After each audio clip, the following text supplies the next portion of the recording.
Episode 06, Time of Judgment, Part Roman 2. The next morning, there were several changes at Junghyeok Station. First, Myung-go-han was nowhere to be seen. He had made himself scarce as soon as the fight had started. By the time it was over, he had completely vanished. I had no way of knowing whether he was hiding somewhere in Junghyeok or if he had moved on to another station. I guess he doesn't want to travel with us anymore. Never liked that guy anyway. Besides, he's not the only one who's disappeared. As Hwee-won observed, there were only a few people remaining in Junghyeok. It wasn't because most of them had died, though. In fact, more people had survived this time than in any of Junghyok's regressions in the original story. What really happened was that most of the people who lived through last night's incident had left the station. I'm sure they each had different reasons for leaving. Will they be safe here? Sanga's eyes were full of concern as she glanced at the remaining survivors. Apart from me, Sanga, Hyeonseong, Gilyoung, and Hwee-won, there were only 5 others in Junghyeok Station. What about the rest of you? Are you coming with us? Hwee-won asked impassively. This seemed to make them quite uneasy. A young woman holding a child's hand spoke on behalf of their group. We'll manage on our own. We have some coins left, so. The mother and the daughter had survived the massacre. To be honest, I was impressed. If they had the grit to make it through last night's bloodbath, perhaps they would be fine without us. Hwee-won seemed to have the same idea. She nodded at the woman. I see. Good luck to you then. The survivors visibly relaxed once Hwee-won turned away. I wasn't surprised they looked at us that way. After all, last night's events must have been quite disturbing. I could understand how they felt about us. One of us had refused to share his coins, despite having enough to save a number of lives, and another had gone on a ruthless rampage. To them, Hwee-won and I might not be any different from the Cheoldu gang. Hyeonseong was sitting next to me with a dumb look on his face. I tapped him on his shoulder. Hyeonseong? Huh. Yes, the big man, who had been staring at Hwee-won with a dazed expression, nearly jumped out of his skin when I called his name. I could guess what he was thinking. Something along the lines of, is this really the same person who slaughtered all those thugs like a woman possessed? Is everything ready? Yes. It's not perfect, but it'll do. Plastic bottles for storing water, supplies for staying warm, and since we don't have proper mess kits, I found. In times like these, it's nice having a soldier around. And there, you have it, if there's anything else you need. I was about to say we couldn't possibly need anything more than that, but I suddenly remembered something. Oh, could you look for a portable backup battery? You mean for phones and stuff? His confusion was understandable. After all, smartphones were all but useless without any kind of signal. I tried my best to wave it off nonchalantly. I need it for something. Hyeonseong replied that he'd look for one and began searching through the Cheoldu gang's stuff. Gilyoung and Sanga volunteered to help as well. Hwee-won looked at me and asked, "Are we heading out now?" Yes. She didn't even ask if she could join us like it was the most natural thing in the world. That's Hwee-won Jeong for you. Of course, I was more than happy to have her. Judge of evil, even Junghyeok would covet someone like that. There's a lot that I want to ask you. Not now. Acting all mysterious, Hwee-won tapped my arm with her fist. You have received 500 coins from character Hwee-won Jeong. What's this? It's your share. I felt bad keeping all the coins for myself. Don't worry, I shared some with the others as well. I immediately understood what she meant. She cut down most of the Cheoldu gang by herself last night. In other words, these coins were from the people she killed. But I didn't feel too comfortable accepting them. I wouldn't have shared them if I were you. After all, Hwee-won couldn't have known that I'd actually bagged more coins than her from yesterday's events. Well, I'm not you, am I? She whacked my arm a few more times, then slung on her backpack and began to walk toward the tunnel. Take your time wrapping things up here. I'll go on ahead and clear the way. Don't go too far. There will be some parts that are too dangerous to handle alone. Hwee-won waved her hand, as if to tell me not to worry, and strode off into the distance. Constellation Demonic Judge of Fire is delighted by your camaraderie. Constellation Abyssal Black Flame Dragon chuckles insidiously. I stared at the messages that popped up, then spoke. You made a lot of coins yesterday, didn't you? I bet you're happy. No response. I tried again. Don't pretend you didn't hear me. I know you're watching. Ah ha ha ha. You knew. Baehyung's voice sounded like a whisper. How much did you make? I glared at empty space without saying anything. Ha, nothing gets past you, huh? Fine, here's your cut. You have received 500 coins from Goblin Bihyong. I knew it, that sly goblin bastard. The constellation sent me coins directly without using the donation system. I don't know why, but they asked me to give some to you later. Oh, and these messages, too. A cascade of messages followed. Constellation Prisoner of the Golden Headband is satisfied with your scenario. Constellation Demonic Judge of Fire tries her best to accept your decision. Constellation Secretive Plotter is pleased with your scheme. I see. So that's why I wasn't getting donation messages yesterday. I was wondering why I hadn't gotten nearly as many coins as I'd expected, even though such a major event had taken place. Coins owned? 23,050C. I had invested quite a big chunk of the coins I'd earned last time in my stats, but I was already back up to a good amount. That meant it was time to increase my stats yet again. Shall I power up a bit? Since I wasn't able to see my own attribute window, I had to mentally keep track of exactly how much I had invested in each stat. First, stamina, which is the most important stat at this point. You have invested 200 coins in stamina. Stamina LV. 12 stamina LV. 15 your body becomes more durable. Then, since I don't have any passive skills that help with offense, I need to keep my strength up. You have invested 600 coins in strength. Strength LV. 11 strength LV. 15 power surges through your muscles. Just enough agility to dodge attacks. You have invested 400 coins in agility. Agility LV. 10 agility LV. 11 your movements become a bit quicker. And finally, I need at least level 10 in magic power so I can sustain White Star Weapon Aura. You have invested 200 coins in magic power. Magic power LV. 6 magic power LV. 10 your soul becomes infused with mystical energy.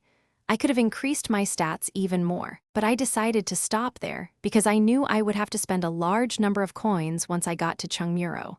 Not to mention, 400 coins were gone in a flash. As always, it was hard to make money, but all too easy to spend it. I wouldn't have had to use so many coins if I'd started with a decent baseline of stats, but my base stamina had been 1. TWSA average view count no, even Gilyoung's base stamina was probably higher than that. Oh, I forgot to tell you, but you received a scenario recommendation too. You're really something else. If things keep up, my channel will level up soon. Yeah, of course. Unlike other incarnations, I didn't get any support from a sponsoring constellation. That was why it was crucial that I stayed ahead of the curve in terms of coins. But I couldn't take full advantage of my contract with Bihyong because his channel was still quite small. Messages and donations from a small number of constellations weren't enough. In order to see some real coin, I needed this channel to grow into one that got the attention of a large number of constellations. If everyone is ready, let's head out. You didn't forget anything, right? My companions, who had already gathered in front of me, all nodded at once. They looked nervous. Yesterday's events must have shown them what to expect going forward. And finally, the journey to Chungmuro began. We were in the middle of the subway track, about halfway to Yaksu Station, when a message popped up. The second main scenario has been activated. Main scenario #2 contact category, main difficulty, E-mission, make your way through the tunnel and meet with the survivors at the first site. Time limit, none reward, 500 coins penalty for failure. Seeing the message made it all feel real.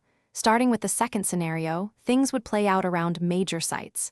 The first site? Where's that supposed to be? Huiwen asked. There was no need to answer because another message appeared immediately. The next major site is Chungmuro Station. Chungmuro? That's not too far. Only 3 more stations, then there was a tremor and ground rats popped up out of the dirt. A whole swarm of them, easily over 30 in total. Huiwen's face darkened. 3 more stations of this. Hyunseong stepped forward. I'll take point. With the support of his sponsoring constellation, he had a whopping 37 for his stamina strength agility total. Even though he made significantly fewer coins than I did, his stats were close to mine. This was why it was so advantageous to start out with high base stats. If I'd known this would happen, I would have done push-ups every day. I'll take the rear. Despite his overall low stats, Gilyoung had been training diligently and could use his interspecies communication skill in dynamic ways. Please let me help too. Sangha was using her magic threads to limit the movements of the ground rats. Her attack power wasn't very high, but I had a feeling that her overall stats were similar to Huiwen's. There are a lot of M, but that's about it. This is a piece of cake. And lastly, Huiwen. It went without saying that she was capable of holding her own. Her overall stats were lower than Hyunseong's, but her exclusive skill alone more than made up for it. Judge of Evil's main weapon, Time of Judgment. So long as her opponent was deemed an evildoer by the constellations, Huiwen Jiang would not lose. Soon, the last ground rat was taken out. Hyunseong lowered his shield and wiped away the sweat on his brow. Phew, that wasn't too bad. Actually, it shouldn't have been this easy. Ground rats may have simple attack patterns, but 30 of them could easily overwhelm an unprepared party. Even I couldn't have taken them on by myself without using Bookmark. We continued along the tunnel for some time until we finally spotted a platform. It's Yaksu, but there's no one HO. I guess that's not entirely true. Yaksu Station was full of human and ground rat corpses. Judging by their wounds, some of the people weren't killed by monsters. Junghyeok Yu, let's keep going. Chungmuro is only 2 stations away. We continued on our journey. Dongguk University Station was less than 1 kilometer from Yaksu, so it made sense to keep going while we were still in good condition. When we were almost at Dongguk University, we encountered another pack of ground rats and defeated them. In terms of distance, we had only traveled about 2 kilometers, but the battles had been quite arduous. Everyone looked exhausted. Let's rest here for a bit. We're just 1 station away from Chungmuro. Wouldn't it be better to rest after we? There's no guarantee we'll be able to rest there. The group fell silent at my words. By now, they knew all too well that monsters were not the only dangerous things in the world. I glanced around and spoke up. Looks like people left this station in a hurry. We might be able to find some useful stuff, things like essential supplies. In that case, Upon hearing essential supplies, Sanger raised her hand furtively. She and Huiwen locked eyes and without a word nodded at the same time. I stared at them cluelessly until Huiwen asked, "Why, you want to join us?" "No, go ahead." Even the most tactless person would have gotten the hint after Huiwen practically spelled it out. The world may have fallen, but humans' bodily functions didn't stop. Hyunseong chimed in as well. "If we've got downtime, then I'm going to the restroom." At first, that sounded like a ridiculous thing to do at a time like this, but on second thought, there was no reason not to use the proper restroom that was right in front of us. Me too. Gilyoung scurried to catch up to Hyunseong. Watching the 2 of them walk away side by side, I thought they looked like brothers with a large age gap. "Are you going to stay here by yourself?" Sangha asked. "I'll be taking a quick trip above ground." "What? But the poisonous fog. Will you be okay?" "Yeah, it'll only be for a short bit." "Sounds fishy. Where are you going?" "I'm thinking of making a religious pilgrimage." "A religious pilgrimage?" I stared at Huiwen for a bit before answering her. "I may not look it, but I'm a man of faith." Soon after, I was standing in front of exit 6 of Dongguk University Station. Based on my research, it should be right around here. You have been exposed to a poisonous fog. As I expected, the air here was polluted by the plague rhinoceros's gas. This time, I hadn't bought an Elaine monkey's lung, so I had to make this quick.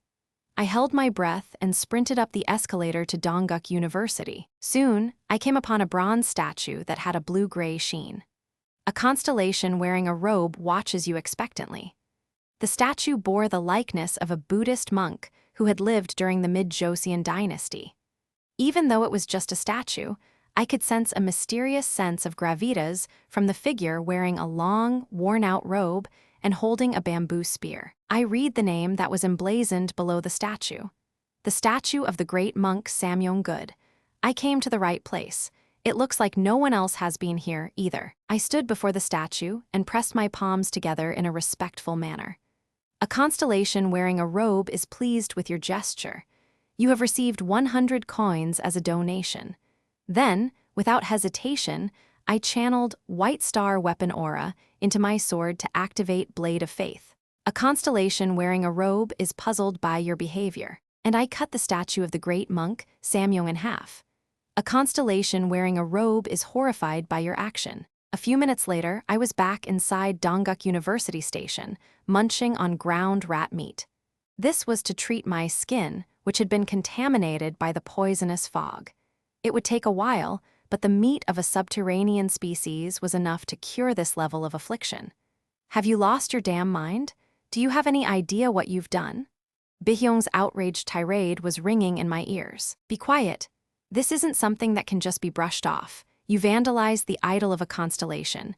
Are you trying to ruin my channel? What are we gonna do if bald leader of the peasants' army starts spreading the word about what you did? An idol of a constellation. There are constellations in every world, including on Earth and in Korea specifically. Still, bald leader of the peasants' army. I thought it was an extremely disrespectful epithet for a revered figure in Korean history, but I also realized that I was the last person who had any right to complain about that. A constellation wearing a robe is furious about your desecration of his idol. Constellation prisoner of the golden headband is giggling. A very small number of constellations are amazed by how shameless you are. Every idol was different, but each of them contained the power of the constellation sealed within it. By properly undoing the seal, an incarnation could obtain a fragment of the constellation's power, such as an item or a skill. But undoing the seal by normal means was a long process, and I couldn't be sure I'd obtain the skill I wanted.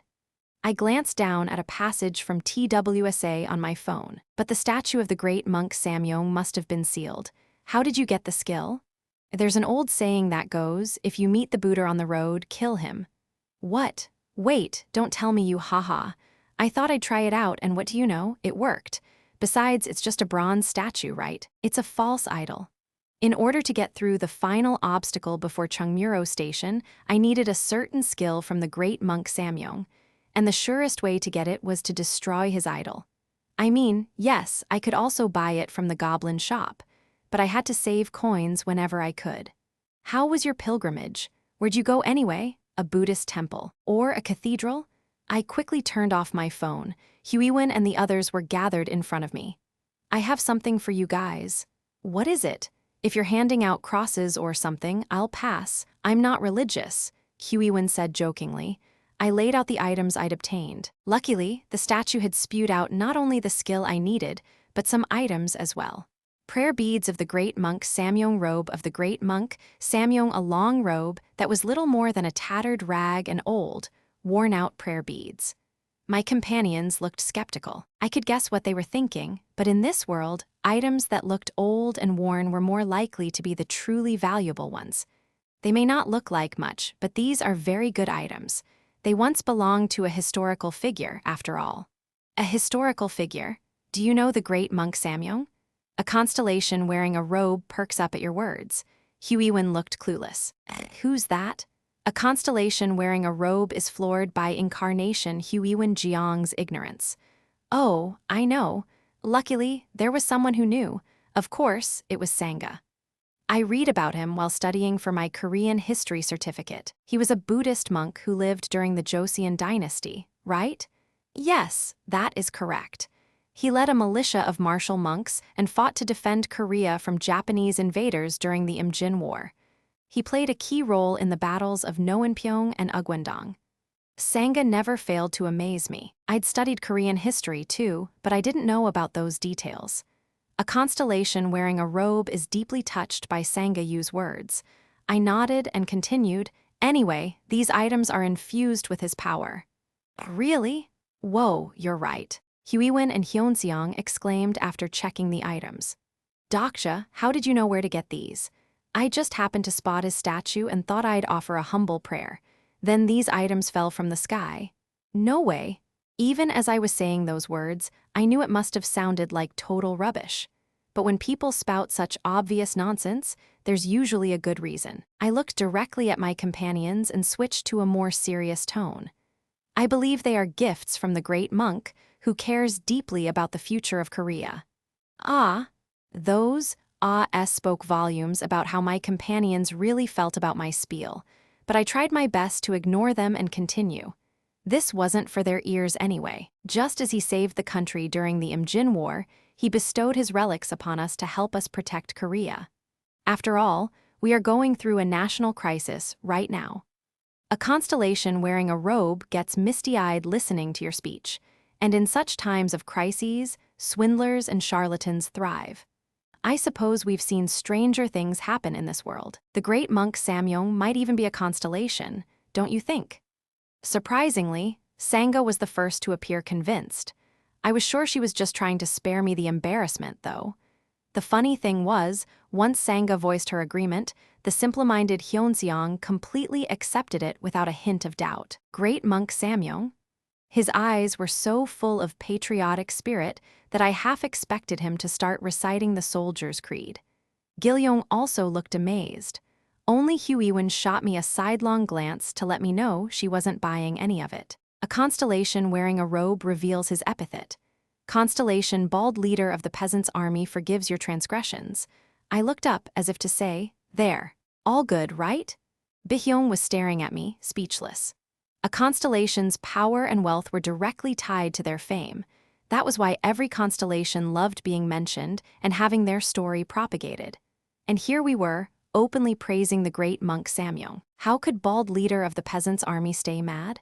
Sangha, you should get the prayer beads since you knew about the great monk Samyong. Really? Is it okay for me to have them? I'm sure he'd be pleased if you used them. To be honest, those prayer beads weren't that great, considering they were once worn by a constellation. Not every item once owned by a constellation was a constellation artifact. Besides, the great monk Samyong wasn't exactly a figure who was renowned around the globe, and that probably affected how good his items were. But it was still a B-grade item that granted increased recovery of magic power, as well as resistance to all things evil. Huiwen looked at her enviously. Must be nice, Sangha, being so knowledgeable. I don't know much history because I skipped school all the time. Relax, I'm just kidding. Stop making that face, you're making me feel bad. I turned to Huiwen, who was pouting a bit. I have something for you too. You're not talking about that old rag, are you? I am. No thanks, I wouldn't wear that no matter how desperate I was. Come on, try it. It'll be better than nothing. Huiwen hesitated for a bit, then tentatively draped it around her.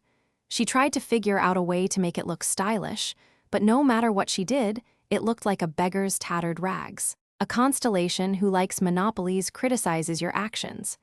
A constellation who likes friendships approves of your actions. If it had been the constellation artifact, the great monk Samyong's bamboo staff, I'd have kept it for myself. But I didn't need those two items at this point. For a while, Huiwen turned left and right in front of a glass door to check out her reflection, then looked back at me with a complicated expression. It's hard to explain, but I feel some kinda energy flowing into me.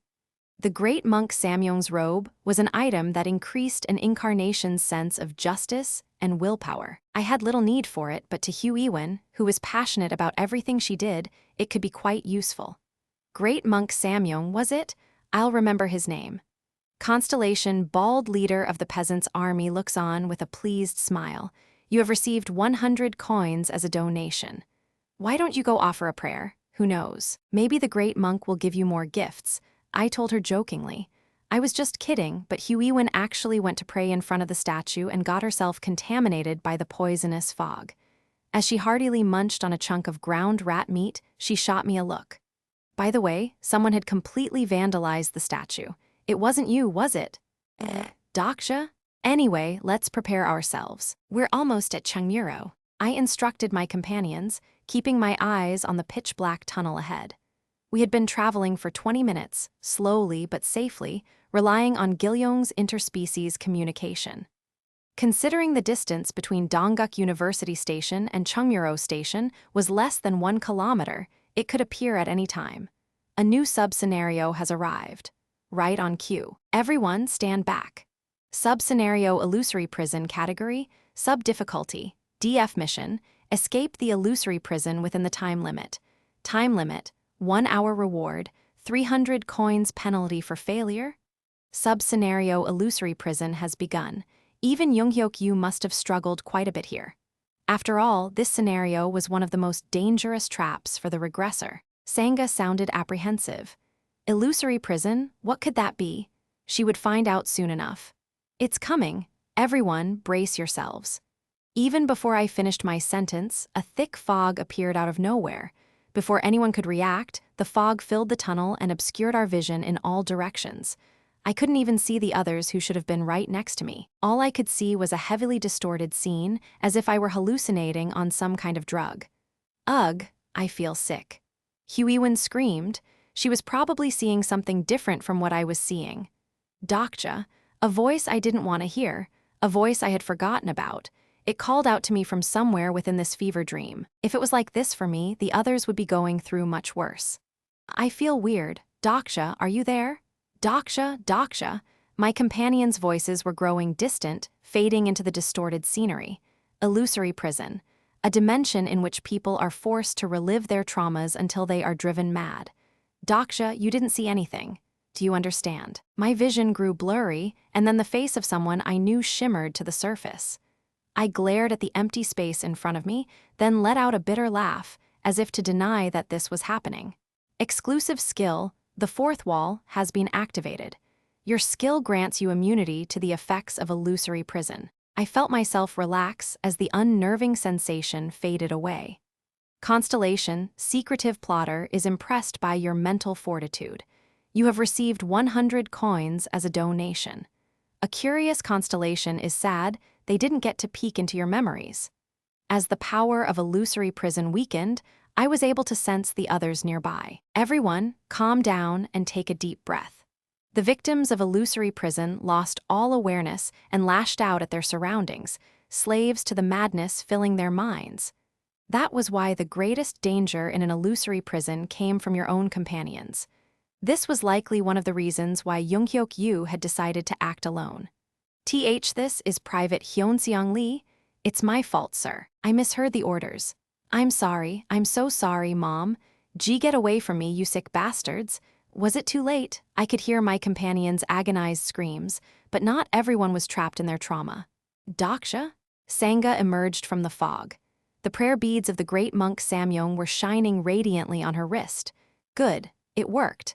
I approached her and said, "Please cover me. I'm going to destroy this space now." Sangha looked nervous, but she quietly nodded. Exclusive skill, Dispel Evil LV, 1 has been activated. Dispel Evil. It was a stronger version of Banish Evil, which could be bought with coins. The reason I went as far as to destroy the great monk's statue was to obtain this skill. Exclusive skill, Dispel Evil LV, 1 nullifies the illusory prison. As expected of a skill used by the great monk himself, it worked right away. If I'd settled for purchasing Banish Evil, this would have taken 1 minute at least. The fog began to dissipate, and I could make out my companions. Oh, our oath, 1, we are the soldiers of the Republic of Korea who loyally serve our country and our people. Ugh, Mom, no. I could guess what kind of trauma each of them was being forced to relive. Hyunseong had his head on the ground and his hands behind his back, as if he were being punished by a superior officer. Gilyong was trembling with his head buried in his knees. Sanger rushed to their sides. Hyunseong, Gilyong, everyone, snap out of it. Suddenly, a sword blade came flying at me from behind. Luckily, it wasn't too fast, so I was able to dodge it in time. I'll kill you all. Huiwen was holding up her sword, glaring at the empty air in front of her with crazed eyes. My heart sank when I saw a red glow seeping into her pupils, a sign of demon slaying. This is bad. Whack! I struck the back of her neck to knock her out. Thankfully, her body went limp and she collapsed to the ground. I'd given her the robe of the great monk Samyong because I'd anticipated this might happen, but it seemed her mental state was even worse than I'd thought. Sangha, please look after Huiwen. Of course. It's not over yet. The condition to clear the sub-scenario has been fulfilled. You have obtained 300 coins. As soon as the clear message came up, monsters appeared in front of me. Oddities with bizarre, shimmering bodies resembling ectoplasm. A level 8 ghost species, Spectre. They were the ones that had created illusory prison. I activated Blade of Faith with White Star weapon aura. Kree. Thankfully, it wasn't a difficult battle. Once illusory prison was dispelled, the specters themselves didn't pose much of a threat. With a bone-chilling screech, they were destroyed. Specter's spirit stone, the specters dropped an item. It could come in handy later, so I picked it up. Thanks to Sanga, the others were quickly coming back to their senses. Is everyone okay? The first to recover was the simple-minded Hyunseong. When he heard what had happened, he sighed and bowed his head. Thank you, I could have done something terrible if you hadn't stopped me. I owe you again, Dokja. Don't mention it. My head hurts. Gilyoung kept tapping his head. I quietly placed my hand on top of his little head. He was pretending to be okay, but this boy had no doubt suffered the worst trauma of everyone here. I could see a faint light ahead of us. Sanga pointed it out. Dokja, it looks like we're almost there. I hesitated for a moment. Huiwen was still unconscious, and the others were in no shape for a confrontation. Is it safe for us to enter the station in this state? However, my concerns were addressed by someone else. A blade appeared out of the darkness, but it was only a warning with no intention to harm. Who are you people? Don't you know this is our hunting ground? Framed by the dim light at the end of the tunnel, a young girl was facing us, a long sword in her hands. She looked to be around 17 years old and was wearing a familiar school uniform. She had a zipped-up hoodie over it, as if to cover up her name tag, but it didn't cover her face. Wait, that girl. Sanga's keen eye recognized her right away. Of course, I also knew her very well. After all, she was a major supporting character in TWSA, the sole survivor of Tipun Girls' High School, Jihai Lee. She was one of the reasons Junghyeok Yu had made a beeline to Chungmuro Station. You defeated the specters. Jihai looked astonished when she saw the specter's spirit stone in my hand. But how? Master is the only one who can deal with those things. I activated my skill right away. Exclusive skill character profile has been activated. Character profile name, Jihai Lee age, 17 sponsoring constellation. God of Naval Warfare exclusive attribute, Scarred Sword Demon rare exclusive skills, Blade Proficiency LV, 3 Demon Slaying LV, 1 Perfect Senses LV, 2 Ghost Steps LV, 1 Stigma Naval Warfare LV, 1 Command Army LV, 1 Total Stats, Stamina LV, 13 Strength LV, 12 Agility LV, 13 Magic Power LV, 9 Summary. She became a Scarred Sword Demon by killing her best friend. This character's sponsoring constellation is favorably disposed toward your group. *A starter pack is currently in effect, all according to the script, God of Naval Warfare. As I expected, Jihai Lee was matched with that constellation. She would be indispensable in the naval battles to come. Constellation Bald Leader of the Peasants' Army is overjoyed to reunite with an old comrade in arms. Jihai Lee's sponsoring constellation heartily greets Bald Leader of the Peasants' Army. Even though there were no subway trains running, I felt a light breeze. Looking at Jihai Lee's hair swaying in the wind, it hit me. Main scenario #2 contact has ended. Rewards are being calculated. Yes, I've finally arrived at Chungmuro. Episode 07, Landlord. We followed Jihai into Chungmuro Station. Sanga glanced at the once familiar platform that was now littered with pieces of the shattered screen doors. This place has seen better days. As we stepped up to the platform of Line 3, I spotted a group of people sitting by the walls. You have entered Chungmuro. The third main scenario is currently underway. Channel #GIR 8761 is on air. Channel #BIR 3642 is on air. Starting from Chungmuro, the scenarios were much bigger in scale, and there would be more goblin channels streaming them. Bihyung's got his work cut out for him. A few middle-aged men waved their hands when they spotted Jihai Lee leading our group and walked toward us. Oi, little samurai, bringing in some newbies, eh? Yeah, samurai. He wouldn't be calling her that if he knew who her sponsoring constellation is. Ugh, you've been drinking again? Ha ha ha. What else is there to do when the whole world's gone to shit? They were sporting rounded bellies and friendly smiles like you'd expect to see from old men around your neighborhood. They seemed awfully relaxed, considering they were living through an apocalypse. Moreover, each of them had a weapon casually strapped to their waist like it was the most natural thing in the world. Not at all like the nervous survivors in Junghyeok Station. This is where the real game starts. Anyway, you fellas came through Dongguk University Tunnel? Impressive, you must have a ton of coins. One of the men's eyes fell on Sanga. Hey miss, what's your name? I can give you a good deal on a room. Interested? A room? Ha ha, guess you don't know how things work around here, huh? Listen, Jihai cut him off.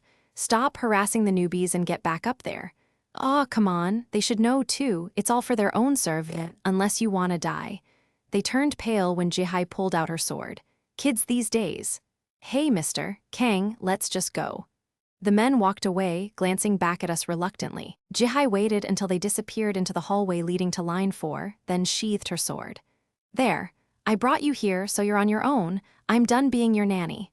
This brat, where'd she learn to talk like that? I looked around for a bit. Chungmuro was the stage for the third main scenario. This place had different rules than what we'd seen so far. Get away. If you come any closer, I'll kill you all. The voice came from a man standing near the center of the Line 3 platform. He was holding a knife and glaring at the people nearby threateningly. Beneath his feet was a tile roughly 3 square meters in size. It was emitting a faint green glow. What's wrong with him? Sanga asked. I'm not sure. Actually, I could guess what was going on, but there was no need to make my companions worry at this point. There were a few others like him sitting on the ground throughout the platform. Unlike the middle-aged men from earlier, they looked exhausted and full of despair. I quickly scanned them, then turned to Jihai. Junghyeok Yu is here too, isn't he? Jihai had begun to walk away, but she whipped around at the sound of Junghyeok Yu's name. She stared at me warily. Who are you? Looks like Junghyok's already turned her to the dark side. I understood why he'd do that, though. God of Naval Warfare was one of the top constellations in all of Korea. If I were Junghyok, I'd also have sought her out as soon as I'd arrived at Chungmuro. I'm Junghyeok Yu's ally who survived. His ally? That can't be true. She looked like she didn't believe me at all. I shrugged. He'll understand if you tell him I said that. Where is he? Master isn't here. Really? That's no good. There's something I really need to tell him. She frowned and glared at me for a bit. Then she made a face like she was betrayed. Ah, I see how she thinks of Junghyok, and she's already referring to him as Master? I didn't want to lose the general to him like this. Jihai called out to a boy who was dozing off in a corner. Hey you, why yes, keep an eye on these people, I'm gonna go see Master. The boy looked at us in bewilderment. Who are they? Dunno, says he's Master's friend. At Jihai's words, everyone on the platform turned their heads. Half of them looked at us curiously, while the other half stared at us in awe. You're Mr. Yu's friend? The boy quickly ran over to gawk at me. He seemed to be around Jihai's age. Are you really a friend of Mr. Yu's? No one would be able to lie to those sparkling puppy dog eyes. Well, no normal person anyway. Yes, I'm his best friend. Lately, I was realizing more and more that I wasn't a normal person. Not here, at least. While Sanga was taking care of the unconscious Huiwen, the boy told me about Chungmuro. Along with Jihai, he was one of the few followers of Junghyeok Yu. And that's how we ended up following Mr. Yu. Are you listening? Yes. Of course, I was hardly paying attention. I couldn't care less about that psychopath Junghyeok Yu's heroics. I summarized. Junghyeok Yu arrived here 3 days ago and saved a few people, including Jihai, from a bunch of monsters. Something like that, right? The boy was shocked by my radically abridged version of what must have been a heart-pounding adventure for him. I think there's a bit more to the story than that. It seemed this boy was already in Junghyok's fan club. I guess it would be strange not to revere a figure who appeared out of nowhere to save you with overwhelming strength. But I bet he didn't know he wasn't saved because of Junghyeok Yu's kindness. He just happened to be with Jihai Lee when the regressor found them. While I was lost in thought, Hyunseong spoke up in a polite tone. Excuse me, but I'm curious about a few things. Can I ask you some questions? Yes, go ahead. How is the food being supplied around here? Well, it's a bit embarrassing to say supplied, but we're relying on Jihai for food. She hunts monsters, then asks Mr. Yu to cook the meat. Hyunseong took out a notepad and dutifully began to write something down. When did he make a checklist? As they say, you can take the man out of the army, but you can't take the army out of the man. What about drinking water? We get it from the Landlord Coalition upstairs in exchange for coins or food. The Landlord Coalition? I immediately sat up straight. It seemed like the story was about to become more interesting. The boy hesitated for a bit before continuing. Before all this happened, there was a handful of landowners who controlled the real estate in Chungmuro. They've occupied the area upstairs, and we call them the Landlord Coalition. The Chungmuro Landlord Coalition. This group appeared in TWSA as well. What kind of people are they? I don't know how to say this. There was no need to ask the boy.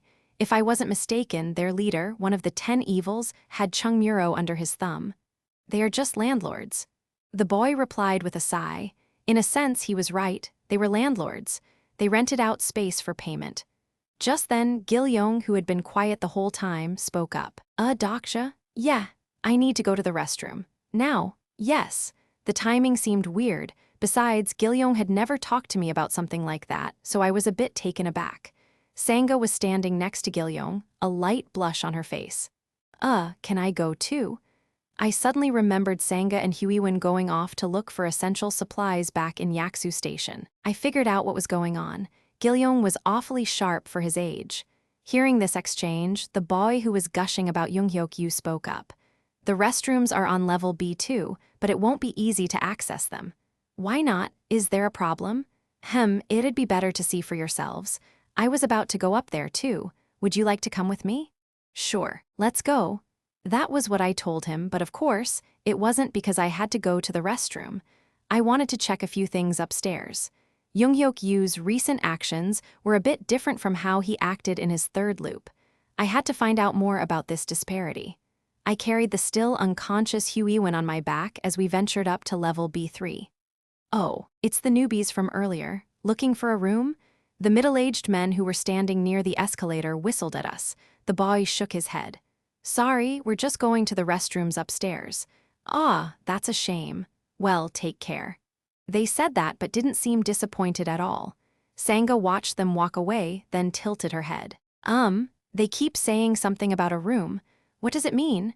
Something tells me they're not talking about apartment units available for rent. What they mean is that. Where the boy pointed was a square tile. It was the same tile I'd seen downstairs, roughly 3 square meters in size with a green glow. There was something written in the empty air above it. Green zones 0/1, they're designated as green zones in the scenario, but the people here call them rooms. Nearby, 2 men were grappling with each other. They seemed to be fighting over the glowing tile. This time, it was Hyunseong who asked, "What is it? Why are those 2 fighting?" The boy seemed to hesitate, as if his life would be in danger if he told us. You'll see soon enough once we get to level B2. We saw more similar fights on our way up. Each room had a number written on it, from 0/1 for the smallest one up to 0/7 for the largest. I surmised that the second part stood for the maximum occupancy of each room. Levels B1 through B3 are all under the control of the Landlord Coalition. I asked the boy as I carefully scanned the area. Yes, there are a few other small groups, but the coalition owns the vast majority of the rooms. Most of Chungmuro's infrastructure was on levels B1 and B2, so the landlords essentially had all the power. And Junghyeok Yu hasn't done anything about it. Didn't you say he saved everyone? Well, the boy's expression darkened. His lips twitched a few times before he managed to croak out. He only said that we should stand on our own feet. I could picture it. That sounded like something the Junghyeok Yu I knew would say. I was sure he never told these people to follow him. They were mesmerized by his overwhelming power and chose to place their hopes on him, all on their own. Soon, we arrived at level B2. The boy seemed nervous. We need to be careful from now on. There were far more rooms here than on the floors below, but there was no one trying to sell them to us like the old men from before, only the people who were jealously guarding their rooms, glaring at us threateningly if we got close. Green Zone 7/7, we passed them by and headed straight to the restrooms. Why are all these people standing here? We stopped in the last bit of the hallway leading to the restrooms. A bottleneck had formed due to the dozens of people who were gathered here. Let's keep going, I told my group as I tried to push the crowd aside. Mr. Pildu, please let me back in. I'll never do it again. Please, I beg you, let me stay just one more night. I'll pay back the coins, even if I have to borrow them from somewhere. People at the front of the group were quite heated. Hey, you, stand back, I said back. On the other side, people who looked like they were with the Landlord Coalition were standing in formation, brandishing their weapons. I instinctively knew. One of the 10 evils must be here. I searched for him based on the description from the novel, but it wasn't easy because they all looked similar. Do people start looking like that once they own real estate? I felt something squirm near my leg, and then a head poked out. It was Gilyoung. I sensed that things could get dangerous, so I was about to grab his shoulder, but somebody pushed him. Ack! Gilyoung lost his balance and fell to the ground on his hands. Incarnation, Gilyoung Lee has trespassed on private property. The place suddenly got quiet, and a few Landlord Coalition members spotted Gilyoung. Who the hell are you, brat? At the same time, the crowd screamed and scrambled to move away. Shit! Gee, get back, hurry! People who had gathered around moved back as if they had seen something horrible. Once the crowd cleared out, I could see a glowing red line on the floor. A man looked back and forth between the line and Gilyoung. Are you lost, kid? Do you know where this is? Isn't the restroom this way? Restroom? Haha, it used to be. Anyway, you little shit, where are your parents? Pardon? Didn't they teach you not to trespass on other people's land? Other people's land, huh? I see what's going on here. The man made an ominous face and patted Gilyoung's head. Guess you don't know. Then I'll teach you now. Character Pildugong's Stigma Militarized Zone LV. 3 has been activated. Suddenly, there was the sound of whirring machinery, and mini turrets that looked like Gatling guns rose up from the ground. Character Pildugong demands 500 coins as a fine for trespassing on his property. If you fail to meet his demands, all turrets in the vicinity will fire immediately. Pay up, the man demanded. All the loaded turrets were aimed at Gilyoung. The boy staggered back and clutched my legs in a panic. The man spotted me and grinned. Ah, you must be his guardian. In that case, you should pay the 500 coins, right? I looked at his outstretched hand and smiled. Very funny, Junghyeok Yu. You're letting these scum roam free, huh? The 10 evils. The exact roster and rankings varied depending on Junghyok's loop, but they were the 10 people who acted as the main villains of TWSA. And Pildugong, the armed lord of Chungmuro, was one of them. So anyone who read TWSA until the end, in other words, just me, should know about this character. Green Zone 56/70 as expected, the size of his room was on a different level. This whole area was his green zone. Should I try a straight-laced approach first? I nudged Gilyoung behind me and spoke up. Why are you taking coins from people? Chungmuro Station is a public facility. Haha. It was until 8 days ago, but not anymore. For most ordinary people, 500 coins wasn't a small amount. Charging that much just for stepping on their land? What a bunch of thieves. Fine, I'll give you the coins, but I'll pay in person. What? You're not Pildugong, are you?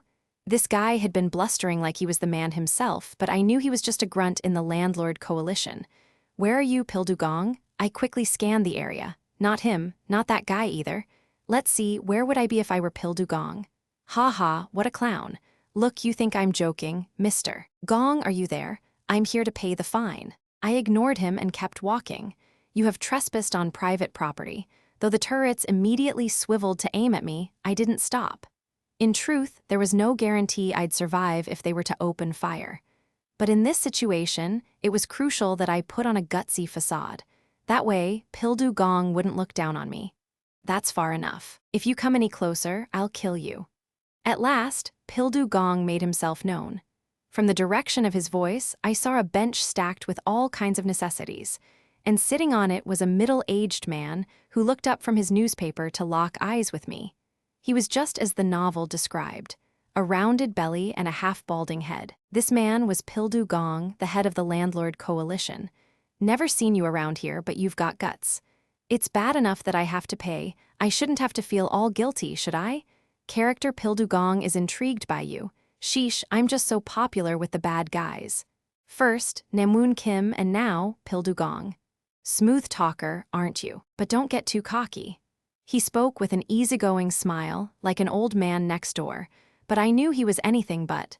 Exclusive skill character profile has been activated. Character profile name, Pildugong age, 48 sponsoring constellation, defense master exclusive attribute, landlord rare, real estate tycoon rare exclusive skills, private property LV, 3 patience LV, 1 calculate profit LV, 2 leadership LV, 2 insight LV, 1 weapon proficiency LV, 1 stigma militarized zone LV, 3 total stats, Stamina LV. 9 Strength LV. 11 Agility LV. 10 Magic Power LV. 19 Summary. He is the head of the Landlord Coalition in Chungmuro. The combination of his skill private property and his stigma militarized zone grants him unmatched prowess at fighting a large number of opponents. It is not recommended to make an enemy of him. A starter pack is currently in effect. A growth pack is currently in effect. Armed Lord Pildu Gong. Reading his character profile, it hit me just how extraordinary this man was. He already had 2 attributes and his magic power was level 19. So this is what it takes to earn a spot in the 10 evils. So what do you want? You're clearly not here just to pay the fine. And on top of that, he was sharp. For a brief moment, I debated in my head. Should I negotiate with him or take him down right now? If I'd gone all out from the get-go, I might have been able to defeat him. But his stigma, militarized zone, was not something to be taken lightly.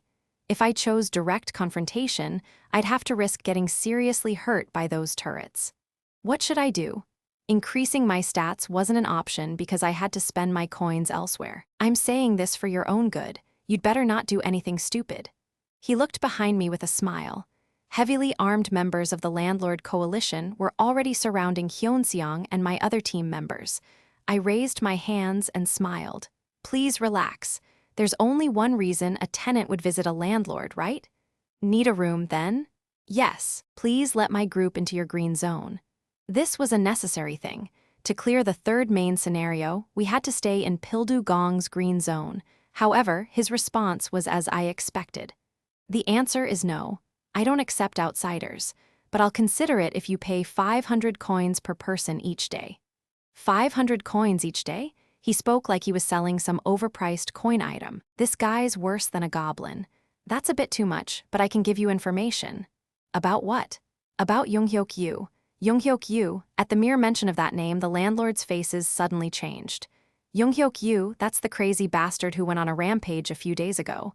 You, how the hell do you know him? Answer me. Mr. Gong, he seems suspicious. I knew it. Looks like I hit a nerve. I figured Junghyeok would be in a bitter conflict with the Landlord Coalition by now, but something wasn't right. According to TWSA, he was supposed to be in an all-out war against them in the 3rd loop.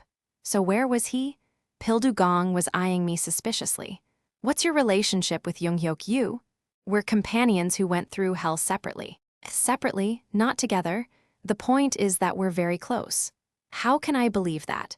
If you don't believe me, that's fine, but you have nothing to lose anyway, right? I answered like it wasn't a big deal. Pildu Gong wouldn't be able to refuse my offer. After all, Junghyeok was the only force that could threaten his hegemony in Chungmuro. Character Pildu Gong has activated the skill Calculate Profit LV. 2. What do you mean, nothing to lose? How do I know you're not a liar? Don't underestimate your elders, kid. From my experience, bastards like you always run off without paying rent. It was hurtful how specific that accusation was, but I couldn't let him push me around here. If you don't believe me, then that's too bad. It's your loss. My response seemed to throw Pildu Gong into uncertainty. I wheeled around without hesitation. It was crucial that I didn't appear to have any second thoughts. That way, he'd be the one to have second thoughts. Wait. Bingo, you haven't paid the fine. Where do you think you're going? Oh, it was a second thought about something else. Greedy bastard. I turned around with an awkward smile. How much was it again? 100 coins? No, it's 1,000 coins for you and the brat. My brow twitched in annoyance. Do you think 1,000 coins is pocket change? That's a bit too much. Even a goblin couldn't take that much money from me. There was no way I'd cough up 1,000 coins to Pildu Gong. He smiled. Then you don't make the cut to be my tenant. Die. I instinctively pushed away the men surrounding me and ran toward my companions. There was the sound of an explosion, and then Hyunseong was covering me with a shield. How reliable. Dokja. However, Hyunseong, whose strength and stamina were level 14, sounded nervous. Seeing his muscular arms trembling from the impact, I realized Hyunseong may be strong, but with his second stigma yet to awaken, he couldn't hold out against a full barrage from those turrets. Even worse, Huiwen was still unconscious. If we fought in this state, we'd end up losing someone. Mr. Gong, why don't you wait a little bit? I had no intention of rushing into a fight and taking a loss. What now? I wouldn't fight me now if I were you. Why not? I'll let someone else take the loss, because you'll die if you do. Pildu Gong's face darkened. After all, he must have noticed it, to the presence that was coming up through the escalator. You see, my best friend is here. Never thought I'd be so happy to see that damn regressor jerk. Master, that's him over there. He was lying about being your friend. Jihai Li was egging him on in a high-pitched voice as she pointed at me. Our main character walked dramatically toward us like he was in a movie all by himself. The way he was glaring at me was really something else. Character Junghyeok Yu is greatly perturbed. Exclusive skill, Omniscient Reader's Viewpoint LV. 2 has been activated. I felt dizzy all of a sudden and started hearing Junghyok's thoughts. Already? How? I beamed an innocent smile and waved at him. Hi, Junghyok. How have you been, man? You look great. Jihai Li and Pildu Gong looked back and forth between Junghyok and me as if they couldn't believe the two of us could possibly be friends. The tension in the air was palpable. These people don't believe we're allies. Can you tell them? I knew Junghyok better than anyone. He was a lunatic who killed people as if it were nothing, but he always kept his word. A small number of constellations eagerly await incarnation Junghyeok Yu's response. Constellation Demonic Judge of Fire is watching to see if incarnation Junghyeok Yu will keep his promise, especially when the constellation's eyes were on him. He stared at me quietly, then slowly opened his mouth. But I was faster. Oh, and let us use the restroom too. Finally, Junghyok pulled out his sword. Soon after, we were back down on the Line 3 platform after safely using the restrooms, all thanks to my regressor buddy. I gave him a bright smile. Good to see you, jerk. You've stayed alive, I see. Long story short, Junghyok didn't actually call me his ally. Instead, he responded by wordlessly pointing his sword at Pildu Gong, who didn't want trouble and begrudgingly let us go. Were you hoping I'd die? I didn't care either way. Ally my ass. I got even more pissed off looking at his smug face. I wanted nothing more than to sock him in that chiseled jaw of his, but I couldn't. Exclusive skill character profile has been activated. There is too much information about this character. Switching to a summarized view. Show the full version. Displaying the full version of character Junghyeok Yu's profile. Character profile name, Junghyeok Yu age, 28 sponsoring constellation. Exclusive attributes. The regressor third loop mythical, pro gamer rare exclusive skills. The Eye of the Sage LV. 8 close combat LV. 8 advanced weapon proficiency LV. 5 protective aura LV. 5 mental barrier LV. 8 crowd control LV. 5 reasoning LV. 5 lie detection LV. 4 stigma regression LV. 3 total stats. Stamina LV. 24 strength LV. 24 agility LV. 25 magic power LV. 23 summary. The summary of this character is too long and cannot be loaded. I didn't think much of it while reading the novel, but seeing him in person, he really was on a whole other level. The third main scenario had just begun, but the total of his stamina, strength, and agility was over 70. Not to mention his skill levels were, damn main character perks. Got something to say? He might be even stronger than he was at this point in the novel. That meant he'd been taking more risks. This is only his third loop. What could he be up to? I felt uneasy. I would have to look into it soon. I asked if you have something to say. No, I was just looking at your ugly mug. As I thought, he's got a backbone. Backbone my ass, who even says that? Someone's watched too many movies. Still, his attitude is annoying. Should I just kill him? Kidding, I was kidding, I said hurriedly, putting on a disarming smile. Junghyok turned his head, as if he weren't interested. Constellation prisoner of the golden headband is disappointed in you. I had no intention of going after Junghyeok at this point anyway. In order to clear the numerous scenarios that lay ahead, I absolutely needed Junghyeok. Even if I didn't actually ally with him, I was fully planning on using him every chance I got. It's the truth, so why does it sound like I'm making excuses? Looks like you've formed a team. Junghyeok looked at me and then the people behind me without any emotion on his face. Character Junghyeok Yu is a bit disappointed in you. What? Why? I got my answer soon enough. Character Junghyeok Yu has activated the Eye of the Sage LV. 8. I even left him Hyunseong Lee, but he's hardly grown. I had no rebuttal to that because it was true. Hyun-seong would be much stronger now if he'd been with Junghyeok. But come on. I'm just an ordinary reader who found out about the future by chance. I expected better. It was more painful to hear someone's thoughts than it would have been to hear them said out loud. Junghyeok continued to scan the rest of my companions until he froze. His eyes were wide with disbelief. What is that? He was looking at someone other than Hyun-seong, but unfortunately the three of them were all next to each other, so I couldn't tell who had caught his eye. But how? Who's he looking at? I was dying to know, but I stopped myself from asking because that might have given away what kind of skill I had. Junghyeok didn't know that I could read his thoughts. Judging by where his eyes are pointed, is he reading Huiwen's info? At that moment, Huiwen woke up and their eyes met. Whatcha looking at? Got a problem? And nice job, Huiwen, let him know. I should kill. Hey, Junghyeok, I quickly interrupted. I have a question. He turned to face me. His eyes seemed to be saying, let's hear it. Why aren't you doing anything about Pildugong? You should know the answer if you're really a prophet. Even prophets don't know everything. To be precise, I couldn't remember everything. Character Junghyeok Yu has activated lie detection. Lie detection has confirmed your words to be true. This guy and his trust issues. I see. Your future sight must still be low level. Think what you want. I haven't killed Pildugong because I need him alive, Junghyeok continued. For the next scenario, right? He didn't answer, as if he wanted to gauge how much information I had. I'm also aware we'll need Pildugong for what's coming, but only him. The same can't be said for the rest of his gang. Aren't you the type to get rid of anyone you don't need? Why are you letting them be? How tiresome. What? I have much to do. He stared at me for a bit and continued. You wouldn't understand.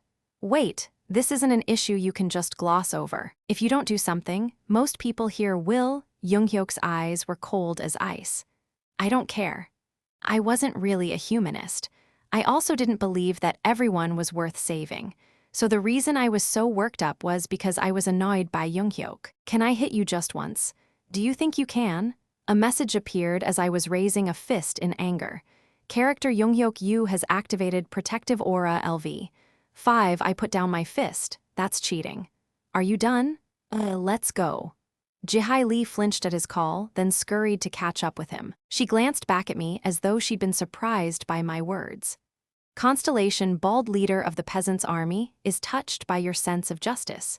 You have received 100 coins as a donation. Of course, that was a total misunderstanding.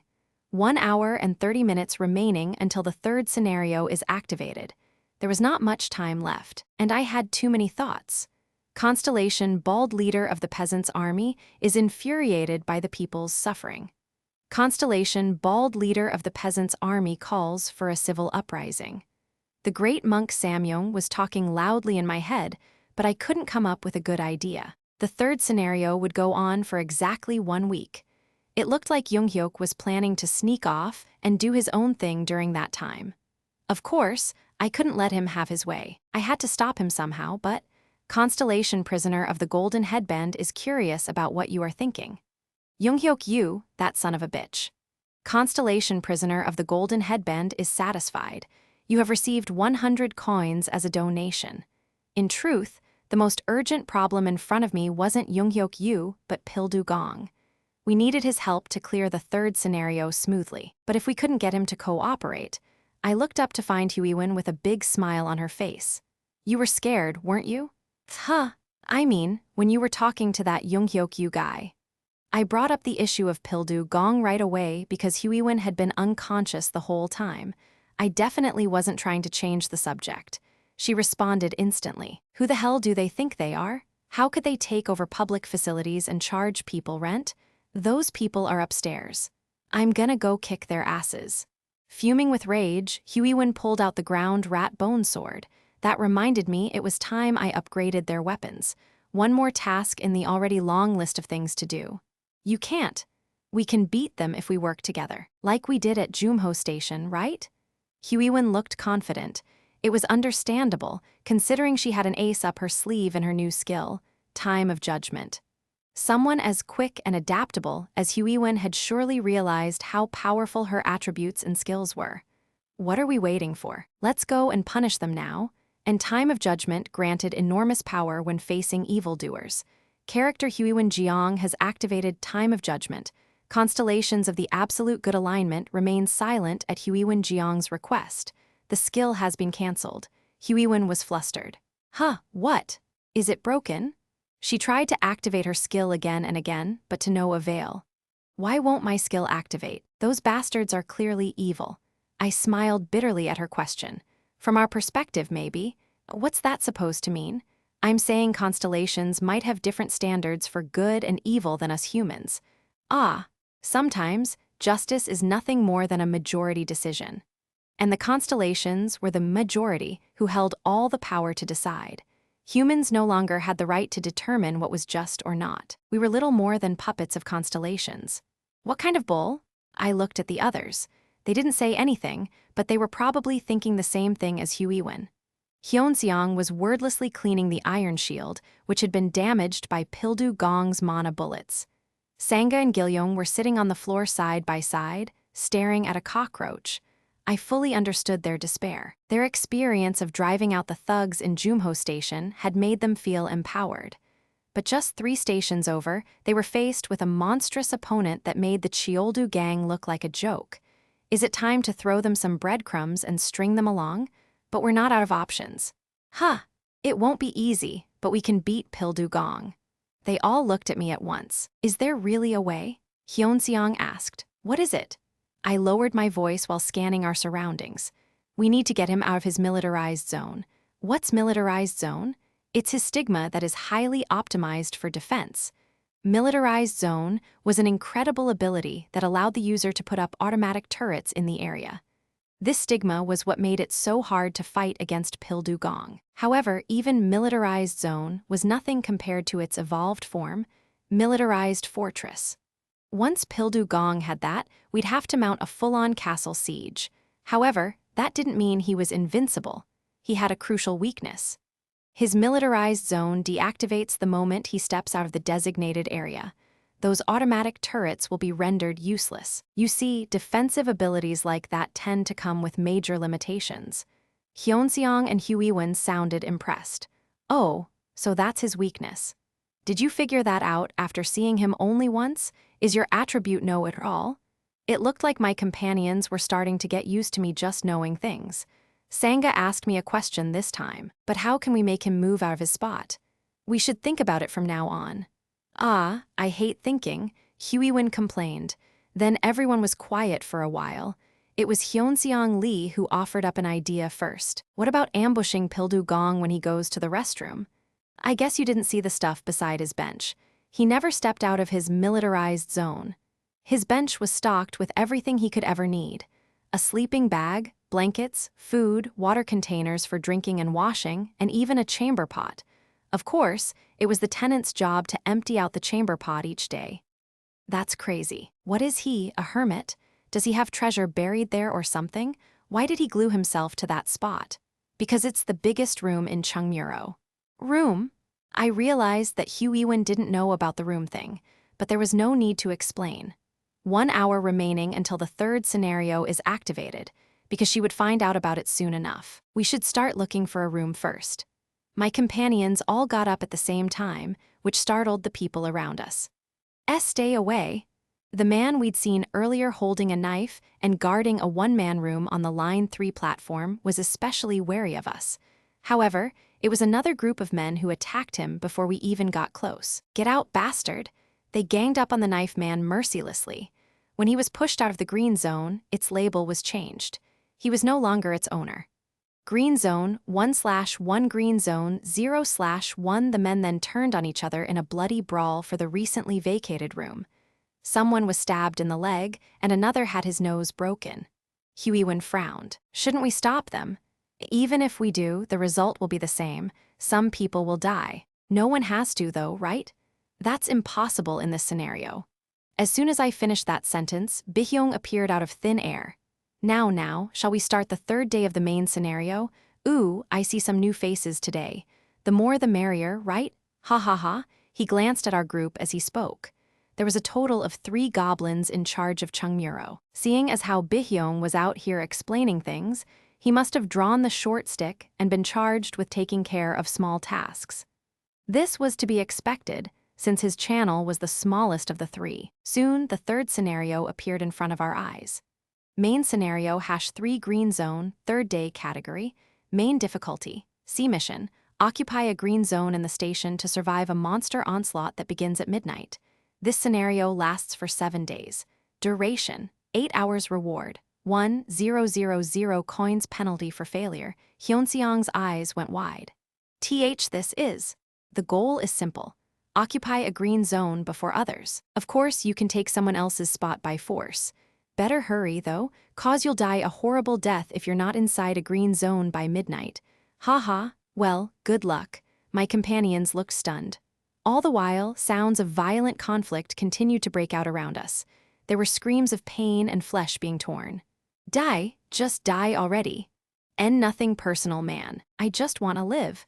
My companions probably realized then that they were no longer bystanders in the brutal struggle happening in front of us. Do we have to fight each other like that, too? Sangha asked in a shaky voice. Not necessarily. We just need to find a room that'll hold us all. Green zones came in different sizes, from one-person rooms to a big space that could hold 70 people, like Pildu Gong's territory. That is, if such a room still remains, of course. Huiwen's lips twitched. Dokja, you have a real talent for making people uneasy. Anyway, let's go now. There may be vacant rooms. It'll be faster if we split up. Hyunseong and Sangha can go together. Huiwen, you take Gilyoung. What about you, Dokja? I'll go by myself. No one asked if I'd be okay. It seemed everyone trusted me quite a lot. As we headed off to different parts of the station, Gilyoung spoke up. Dokja, what will happen if we can't find a room? If we haven't found anything 20 minutes before the scenario starts, let's meet back here.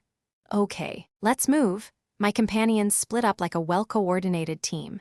Huiwen and Gilyoung went to level B2 while Sangha and Hyunseong went to level B3. I turned on my phone after watching my group on their way. As soon as I opened TWSA, one sentence came up. There were no rooms left in Chungmuro. A clear and dry statement. I was certain my companions wouldn't be able to find a room. That would leave them with one option, to kill other people to seize their room. But could Hyunseong or Huiwen do that? Not everyone here was an evildoer. There were people who extorted others like Pildu Gong, but most people only bared their teeth in self-defense. Would Sangha or Gilyoung be able to face them and bare their own fangs? I'd have my answer soon. About 10 minutes after Bihyung disappeared, there were casualties on the Line 3 platform in Chungmuro. There was only one room left in the area. No one here was particularly strong, so the weak faced off against each other, ready to kill for their own survival. Die? I said die. 30 minutes remaining until the third scenario is activated. I was quietly reading TWSA as my surroundings plunged into chaos. Today's scenario would probably go as I expected. I had no choice but to remember every single word in the book in order to survive. What the hell are you doing? Bihyung's voice was followed by messages from the constellations. Constellation prisoner of the golden headband is puzzled by your actions. I instantly turned off my phone. I realized that I had never thought about it before. But why didn't constellations have any reaction to me reading TWSA?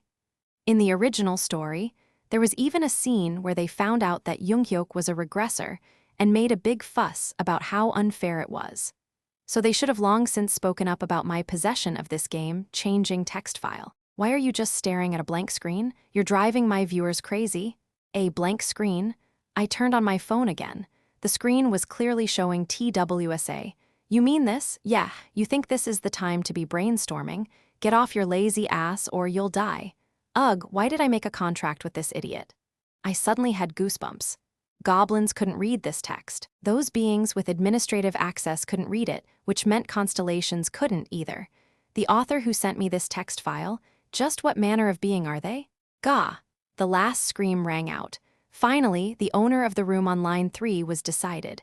Green zone 1/1, please don't come any closer.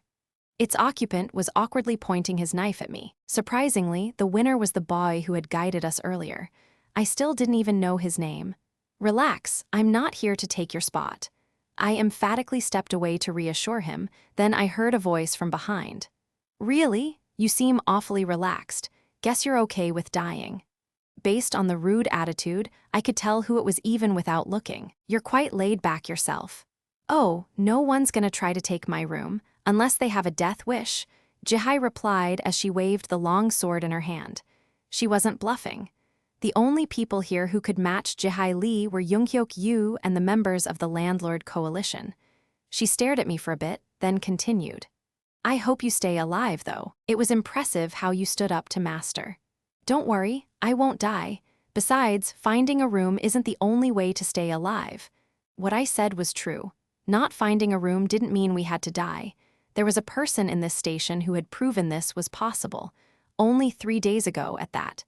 Jihai Lee's eyes narrowed. Hey, do you know what you're saying right now? Yeah. Are you strong as Master? Junghyeok appeared from behind her as soon as she said this. Go back to your room. Oh, Master, yes, sir.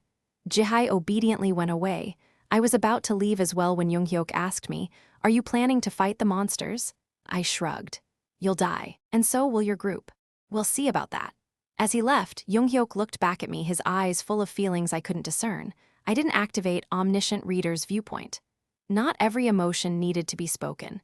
20 minutes remaining until the third scenario is activated. I heard people coming down from the transfer point. Hyeonseong, Gilyoung, and Sanga. Judging by their dark expressions, the result was what I expected. We couldn't find a room, Sanga said gloomily. That's okay, but where's Huiwen? She said she'd try to negotiate with the people on level B2, but as if on cue, Huiwen came running, shouting with anger. 2,000 coins for one night. Are you kidding me? I should just slice Em up right now. She was fuming with frustration. Get this. Do you know what they told us upstairs? They hiked up the rent, didn't they? Oh, you knew? That was predictable because tenants would die if they couldn't find a room in 20 minutes. Naturally, the landlords would raise the rent since they held all the cards. What about you, Dokja? Any luck? Nope. I couldn't find one either. Oh, I looked at their faces one by one. Finally, it was time to make a decision. That leaves us 2 options. Everyone's eyes glinted at my words, but my explanation would dash their hopes. The first one is easy, and all of us will survive. Huiwen narrowed her eyes. I get the feeling we'll end up going with the other choice, so what's number 2? The second option is very difficult. There's a good chance we won't all make it out alive. Let's go with the first choice then. What about you guys? Hyeonseong was the first to respond. If it means everyone can survive, we should go with the first choice. Gilyoung nodded. Only Sanga hesitated. Can I ask what it is? I nodded and went up the stairs to the transfer point for line 4. Our first option is that. They all turned to where I pointed. There were 5 people looking at us warily, holding up their weapons with trembling hands. Green Zone 5/5, they're occupying a room for exactly 5 people. Their stats aren't very high. It probably won't even take all of us to hang on. Dokja, are you suggesting we should? Yes, we kill them and take their room. My companions shuddered at my calm response. Huiwen had a look of betrayal on her face. That's your genius idea? You think we haven't already thought of that? If that's what you want, I can do it.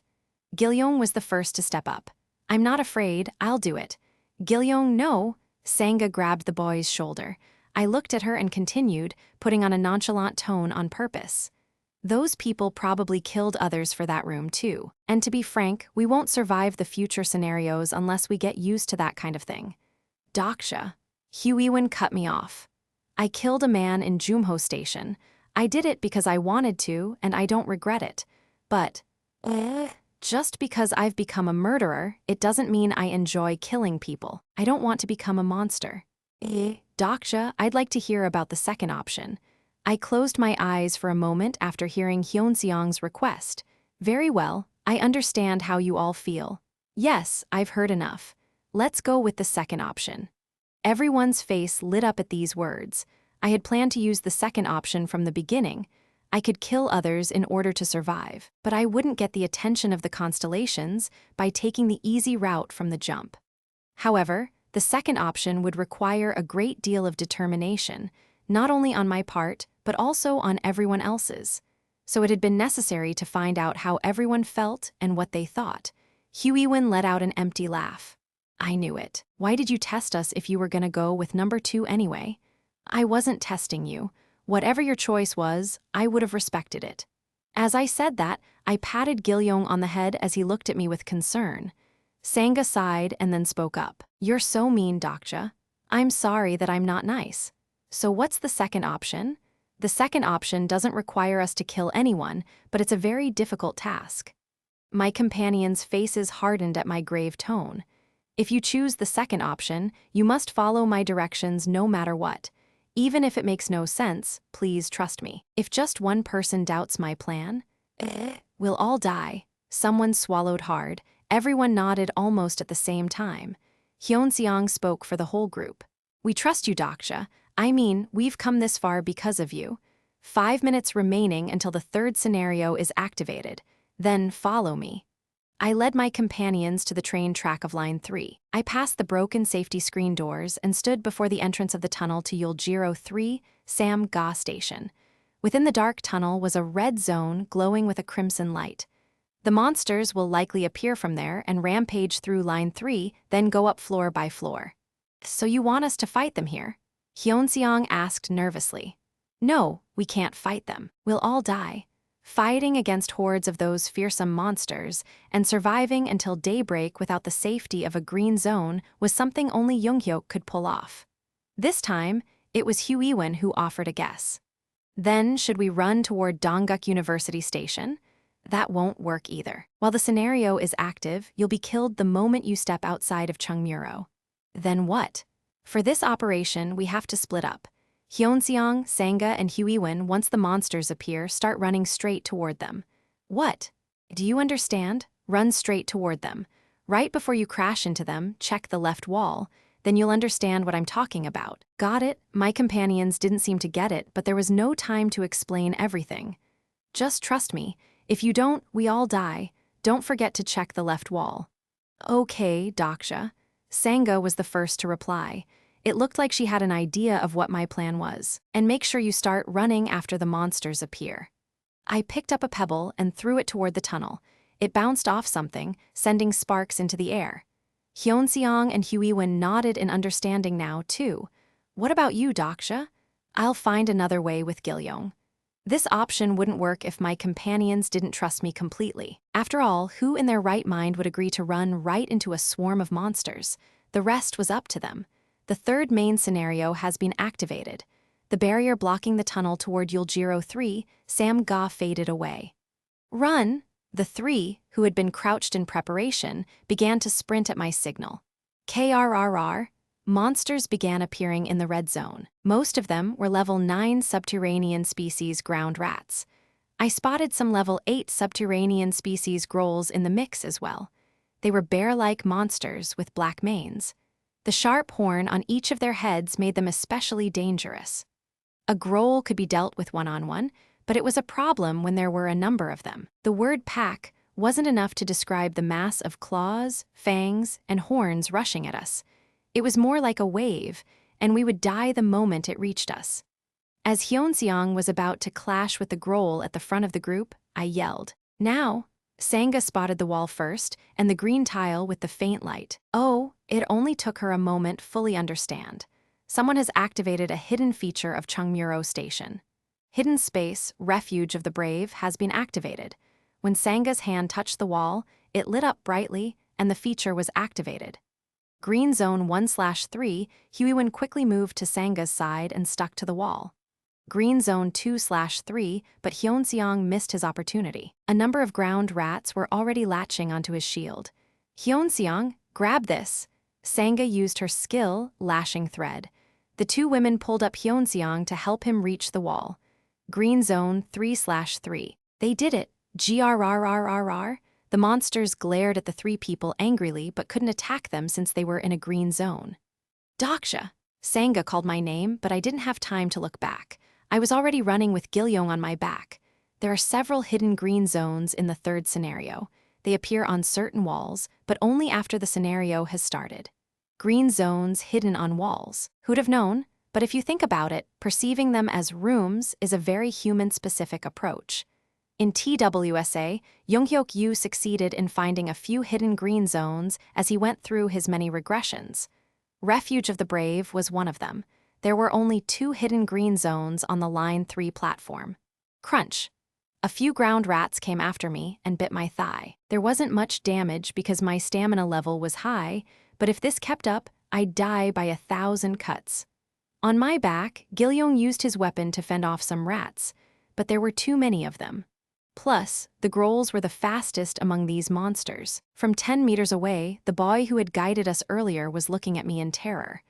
Green zone 1/1 like a coward, I was briefly tempted to take the easy way. Ha ha ha ha, what a show. Now, same as yesterday, it's time for a penalty. System messages followed the goblin's loud voice as it echoed through the air. The scenario penalty has been applied. A number of green zones have been deactivated. No, Jigea, screams were reverberating throughout Chungmuro Station. The closest came from the boy from before. Ack! The moment his green zone disappeared, his small body was ripped apart and swallowed up by ground rats. As this gruesome feeding frenzy bought us some time, I ran toward the aisle with Gilyoung on my back, but the monsters coming through the broken safety screen doors blocked the passage. I put Gilyoung down behind me and pulled out Unbreakable Faith. SHHHK, the blade made of White Star weapon aura, sliced through monsters quickly, but their numbers didn't decrease. I couldn't believe Junghyeok survived this wave of monsters even for one night. He was a monster himself. Even if I invested all my coins into stats, I doubted I could do it. At that moment, Gilyoung spoke. Dokja, don't talk to me now, I'm busy. It's okay if you leave me and go. What? To be honest, I don't understand. Why are you even helping us? You'd have a much higher chance of surviving on your own. How could this little boy say such a thing so calmly while facing death? Perhaps his heart was already dead. Yeah, you're right. Another swing of my sword, and another headless body of a ground rat fell to the floor. I could do everything alone, survive alone, and make a cozy living for myself. That certainly would be easier, but why did I do this? If anyone were to ask me that, I wouldn't be able to explain clearly. But I could say this for certain. I once read a novel that flopped because the main character did just that. I'm reminded of this every time I'm not cut out to be the leading man. I'll never be a hero or a savior, however. Gilyoung was trembling. I put him on my back again. Hold on tight. Gilyoung Lee will not die, not today. As the wave of monsters approached, I controlled my breathing and focused energy on my legs. I kicked hard against the ground, and the level 15 strength concentrated in my legs propelled my body forward explosively. I'm breaking through. Ground rats bared their sharp fangs and came at us from every direction. The hard horn of a groll stabbed me in the waist. Although my body was tough due to my level 15 stamina, the relentless attacks from the monster's horns eventually made my skin bruise over and bleed. The first bookmark has been activated. Bookmark was activated, and delusional demon Namwoon Kim's dark awakening surrounded my body. I rammed the horde of monsters head-on and surged forward. Fangs dug into my body, and ground rats bit down on my thighs. But I didn't stop. Instead, I ran and ran as fast as I could. There it is. Finally, I saw the wall that was written about in the novel. Using the head of a charging ground rat as a jumping board, I leaped forward, toward the gleaming light of the 2-person green zone. But, damn it. Green zone 1/2, it was already occupied. I momentarily forgot about the wave of monsters behind me and stared at the figure inside. There stood the man who shouldn't have been there. Hey! He looked back at me. Can you step aside? I know you can survive out here. I'd rather not. I'm a bit tired today. I wanted to slap his cocky face. I couldn't understand it. How did Junghyeok Yu already know about this spot on his 3rd loop? He shouldn't start using hidden green zones until his 4th loop. Damn it! Had he already learned about this spot during his 2nd loop, and it simply wasn't mentioned in TWSA? Then why didn't he use it on his 3rd loop in the original story? Grrrrrrrr. The growl of a ground rat came from behind. There was no time to curse the author. I could feel Gilyoung's shaky breathing. I made direct eye contact with Junghyeok. We spoke at almost the same time. I can take the kid. Take the kid at least. I was relieved, even though he'd no doubt said that only because he knew the constellations were watching. Green Zone 2/2, the green zone sign changed as soon as I let Gilyoung down. He'd be safe now. No, wait, Dokja. Gil-young instantly tried to run back toward me, but Junghyeok firmly held onto his shoulder. I swung my sword at the ground rats coming for me. Constellation, bald leader of the peasants' army, closes his eyes. Constellation, demonic judge of fire, gazes at you with pity, but not before seeing Junghyeok's mouth moving. I told you you'd die. A wave of monsters was rushing at me. There were no green zones left. I told you I wouldn't. Ignoring the monsters, I reached inside my shirt. I really didn't want to use this because I wasn't sure what the side effects would be, yet I had no choice but to trust the fourth wall. Is that? A look of shock came over Junghyeok's eyes. That's right, you bastard. Do you get it now? Well, even if you understand, it's not something you can ever try. I looked at the white stone shining in my hand. The specter's spirit stone. The item I had obtained after hunting a specter, a ghost species, on the way to Chungmuro. Crunch. Dozens of ground rats started ripping apart my body. I was bloody and bruised red. My body's durability was rapidly decreasing as I put the spirit stone in my mouth. Something that looked like steam escaped through my teeth and turned into a fog that soon engulfed the entire area. Illusory prison has been activated. The ground rats and grolls attacking me stopped all at once. Everything around me began to distort, including the platform, Junghyeok, and Gil-young, who was desperately calling my name. Just like that, I had turned into a ghost species. Dokja.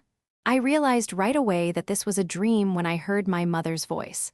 I struggled desperately not to fall into it, but it was difficult this time. It felt like I was sinking to the bottom of a swamp. The effects of the fourth wall are temporarily diminished due to excessive immersion. My expanded consciousness began to show me scenes from my past. The living room covered in blood, the cold corpse of a man, the back of woman looking down at the corpse. No, anything but this memory. I mustn't remember it. I shook my head hard and struggled for minutes until the scene finally began to disperse. Damn trauma. I, too, had memories I didn't wish to dredge up. This was why I'd been so hesitant to use the specter's spirit stone. When consumed, this item temporarily turned you into a ghost species, making you invisible to monsters. However, it had the side effect of amplifying the user's trauma. That was also the reason I couldn't give it to my companions. If anyone else had used the spirit stone, their sanity would have been instantly shattered. My head hurts like hell, but I think I'll live. The fourth wall was really something else. That skill was the one reason I was relatively fine. Even a high-level mental barrier skill couldn't be as effective as this. But that wasn't all. If I'm right, this skill is Junghyeok Yu. Are you Junghyeok Yu? I thought my trauma was rearing up again, but I didn't recognize the voice. That meant the voice wasn't from my memory. When I turned around, there stood a stranger. No, you're not him. You look Korean. Who are you? A foreigner with blonde hair. The short girl in a sporty outfit stared at me in puzzlement for a long time. I don't understand. I have seen the future many times, but I've never seen you. The iris of the girl's left eye was an ominous red swirl. Pages of TWSA rapidly fluttered by in my head. I knew this character. In fact, she was someone I couldn't not recognize. But why now? Exclusive skill character profile has been activated. Character Anna Croft is using exclusive skill Mental Barrier LV. 6. Character profile overrides Mental Barrier LV. 6. There is too much information about this character. Switching to a summarized view. Character profile name, Anna Croft exclusive attributes, Prophet Legendary, Savior Legendary exclusive skills, Future Sight LV. 5. Past Sight LV. 4. Insight LV. 8. Clairvoyance LV. 4. Advanced Magic Proficiency LV. 4. Mental Barrier LV. 6. Lie Detection LV. 7. Archdemon's Gaze LV. 1. The fearsome ability to enter other people's consciousness regardless of where they were. The bold plan to see into the future and use that foreknowledge to shape the world as she saw fit. There was only one person in TWSA who fit that description. Anna Croft. How do you know who I am? She stared at me, her eyes wide with disbelief. I answered her. I'm a prophet too. Character Anna Croft has activated Lie Detection LV. 7. Lie Detection has confirmed your words to be false. Guess it doesn't work on a real prophet. Reveal your identity. Who are you? Anna Croft's small lips were closed tightly, as if she couldn't stand not knowing everything about me. I thought I understood what was going on. She must have detected my existence because the fourth wall was temporarily weakened. At least, if that skill was what I thought it was. Honestly, I was a bit disappointed. Do you really not know who I am? Pardon? The angler dragon's nucleus I sent you. You made good use of it, didn't you? Anna Croft's mouth was opening slowly. You used its magic power to implant that archdemon's eyeball, right? It can't be. You're the one who requested broken faith from the auction house. The archdemon's eyeball. That was a whopping 1 million coin item she got from her sponsor. Forget silver spoon, she was born with a diamond spoon in her mouth. I'm so jealous. What's your name? Answer me. How? The effects of the fourth wall are gradually being restored. Why? Can't I see anything? Anna Croft's vision was becoming blurry. As the ability of the archdemon's eyeball, which allowed her to interfere with another person's consciousness, began to weaken, she herself began to blur and fade away. I waved at her. We'll meet again someday. Wait for me on the other side of the continent. Exclusive skill, the fourth wall, has been fully restored. Finally, her form had completely disappeared. I was eventually able to relax once her presence was gone. Things were hard enough without encountering Anna Croft, of all people. I just can't catch a break today, huh? You have gained immunity to the effects of illusory prison due to your skill. Damn it, that took forever. My head was starting to clear. Although some unpleasant feelings remained, I felt much better. Repeatedly, I slowly breathed in and out. I went over some definitive facts to check if I was back to my senses.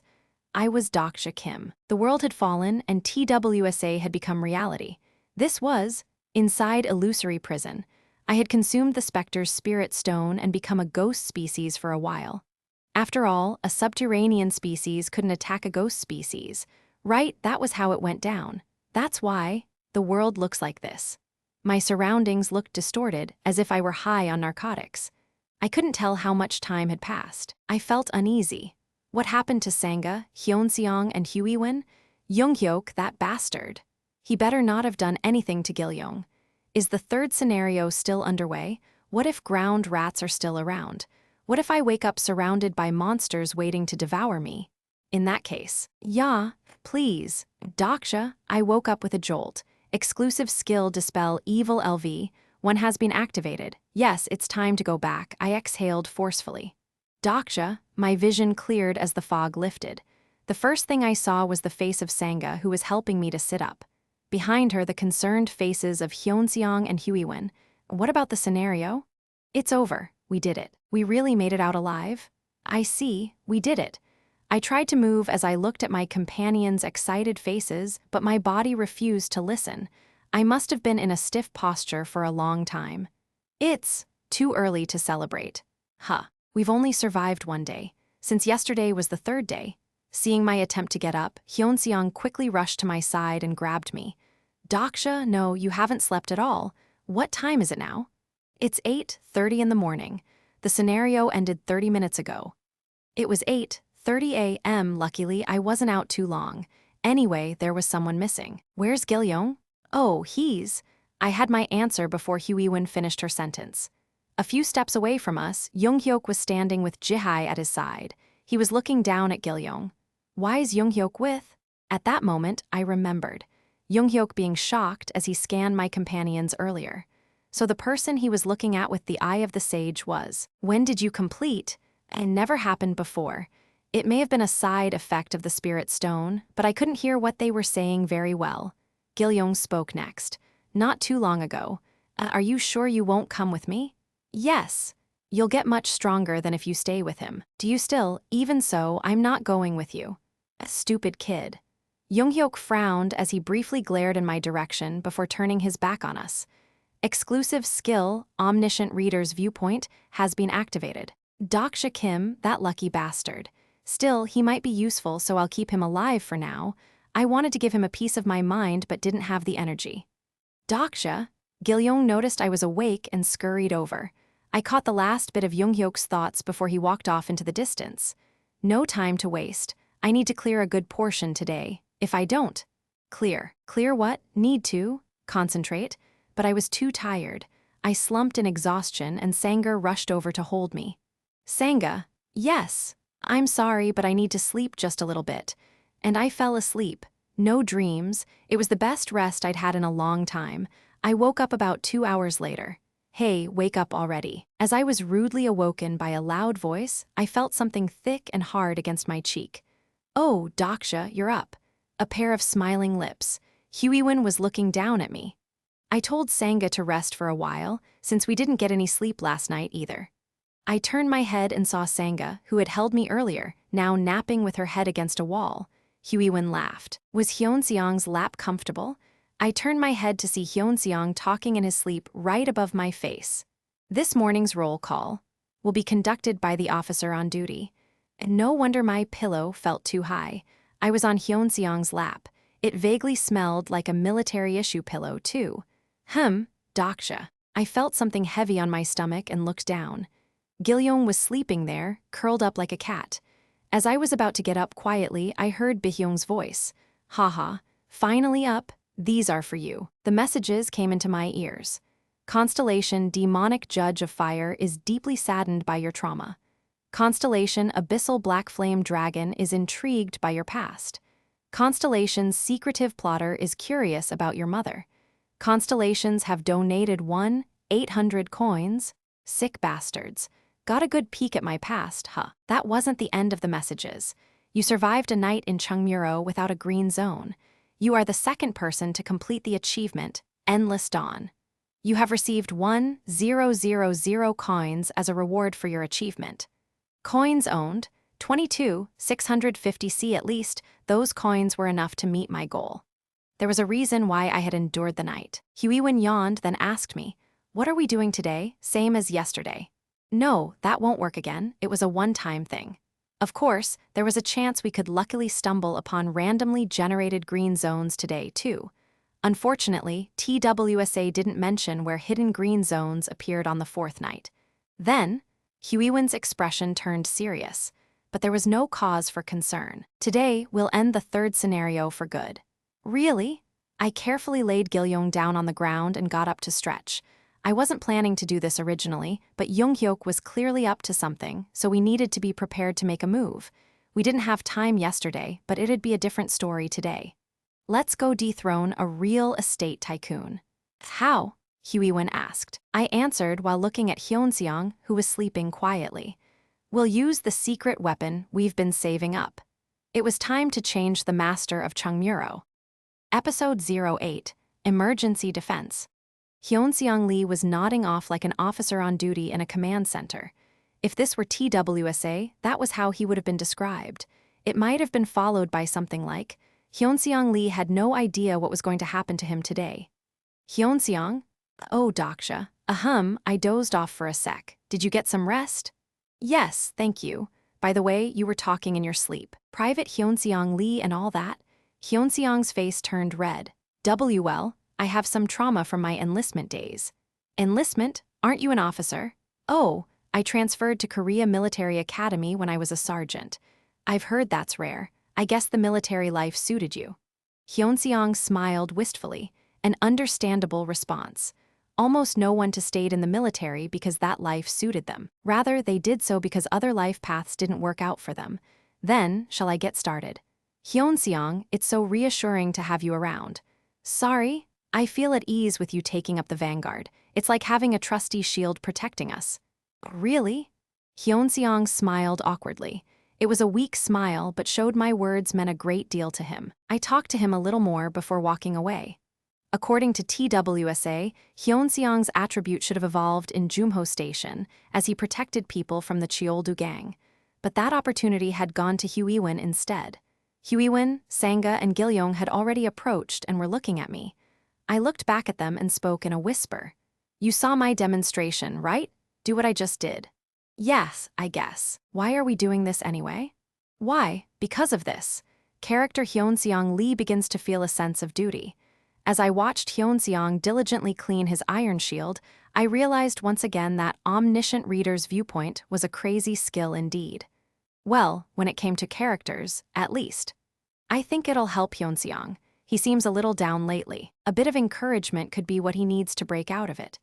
I told my companions this as if I were sincerely concerned about Hyunseong. The naive Sangha nodded her head. Is this a power of compliments type of thing? That's one way to put it. Got it. I also hope Hyunseong can pick himself up soon. Unlike Sangha, Huiwen looked a little bit suspicious about it. Dokja, yes. Is your sponsoring constellation one-eyed fortune teller by any chance? What are you talking about? Gunjai, don't you know Gunjai? Huiwen came up with her own epithet. For a second, I thought she might be the author of TWSA, but there was no way, because Gunjai's epithet was one-eyed Maitreya. No, I just happen to have a special skill. Let's just say it helps me understand others. I'm guessing you won't tell me even if I ask you what it is, so I won't bother to ask. Thank you. By the way, you're not using that skill on me right now, are you? The look on my face almost betrayed me. I was glad that Huiwen didn't have the lie detection skill. It's not like this skill lets me find out everything about a person. Huiwen looked at me as if she was considering something, then she smiled. I guess not. What did she think just now? There was an edge in my voice as I went back to the topic at hand. Anyway, let's do our best for Hyunseong. First Huiwen, then Sangha, and last Gilyoung. Take turns talking to him when you have a chance. I believe in you, Hyunseong. Stay positive, something like that, right? Try to be tactful. Yeah, got it. This had to be done for this plan to succeed.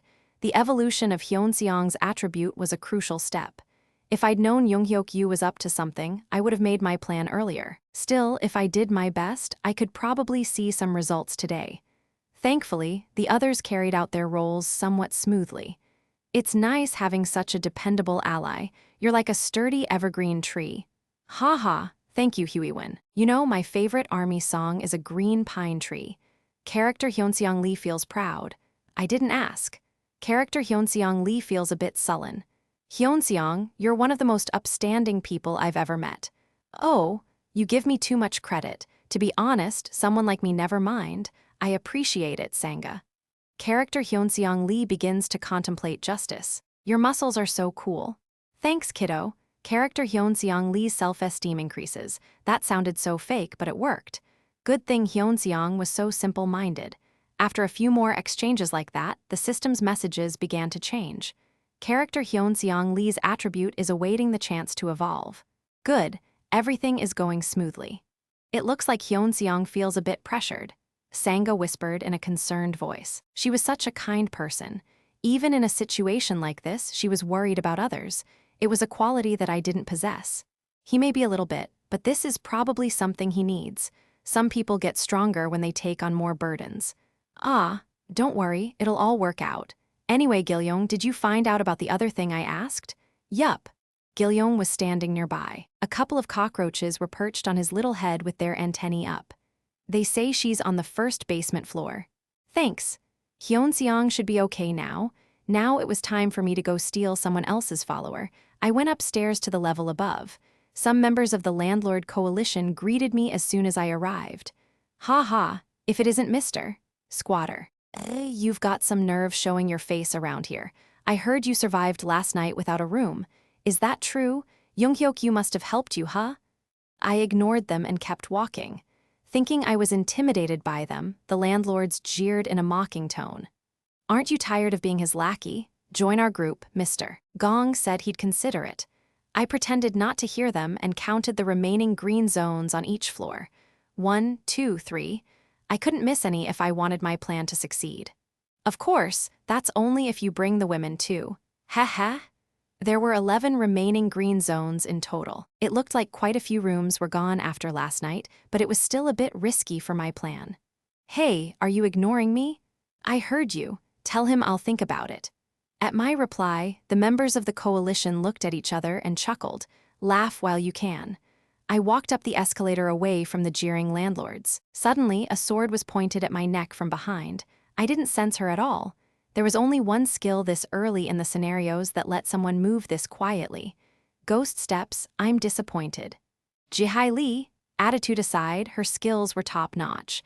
There was a reason why Chungmuro chose her. You're gonna join those bastards? With the women too. Don't you know what'll happen? Of course I know. Huiwen would decapitate them the moment they tried anything, that's what would happen. But Jihai Lee didn't know who Huiwen was yet. And you're still cozying up to those creeps? You should have just died last night.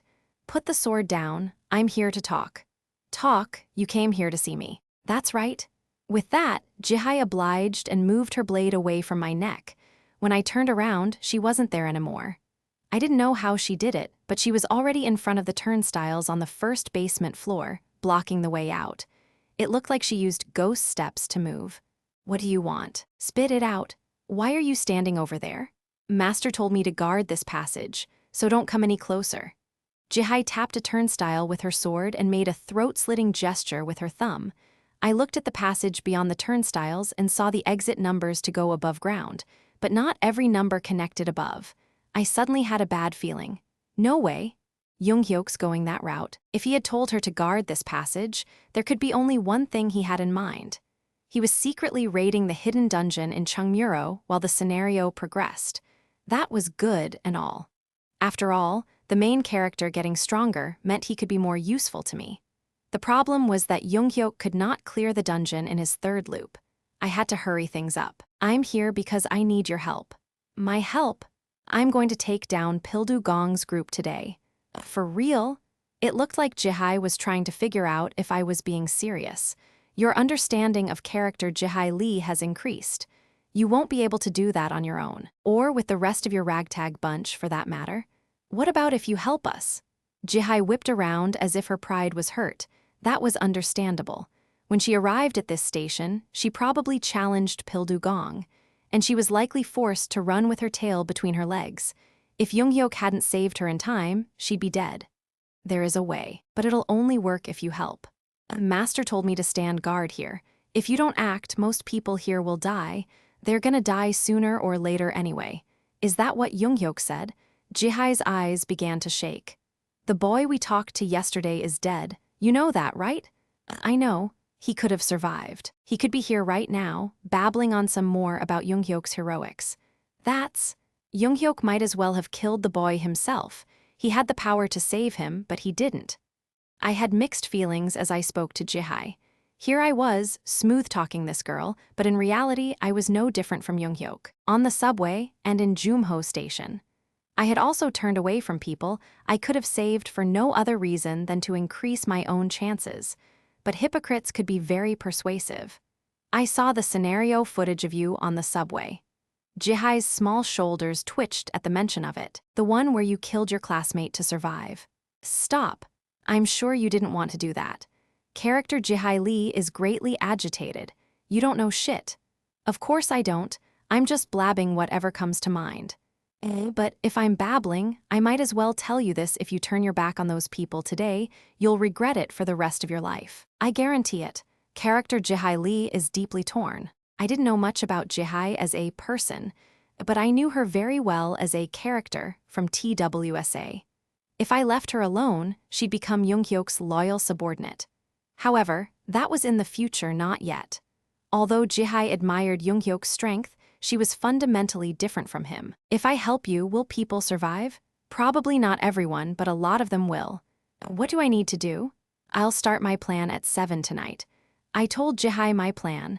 I specifically told her the things she must do in order for said plan to work. She listened quietly, then gaped in disbelief. Are you serious? You're really going to do that? That's right. And to be honest, I don't think that will go well. And just to be clear, I haven't agreed to help you yet. The choice is yours. She said that, but I knew Jihai Lee would take action. There was a reason why Chungmuro chose this foul-mouthed brat. Constellation's secretive plotter likes your shamelessness. You have received 100 coins as a donation. Jihai Lee's sponsoring Constellation is interested in you. You have received another 100 coins as a donation. With that, the board was set. It was time for my plan. My companions and I were on the Line 3 platform. They were checking their weapons. It looked like Singnong had done his job well. I handed out the weapons like you asked, Dokja. Everyone's old weapons were quite worn out, so I had asked Singnong to make new ones. The parts came from the level 8 subterranean species we fought last night, swords and spears made out of Grohl's horns. They wouldn't last long, but they should be serviceable for what was to come. Huiwen smiled in satisfaction. This is much lighter and stronger. Ah, thank you, Dokja and Singnong. I mean it. Sangha bowed her head. We couldn't fashion a blunt weapon with a Grohl's horn, so Gilyong was stuck with his old ground rat skull mace. I patted him on the head as he wordlessly stared at the ground. Poor kid, he looks disappointed. This won't be easy. It could get more dangerous than yesterday. Is everyone ready? They all nodded, looking serious. Then we'll commence the operation. From now on, it was a race against time. We'd have to work as quickly as possible before the Landlord Coalition figured out what we were up to. Hyunseong and I started going up the stairs after the other three dispersed to each floor for their missions. Dokja, I'm not so sure about this, Hyunseong admitted. Wait, you can't say that. You're the key to this whole plan. I tried to sound as firm as I could as I replied. This has to go well. But Hyunseong looked unsure. Seems like everyone's really counting on me. It's a lot of pressure. I don't know if I can live up to that. Hyunseong, you've earned every bit of the trust we're putting on you. I appreciate you saying that. Honestly, this is all very new to me. No one's ever relied on me like this, not even in the army. It was the first time I'd heard of that. Now that I thought about it, I didn't know much about Hyunseong's life back in the army. It was only briefly mentioned in TWSA. When this scenario is over, I'd like to hear your story. I said that without much thought, but Hyunseong appeared to be quite touched. Character Hyunseong Lee begins to open up to you. Your understanding of character Hyunseong Lee has greatly increased. Sometimes, I get an odd feeling when I talk to you, Dokja. Pardon? How? Almost like you've known me for a long time. It's hard to explain, but Hyunseong's trailed off as he scratched his cheek. Oh, I didn't mean it in a weird way. I'm just saying. Yes, I know what you mean. Thank you. Actually, now I'm curious about your story too. My story? Yes, I've never met anyone like you before. There's a lot I want to know about you, like what you used to do before all this. It felt strange. A supporting character from a novel I read was curious about me. It was weird and a bit embarrassing. It'll be a boring story. I still want to hear it. Suddenly, a question popped into my head. If TWSA hadn't become reality, would Hyunseong Lee be living in the same world as me? Or was he a character who only appeared when the novel became reality? Whatever the case, one thing was certain: he had become a living character, and he was right in front of my eyes. And that was that. At that moment, a group of middle-aged men approached us. Oh, it's Junghyeok Yu's pal. You here to negotiate? The Landlord Coalition was here. It's just you two. What about the others? The man speaking had a woman by her collar. She was one of the people we'd seen occupying a 5-person room yesterday. The man smirked as he noticed I was staring at her. Oh, her. She kept refusing to sell her room, so. Anyway, don't worry about her. Help me, please. The woman looked at me desperately. Constellations of the absolute good alignment began to make a racket in my head, but I waited because I knew there was someone who needed to make a move first. Let her go. It was Hyunseong Lee. Who the hell are you? Asked the man in a mocking tone. Hyunseong looked at me as if he was waiting for my permission. I nodded. Character Hyunseong Lee wants to carry out justice of his own will. Character Hyunseong Lee's attribute is about to evolve. The members of the coalition pulled out their weapons. There was a murderous glint in their eyes. I checked the time. Shall we get started? I increased my stats with coins. You invested 200 coins in stamina. Stamina LV. 15 stamina LV. 18 Your stamina level has increased. You invested 200 coins in strength. Strength LV. 15 strength LV. 18 Your strength level has increased. I needed to get maximum efficiency with minimum investment here. Coins owned, 450C because I had to use the rest of my coins elsewhere. Boom! The sound of small explosions rang throughout the subway station, followed by people's screams. These were signals from my team. Hyunseong? He nodded. We charged at the men in front of us. The members of the coalition went into a panic. What the hell? Exclusive skill, White Star Weapon Aura has been activated. Gaia? The arm of the man who had the woman by her collar went flying through the air. His companions looked stunned as the blood gushed out of his wound like a fountain. Hyunseong and I ignored them and kept running. The middle-aged men quickly came back to their senses and chased after us. Those crazy bastards. Stop them. We got to the aisle on B2. From here on was Pildu Gong's private property. You are trespassing on private property. Surround them. The members of the coalition standing out front spotted us. There were fewer than I expected, as if some of the members were missing. 12 up front and 20 at the back. It was still too many for the two of us to handle. Well, I wasn't planning on dealing with them anyway. Hyunseong moved ahead of me as we were about to collide with the landlords in the front. Character Hyunseong Lee has activated the stigma, Great Mountain Push LV. 1. Arg! Hyunseong charged forward with incredible force, knocking the men down like dominoes. Character Pildu Gong has activated the stigma, Militarized Zone LV. 4. Soon, turrets began rising up from everywhere on the private property, loaded up with red magic bullets and ready to open fire. There was a total of 5 turrets. It looked like Pildu Gong's Militarized Zone had leveled up since last time. Dokja! I ran to stand in front of Hyunseong and took his shield. As soon as I held it up, a hefty force slammed into it, pushing me back. Boom! Blam! Kaboom! I felt like I was hit by a cannon. My arm holding the shield was in pain. The Militarized Zone, with level 19 magic power, was a force to be reckoned with, but it was manageable. Your stamina level has exceeded 20 due to the boost from Unbreakable Faith. A powerful protection surrounds your body. If it isn't Mr. Squatter. I heard Pildu Gong's cold voice coming from the other side of the shield. The coalition seemed to relax, seeing me and Hyunseong pinned by the power of the magic bullets. The iron shield's durability had decreased greatly. I could probably only block about a dozen more bullets. Pildu Gong spoke up, sounding amused. You don't look like you're here to pay the fine. What is it? We're done being tenants. Interesting. Are you trying to take my land? Well, not really. Character Pildu Gong's private property causes the stats of intruders to decrease. There it is. This was what made Pildu Gong such a fearsome opponent, the debuffing effects of private property, combined with the defensive prowess of Militarized Zone. The red-hot barrels of the turrets began to glow with a crimson light as they gathered magic power. Character Pildu Gong's mini-turrets are preparing to fire magic bullets. With the combined power of private property and Militarized Zone, almost no incarnation could challenge Pildu Gong at this point in the scenarios. Die. As magic bullets were about to be fired, I heard screaming in the distance. Wounded members of the Landlord coalition were rushing here. Mr. Gong, the ground is... A sword wound. Jihai had made her move, this was it. I looked at Hyunseong. Hyunseong, now's the time. He blinked rapidly. Take it all down. Hyunseong raised his fist high as if he had been waiting for this moment. His eyes looked nervous and anxious, but at the same time, his face was full of determination. He would not run or hide from this moment. Character Hyunseong Lee's attribute is evolving. A blinding flash, then a silver aura began to surround Hyunseong's body. I felt a bit emotional as I watched. The evolution of Hyunseong's attribute was one of my favorite scenes in TWSA. Steelblade Hyunseong Lee was one of the strongest supporting characters in the novel, and this was why a new stigma has been unlocked due to the evolution of his attribute. When it comes to a single powerful blow, few in all of TWSA could match him.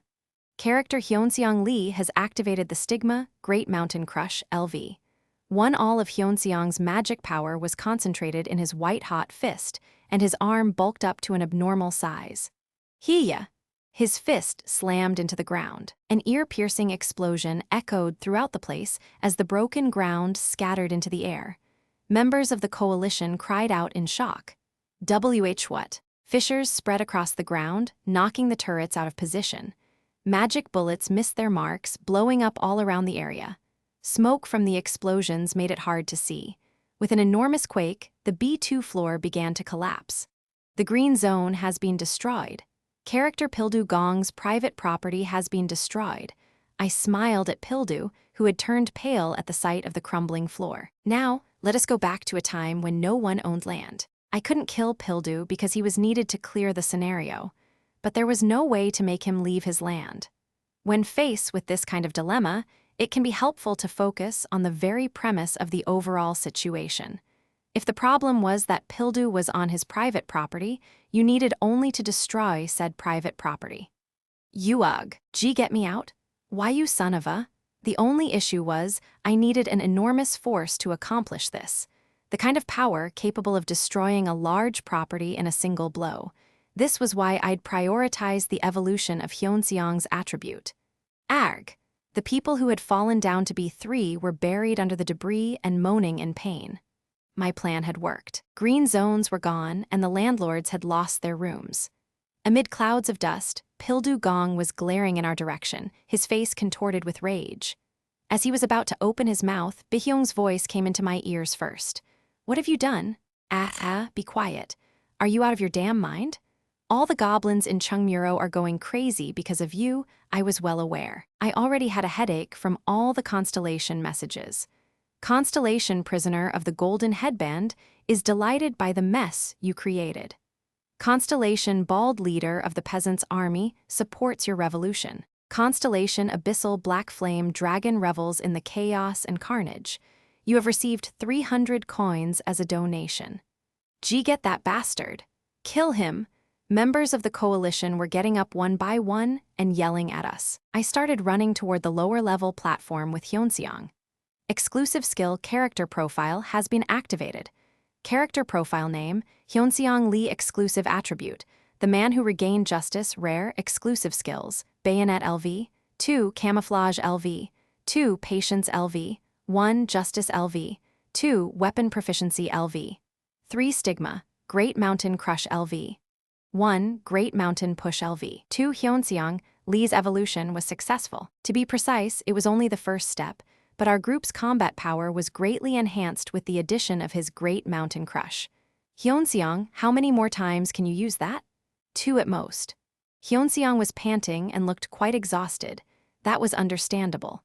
A stigma on the level of Great Mountain Crush was like an ultimate skill that consumed a great amount of stamina and magic power. When it came to simple brute force, there weren't many abilities of the same type that could match Great Mountain Crush. My companions, who had been scattered throughout various spots in the basement, were now running toward us. I asked Sangha, who was in the front of the group, "Did you get them all?" "Yes, we took them all down. I had no idea you could destroy the rooms like that. We struck the floor together and it went kaboom," said Huiwen, who was right behind Sangha. Sangha, Huiwen, and Gilyoung had each taken care of the small green zones. Most of them, except Pildu's land, were for 3 people or fewer. There were slightly bigger green zones, but someone else would take care of them. "Hey, can't you hear me? What are you gonna do now?" Meanwhile, Bihyung was still ranting at me through goblin communication. "What's the issue? Did you forget? There are other channels than mine in Chungmuro. Don't you know what'll happen if you pull this kind of stunt?" Of course I did. The constellations in Pildugong's channel must have gone mad. Which channel is Pildugong? Biryu's, #Bur 3642. Isn't that the goblin who was filling in for you before? Yeah, right. That jerk. What's his viewership like? It's mostly thrill seekers. A goblin whose viewership was mostly thrill seekers. That was why Biryu's hosting style was so violent. This worked for me. Reactions for his channel would be hotter than I expected because they had to be quite frustrated. As soon as we went down the stairs to the Line 4 transfer platform, I spotted a familiar face. She was twirling her sword in the air. "Did you get 'em all?" "Yeah, it was easy. Jihai Lee destroyed the bigger rooms for 5 to 8 people. I had her take care of the ones Huiwen couldn't handle alone. She was definitely a student of Junghyeok Yu. No, the incarnation of Korea's greatest hero. There were no more green zones in Chungmuro. Now what? Those bastards will come after us soon." "Ah, speak of the devil," Jihai quipped nonchalantly as she glanced behind me. "By the way, I'm not helping you this time. I wasn't expecting you to." Huiwen squinted at Jihai as she stepped back. "What's her deal?" I just realized that Huiwen wouldn't know her, but there was no time for introductions. "Ha, you're in big trouble now." With Bihyung's words, a system message rang in my ears. A bounty scenario has been activated. Bounty scenario assassination request category, sub-difficulty, C mission. The constellations of channel #BIR 3642 have requested the assassination of a specific character. Kill incarnation Dokja Kim in Chungmuro. Time limit, 10 minutes reward. 2,000 coins penalty for failure. None I knew this would happen. Things were getting interesting. By now, every single incarnation in this station would be gathered on the Line 3 platform to hunt me down. "So whoever kills you gets 2,000 coins? Asked Huiwen standing next to me. "Why? Are you gonna go for it?" Nah, course not. If it were 200,000 coins, maybe. Did she know how much that was even worth? Dokja, get behind me. It was Hyunseong who moved first, stepping in front of me. Then Huiwen stood beside him. Sangha and Gilyoung positioned themselves on either side of me. It was quite an impressive defensive formation with me in the center. Huiwen smiled. Looks like we'll finally get to repay a little bit of what we owe you. Dokja, we'll block them no matter what. People began to gather around us, their hostility in open display. Not just the furious landlord coalition, but also the tenants who were blinded by the bounty. I turned to Gilyoung, who was gripping his weapon tightly. Relax. I glanced at the train track while patting the boy on the shoulder. We're not the ones they'll have to fight. I couldn't remember the exact chapter, but there was a certain scene in TWSA. I didn't have the time to check which loop it was, but at one point, Junghyeok, who had gone mad from repeated regressions, destroyed all green zones as soon as he arrived at Chungmuro. In other words, just like right now. Due to the destruction of all green zones in the station, the main scenario system has become overloaded. The difficulty of the scenario has been adjusted according to the time remaining. The scenario has been updated. Main scenario #3 emergency defense category. Main difficulty. B mission. Monsters scheduled to spawn over the remaining days of the scenario will now appear all at once. Survive the onslaught of monsters during the remaining time. Remaining time, 8 hours reward. 1,000 coins penalty for failure. If the scenario had progressed normally, there should have been 3 days remaining.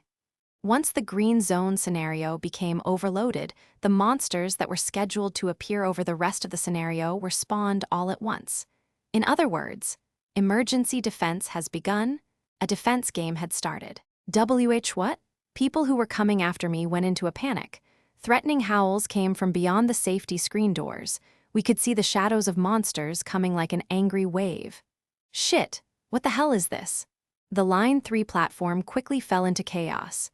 People's faces turned pale at the sight of the oncoming monsters.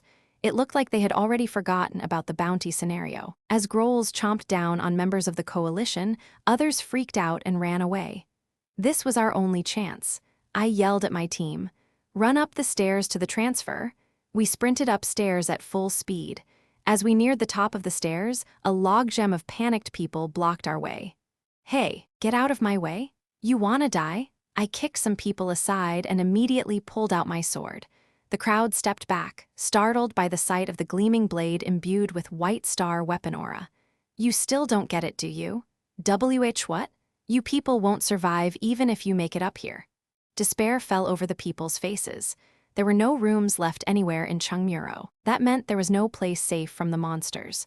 What are we supposed to do then? What else? Stand and fight.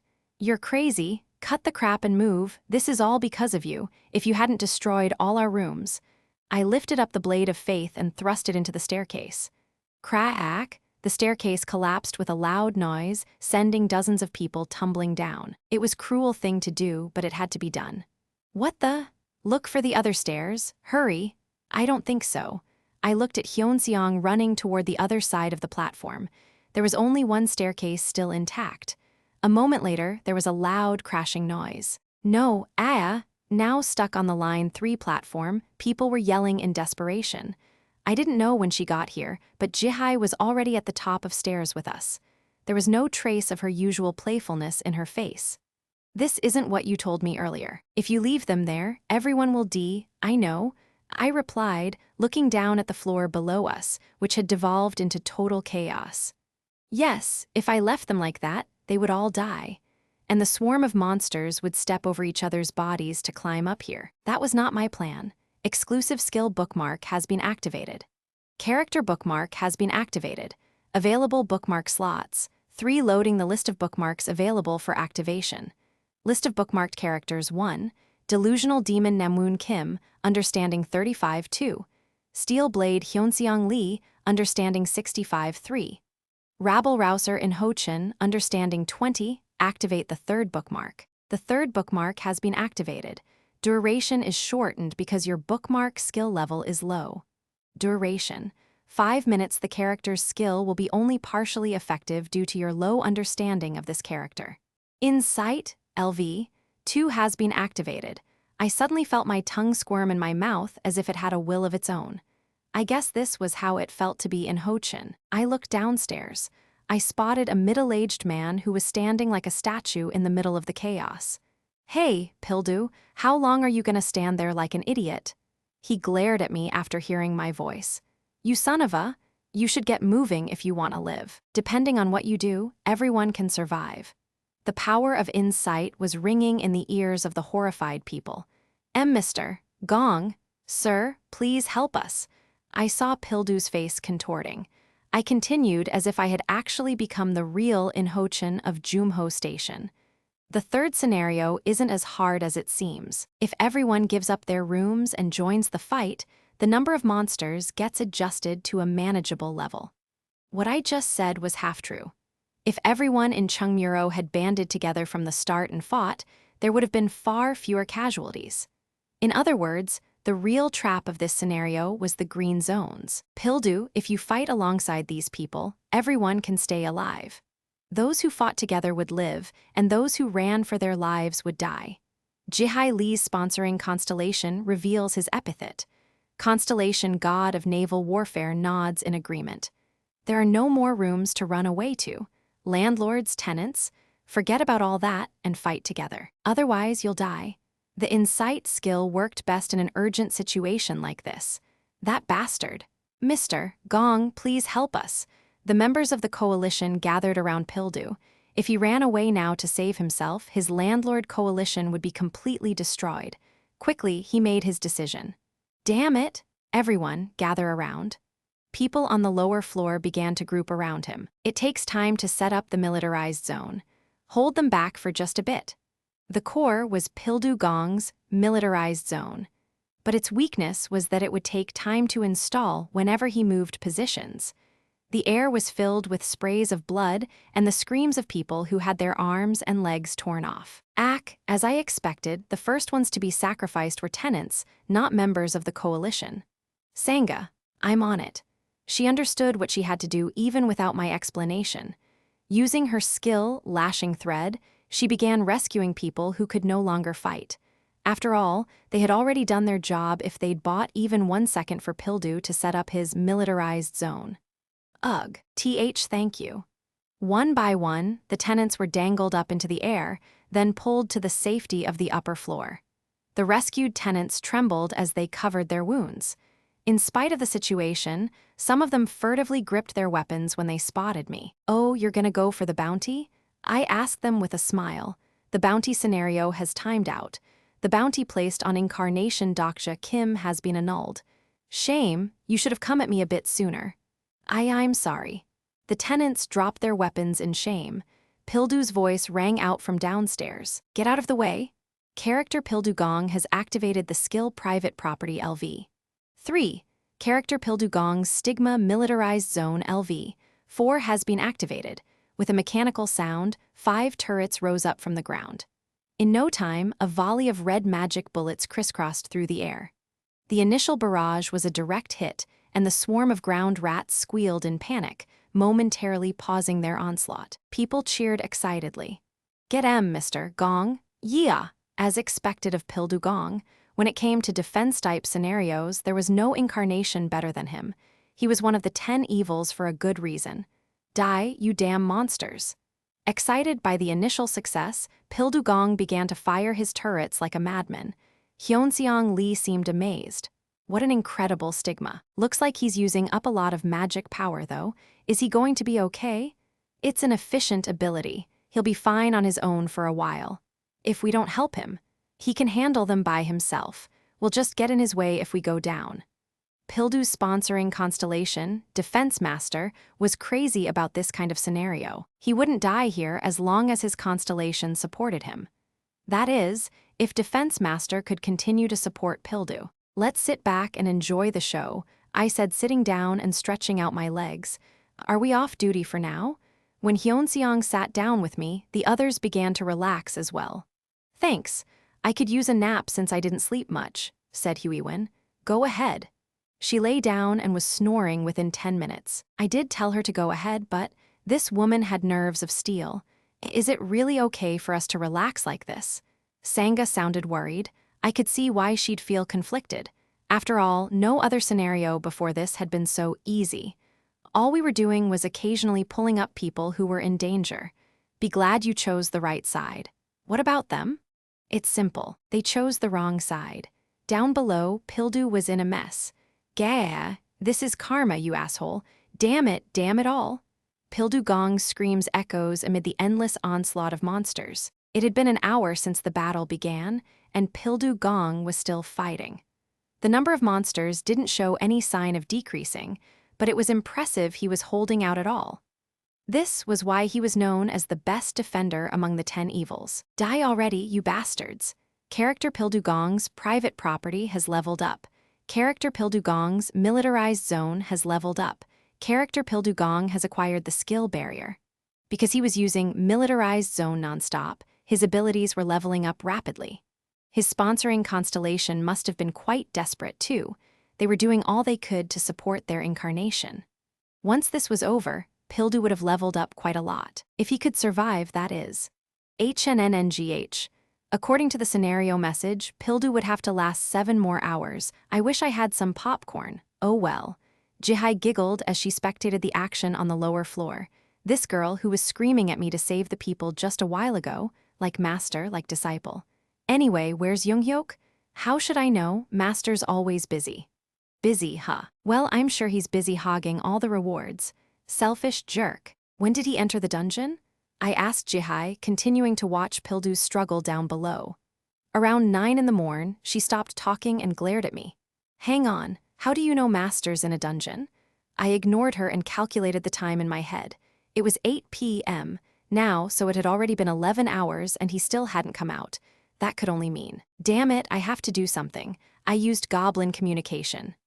Bihyong, the ball of fur who had been snickering in midair, whipped around toward me. What do you want? Open the goblin shop.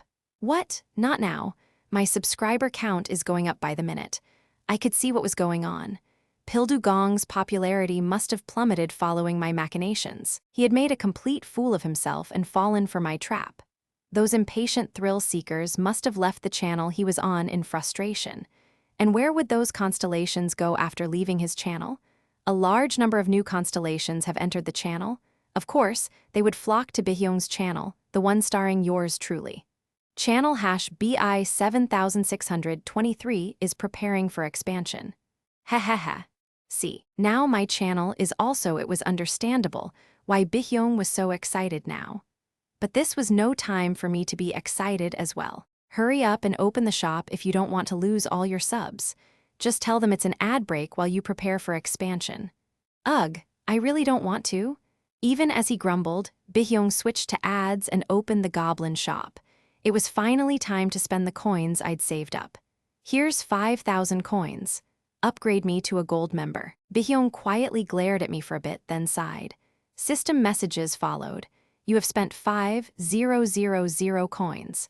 Congratulations, you have become a gold member of the goblin shop. As my membership was upgraded, the background of the goblin shop changed as well. It sure feels great having a lot of coins. I spotted some newly added items. I put the ones I needed in the cart. Asterisk sponsorship contract 10,000C asterisk medium mana recovery potion, X10, 5,000C a contract and 10 medium mana potions. This should be enough for now. I spent a lot, but I would be able to get it back in no time, since the channel would be upgraded soon. Bihyong began to yell at me once he saw what I'd purchased. What? Why'd you buy that contract? Did you forget our deal? You weren't supposed to sign with a sponsor. What are you talking about? Why would I contract a sponsoring constellation at this point? Even if I did, why would I spend my coins on a contract?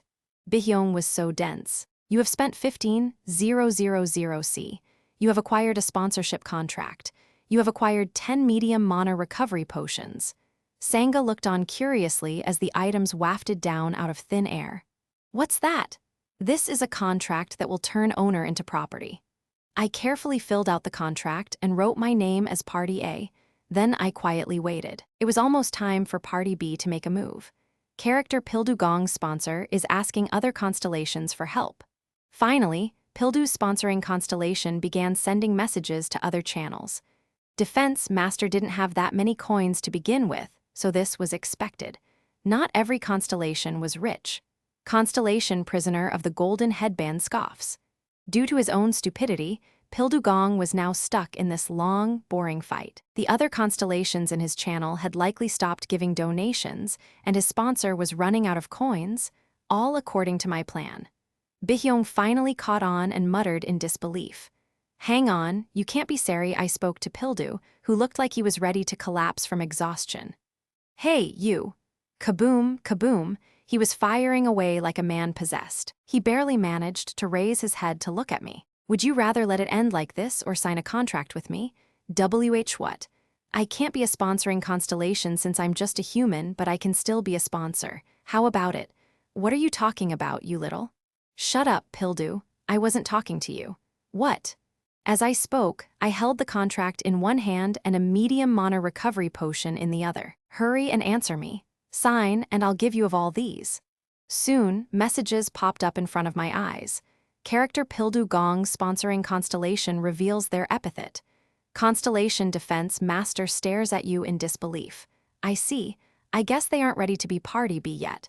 No need for me to be anxious, though. They're the ones running out of time, not me." Bihyong turned toward me. Have you completely lost your mind?" "What now? I've never seen any human sponsor a constellation. Is there a reason I can't?" "That's a constellation you're talking to.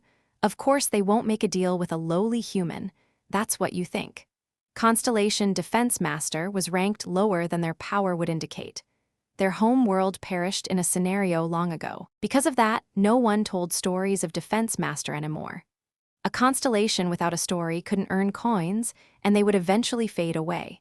This was why some constellations, including Defense Master, were obsessed with finding an incarnation. Because the world was reminded of their existence through the incarnation they chose. They don't have any coins left. What? Pildu was rapidly weakening. Defense Master wasn't like Monarch of the Small Fries. They genuinely cared about their incarnation. The fact that Pildu was dying meant Defense Master was out of coins. And if a constellation didn't have coins, they naturally couldn't make a new sponsoring contract with an incarnation. So what would happen to a constellation without an incarnation? If Pildu Gong dies, Defense Master's stories will be forgotten. To a constellation, being forgotten meant death. Bihyong stared at me with a hint of fear in his eyes. "Just who are you?" If I could get Pildu under my control, that would be a great weapon. Even Junghyeok Yu tried to get him to join his group several times during his many regressions. Of course, he was never successful. "Dokja, he really might die at this rate," remarked Sangha. Pildu was biting his lip so hard it was bleeding. There were only 2 automated turrets left in his militarized zone.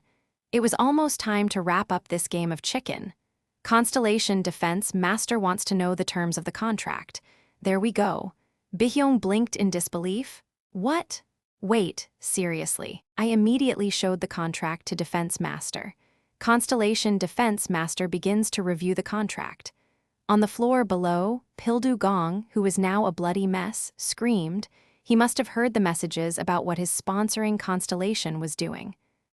What the hell is this message? What do you think? It's the sound of you being sold off. What's going on, Mr. Gong? Constellation Defense Master asks for some time to think it over. Soon, I heard the good news. Constellation Defense Master has added new clauses to the contract. Constellation Defense Master is willing to sign if you agree to the additions. I read the contract right away. 14. Incarnation Dokja Kim, Party A, shall respect Defense Master, Party B, S property rights and guarantee the survival of Party B's property, Pildu Gong. 15. Party A shall contribute to the well-being and betterment of Party B's property, Pildu Gong. A guarantee of Pildu Gong's survival and growth. I was planning to do that anyway. I needed Pildu to stay alive and grow stronger so he could make himself useful to me. The third clause was the part that mattered to me the most. 3. Effective immediately, Party A shall have the authority to command, maximum 10 commands per day, Party B's property, Pildu Gong. I nodded after reviewing all the clauses of the contract. Let's do it. Soon a white thread connected me and Pildu Gong. System messages started coming up. The contract has been sealed. You have become a joint sponsor of Incarnation Pildu Gong according to the contract. You have acquired the authority to command Pildu Gong according to the contract. The contract is valid for 5 years and will be automatically renewed unless updated. With that, I'd easily put armed Lord Pildu Gong under my thumb. If Junghyeok Yu had found out, he'd have fainted from shock. I mean, I wouldn't have known I could use a sponsoring contract like this if I hadn't read TWSA to the end. I handed the medium mana recovery potions to Sangha. Toss him a potion every 40 minutes. That should be enough. This way, he could clear the main scenario. Pildu turned to us after receiving a potion from Sangha. What's this? Drink it and fight. Pildu was initially suspicious, but opened and drank the potion. Blue smoke came out of his body, and the broken turrets returned to their original form. Character Pildu Gong's magic power has been replenished. Pildu wiped his lips and looked up at me. You fool, do you think this'll make me forgive you? As soon as I get out of here, I'll shut your mouth, Pildu. You have exercised your authority to command Pildu Gong per Clause 3 of the contract. MMF, MMF, MMMMF. Poor guy, he doesn't even know what kind of situation he's in. Get back to fighting then, and don't you dare mess with my people. MMM, MMF, MMF. Boom, boom, boom, boom, boom. Sangha's eyes went wide after seeing Pildu obey my orders. Dokja, what's happening to him? Simple. I turned owner into property. You don't need to worry about Pildu Gong anymore. It was at that moment the Constellation's messages blew up. Constellation, secretive plotter, is amused by your idea. Constellation, prisoner of the golden headband, drops his golden staff in shock. Constellation, abyssal black flame dragon, thinks you forget your place. Even though I tried to make the contract in secret, some constellations were onto me. Defense Master wasn't high level, but he was still a constellation. Constellations were shocked that I, a mere human, became a joint sponsor. Some of them were against me, like abyssal black flame dragon. However, a large number of constellations have their eyes on you. A large number of constellations want to be your sponsoring constellation. There were far more constellations who realized my value. It was understandable why they wanted me, since they could use Defense Master's power as well. It was then that Goblin Biryu, owner of Pildu Gong's channel, spoke up. Everyone, why are you suddenly leaving the channel? Please don't go. If you wait a little more, Biryu, the bastard who had added a survival fee and a food penalty at Junghyeok Station, was pleading as he floated in midair because his channel was about to close down. Oh and no. Goblin Biryu's form began to grow blurry. Channel #BIR 3642 has been shut down forcibly due to a decrease in viewers. Watching another channel disappear into nothing, Bihyong muttered in a trembling voice, Dokja? Yeah, is this what you were after from the start? I can't. What kind of monster have I signed with? I merely shrugged. Now that this was taken care of, I needed to move on. I turned to my companions who looked hopelessly confused about what was going on. Sorry, but I have to go somewhere real quick. What now? It's urgent. Hyunseong and Sangha, please stay here. There's not much to do. Just sit back and toss Pildu some potions until the scenario is over. What about Gilyong and me? Huiwen asked. You guys are coming with me. To where? It's hard to explain. So there's this jerk. A jerk? Yes, a real piece of work who's hogging all the items while people are dying here. I'm gonna go smack him in the head. And smack him I would. Hard. Huiwen thought for a beat, then asked, is he worse than Pildu Gong? I debated it for a second. Much worse. Then let's go. I'll explain more details on the way. With Huiwen and Gilyong in tow, I turned to go, but someone grabbed my shoulder. It was Jihai Lee. Hey, wait, where are you going? She's sharper than she looks. Good timing, you should come with us. Where? Junghyeok Yu is in danger. She scoffed, thinking it was joke.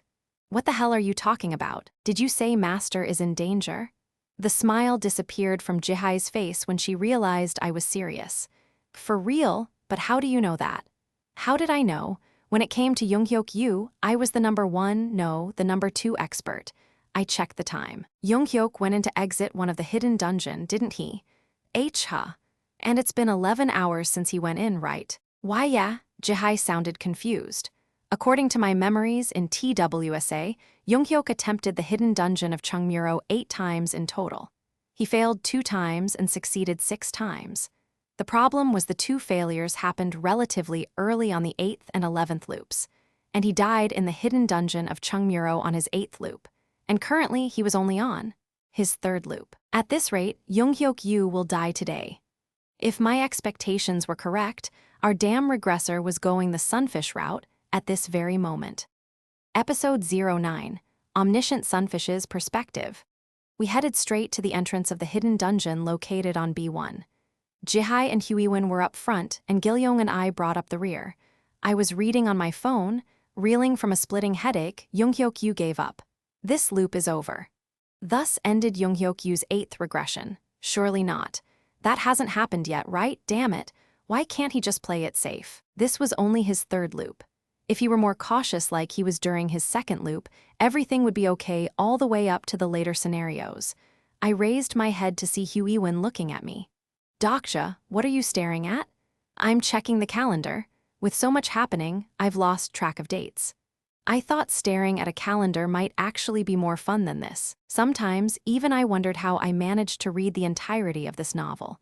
Huiwen stared at me for a while, clearly suspicious, then turned to Jihai Lee. Jihai, was it? Are you a sword kinda gal too? Yup, I love swords. Right? They're the best. It's a nice feeling when you cut something. Sounds like you get it too. Huiwen smiled, then turned her eyes to Jihai's sword. It was a shiny and fancy-looking sword. Junghyeok probably gave it to her. That's a nice blade you got there. Thanks, Master got it for me, and yours. Mine is, it's pretty good too. Huiwen looked at her sword, which looked shabby in comparison, and quietly moved it to the other side of her waist, away from Jihai's eyes. Although it wasn't my fault, it felt like I let her down somehow. I picked on Jihai for no reason. Hey, how come you're so polite when talking to Huiwen but not me? You see, I kinda have a thing for badass ladies. Jihai answered with a hint of awkwardness, and Huiwen playfully put her in a headlock, as if she were her cute little sister.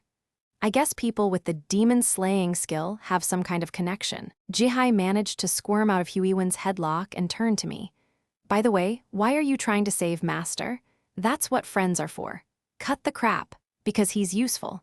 You sounded a bit like him just now. Constellation's secretive plotter is curious about your motive. It was no wonder Jihai and the Constellations were puzzled. It must have looked like I was rushing to save the guy who was trying to kill me at every chance. Constellation, demonic judge of fire, is delighted by your determination to reform a comrade who strayed off the path of righteousness. You have received 100 coins as a donation.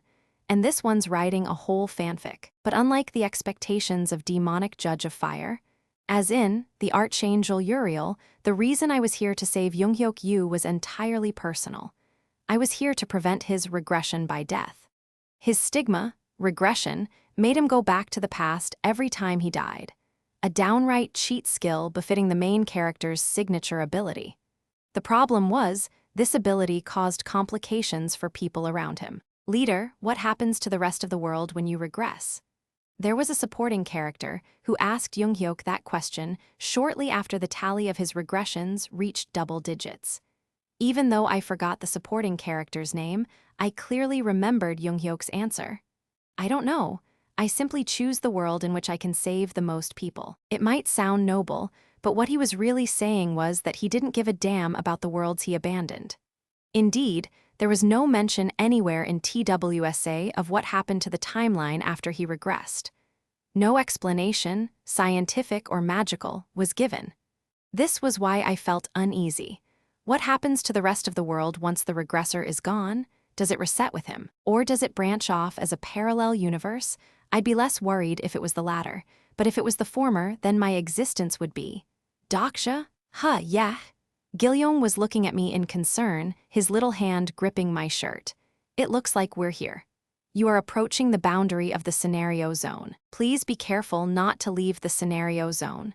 A warning message came up. It didn't matter because the hidden dungeon of Chungmuro was considered part of the scenario zone. As we turned a corner, exit 1 came into view, followed by the ominously wavering dungeon entrance. You have discovered a hidden dungeon. Someone has already discovered this dungeon. You cannot obtain the first discovery achievement. A new hidden scenario has arrived. Hidden Scenario Cinema Dungeon category, Hidden Difficulty. A mission, defeat the master of the cinema dungeon. Time limit, none reward, 4,000 coins penalty for failure. Jihai staggered back in surprise. What's this? Cinema dungeon? Gilyoung looked surprised, too. Well, it was understandable since this was their first hidden scenario. Huiwen had something to add as well. Cinema dungeon. Sounds kinda romantic. Romantic, huh? She could only say that because she didn't know what a terrifying place this was. We entered the cinema. We were greeted by a familiar multiplex lobby. You have entered the cinema dungeon? Although we entered the dungeon nervously, it was deserted inside. From the basement to the 8th floor, the multiplex had a total of 9 floors. Dokja, the posters are all ripped up. Who'd do that? Not sure. I said that, but I knew exactly what had happened. The cinema dungeon was all about those movie posters on the walls. Clear every stage and nab all the rewards that was most likely Junghyeok's plan. Apart from the ripped posters, there was nothing of interest in the basement. There were no items or monsters. The only thing of note was that the elevator door had been smashed up. Is this really a dungeon? Why is it so empty? Jihai asked. There will be stuff once we go up. Do you know something? I have an idea. How? You're being really sus right now. Is this your second life or something? That would be your master, not me. In fact, this isn't even his second loop. He's already on Huiwen cut off my train of thought. It's because Dokja's sponsoring constellation is Gunjai. Really? Ignoring the two women chatting, I started to make my way up to the first floor, but Gilyoung suddenly grabbed me. There was a cockroach on his head that was flailing its antennae rapidly. Jihai pulled out her sword at almost the exact time I put a finger on my mouth. SHHH, someone's here. As we held our breath, we began to hear a faint noise. It was from the floor above us. I thought it might be Junghyeok Yu at first, but it wasn't his voice. You sure you heard right? This place is supposed to be full of. Positive. I paid them 1,000 coins for this scoop. You mean the oracles, right? Yeah, they're shady as hell, but their intel is the real deal. There were different voices. We walked up the escalator step by step and got closer to the other group. We could make out 4 men gathering in the lobby. Jihai spoke in a whisper. Who are they? I've never seen them in Chungmuro. They probably came here through the ground-level entrance. Ground level? But there's a poisonous fog up there. And the scenario's still. The type and progression of the scenario is different for each station. They probably got through faster than us. And light poisoning can be treated by consuming the meat of a subterranean species. I explained casually, but I was puzzled as well. The oracles? There was no mention of a group like that anywhere in TWSA. Junghyeok and I should have been the only people who even knew about the hidden dungeon at this point. What unknown variable was causing all this? I needed to find out. Let's head in then, one of the men said. As if on cue, a blue spotlight came on from above. The bright light surrounded the men, and they soon disappeared before our eyes. What just happened? I didn't answer Huiwen. Instead, I scanned the posters on the wall. This one's ripped. That one too. When I got to the end of the wall, I finally spotted the only poster that was intact. I read the text on it. A time forgotten by mankind, recreated. Damn it, Junghyeok, of all the movies to leave behind. On his third loop, he really is at that moment. The light grew bright again. There was a whirring noise, and a spotlight was trained on us. Jihai and Gilyoung stepped back in surprise, but there was no way to escape it, because the spotlight was supposed to hit us. I turned to Huiwen at the last moment. Do you like movies, Huiwen? Of course, who doesn't? Well, you might hate them once we're through. Huh, what are you? You have been hit by a projector beam. The screening will now begin for this floor. Our surroundings began to change. This time, the fourth wall did nothing, likely because this wasn't a simple illusion. The old linoleum floor turned into green grass, and the concession stand with the popcorn maker transformed into a lush forest. The ceiling became an endless blue sky without a single cloud. Where is this? Jihai mumbled in confusion. She yelled loudly and hacked at the trees and grass around us, but nothing changed. Gilyoung stayed calm and began to search for bugs. I touched a tree nearby as a test, a hard texture with a hint of moisture. This place was a real rainforest right out of the Mesozoic era. It felt incomparably more real than the Spectre's illusory prison, most likely the power of the master of the cinema dungeon who was waiting on the 8th floor. We're inside a movie. It's one weird thing after another. A novel became reality, so it wasn't that strange for a movie to come to life.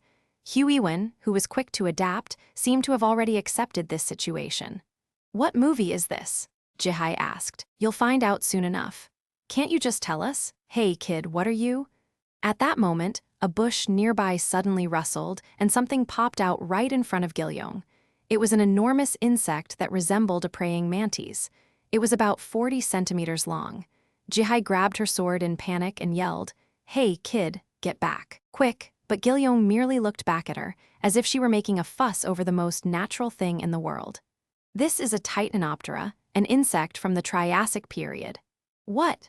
Gilyoung stretched his hands toward the insect called Titano-something. The creature didn't avoid his hands. The boys and the insect's bodies were engulfed in a green light. Jihai looked at me with a dumb look on her face. "Who is this kid?" "Jean Henry Faber." It was a good decision to bring Gilyoung with me. With his ability, we might be able to get through this stage easier than I thought. The huge mantis moved its massive mandibles and Gilyoung nodded. "I guess he's talking with it?" This bizarre conversation continued for a while until Gilyoung suddenly turned pale. "What's going on?" Gilyoung looked back at me urgently. "Dokja." As soon as he called my name, I felt the ground shaking. Something was bearing down on us at an incredible speed, tearing through massive palm trees in its wake. Kraya, a towering reptile, emerged from the rainforest, its snout coated in blood. In front of the creature, a few men covered in blood were scrambling in our direction. They were the ones who had entered the dungeon ahead of us. "Gaia, help." Jihai slowly stepped back and turned to Hugh. "I think I know what movie this is." "Yeah, me too." It was over 10 meters tall and had a powerful, muscular body covered in a tough, scaly hide. The most fearsome predator of the Mesozoic era stood before us. Even at a glance, I could tell it was at least a level 7 monster. This was an absurd level of difficulty for a stage on the first floor of the dungeon, but I was excited. After all, the harder the challenge, the better the reward. I pulled out my sword. "Everyone, get ready." Junghyeok probably skipped this movie after seeing what it was about. The main rewards of the cinema dungeon were tied to each film. He probably thought a movie that just had a bunch of dinosaurs wouldn't yield any good rewards. But he couldn't have known there was a crucial reward hidden in this movie. "Are you serious? We're gonna fight that thing." Jihai sounded like she'd already had enough. "We have to defeat it before we can create an exit." "Create an exit? Did you forget we're in a movie?" Behind the T. Rex's massive frame, which was bearing down on us, I could make out the central lab of the island. And perched on the rooftop was a helicopter, our ticket out of this stage. We were inside a movie recreated by the master of the cinema dungeon. Naturally, there was only one way out. Let's make it a great ending. Its yellow eyes locked onto us, and an ear-splitting roar filled the air. Level 7 land dragon species Tyrannosaurus rex has detected your presence. Tyrannosaurus rex has activated the skill Carnivorous Fear. Exclusive skill, the fourth wall negates the effects of carnivorous fear. I was fine thanks to the fourth wall, but I still got goosebumps. I guess this was the fear prey felt in the face of an apex predator. "Everyone move." My shout jolted Hugh and Jihai out of their stupor. I picked up Gilyoung and turned to run in the other direction. Stomp, stomp, stomp, stomp. The monster's enormous tail swung toward us, leveling the dense foliage in a huge arc. Arg! The men who had been running from the T-Rex were sent flying by the impact, coughing up blood. Luckily, Hugh and Jihai had managed to get out of the way. I yelled as I put Gilyoung down on the ground. "Gilyoung, stand back." Hugh and Jihai spread out on either side. Just then, a message came up. Character Gilyoung Lee has activated the skill Dinosaur Encyclopedia. The Tyrannosaurus rex is agile for its size but has a narrow field of vision, so it's weak to attacks from a blind spot. What? I read that in the encyclopedia when I was young. When you were young, younger than now. I had some things to say about that, but now wasn't the time for idle chit-chat. Exclusive skill White Star Weapon Aura has been activated. I swung my gleaming sword back and forth to draw the T-Rex's attention. Neither Jihai nor Hugh was suited for the vanguard role. Gilyoung even less so. That left only me to take the risk. I'll draw its attention, so get behind it, and before I'd even finished my sentence, Jihai and Huiwen were already running toward the back of the dinosaur. Good thing they were quick on the uptake. Level 7 land dragon species Tyrannosaurus rex has chosen you as its target. I had barely escaped its fangs when its hind leg kicked out at me. Before I could even swing my unbreakable faith, its tail swung right over my head. Chills ran up my spine. Since my stamina was over 20, a single hit wouldn't kill me, but nevertheless, it was too close for comfort. Perhaps I was the one who had been lucky. The real Sunfish who died at the slightest touch might have been me, not Junghyeok. Shunk. Meanwhile, Huiwen and Jihai continued to land blows on the dinosaur from behind, a combination of blade proficiency and kendo. Their dazzling swordplay left large wounds on the T, Rex's leg. If they activated demon slaying, we'd be able to take it down without much trouble, if a bit slowly. Dokja, I'll draw its attention. This kid, I told him to stay back. No, Gilyoung, you should just, I can do it. He suddenly stepped forward and began making some kind of signal with his hands. I was puzzled by what he was doing until I saw a huge mantis fly in out of nowhere and poke the T, Rex in the eye before flying away. It was the insect from earlier called Titano something. Graha. T, Rex's eyes darted about wildly, trying to track the mantis's dizzying movements. Judging by Gilyoung's rapid hand motions, he was controlling the insect. I was amazed as I watched him at work. There was that encyclopedia skill from earlier too. Maybe Gilyoung is the real ace here. No wonder Junghyeok had his eye on this kid. Gra. Roar. Thanks to Gilyoung's incredible feat, we suddenly had the advantage. The T, Rex's movements had grown noticeably slower. Meanwhile, Huiwen's and Jihai's eyes were beginning to gleam a deadly shade of crimson. Demon slaying. Although this skill had the drawback of making the user weak against mental attacks, it was a great skill that increased one's combat power the more they were immersed in battle. Two women with fiery eyes darting through the forest at dizzying speeds. It was truly a sight to behold. It reminded me all over again how sore I was about losing Jihai Lee to Junghyeok. Still, in terms of raw potential, Jihai had nothing on Huiwen. Judge of evil really was that great of an attribute, and Huiwen didn't even have a sponsoring constellation yet. Looks like the T, Rex, is on its last legs. Shall I go in for the killing blow? Unbreakable faith has been activated. I concentrated all my remaining magic power on the blade. I didn't have a sponsoring constellation, and I wasn't fast like Huiwen or Jihai. But I was by no means weak. After all, I had a crazy powerful item that more than made up for all that. Unbreakable Faith's special effect has been activated. The Aether's element has changed to fire. The blade instantly grew to over a meter long and was covered in flames. A great deal of my magic power was drained out of me at once, and I felt exhausted. I charged straight toward the rear of the T. Rex, everyone move aside. The T, Rex, which had grown visibly sluggish, stopped for a moment. That was enough time for me to climb up its tail toward its back. I almost slipped a couple of times because I didn't have the sense of balance skill, but I avoided falling by stabbing my sword into the dinosaur's thick hide.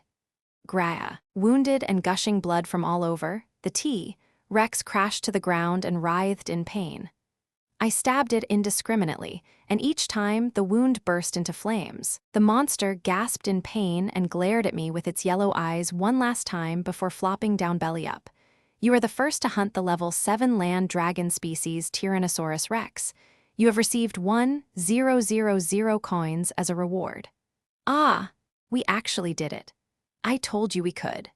Huiwen was panting as she looked at me proudly. A T, Rex was a strong foe, even among level 7 monsters, so she had every reason to feel proud. A moment later, Jihai ran up to us, grumbling non-stop. Come on, I almost killed it. No way, I needed to attack it a lot more. I emphatically played up my contribution as I wiped my sword. By the way, do they ever kill the T, Rex in the movie? Huiwen asked. No, but wasn't this more entertaining? What? I mean, it's an action-adventure flick. I say we lived up to that. At that moment, a system message popped up. The cinema master is satisfied with the altered ending. What? Huiwen exclaimed in surprise. That was how this place worked. The key to clearing this dungeon was not to recreate the real ending, but to come up with one that'd please the cinema master. And he happened to be an extreme enjoyer of fast-paced action and satisfying payoffs. Do you get it now? Just destroy everything, and it'll work out. In other words, each movie would naturally end when all the obstacles to the ending were removed. You can now move on to the next floor. Make your way to the lab with the helicopter on the roof. Let's hold off a bit. We need to grab some rewards. I then began searching near the T, Rex's body. Soon, we came across one of the men who had arrived before us. The rest of his comrades must have been devoured or mauled to death by the T. Rex. Hey, wake up. Ugh. Blood ran down the man's back from a wound made by the T. Rex's claws. Judging from his exposed spine, there was nothing we could do for him. Take a deep breath. Cough. Help? I gave him a bottle of water we'd brought. He drank some, then coughed out more blood. As pitiful as he was, I couldn't hold off questioning him any longer. There were things I needed to ask him urgently. How did you find out about this place? The Orak, who are the oracles? The man's breathing was growing ragged. The ones who received a revelation. A revelation? I don't want to die. He coughed up more blood, then stopped breathing, and his body went limp. Huiwen and the others came up behind me. Is he? I looked down at the man and shook my head. A revelation, huh? What fancy-sounding nonsense. The only person in TWSA with such an ability was Anna Croft, who had the future sight skill. Then this could only mean one thing, so I'm not the only one. But they don't know as much as I do.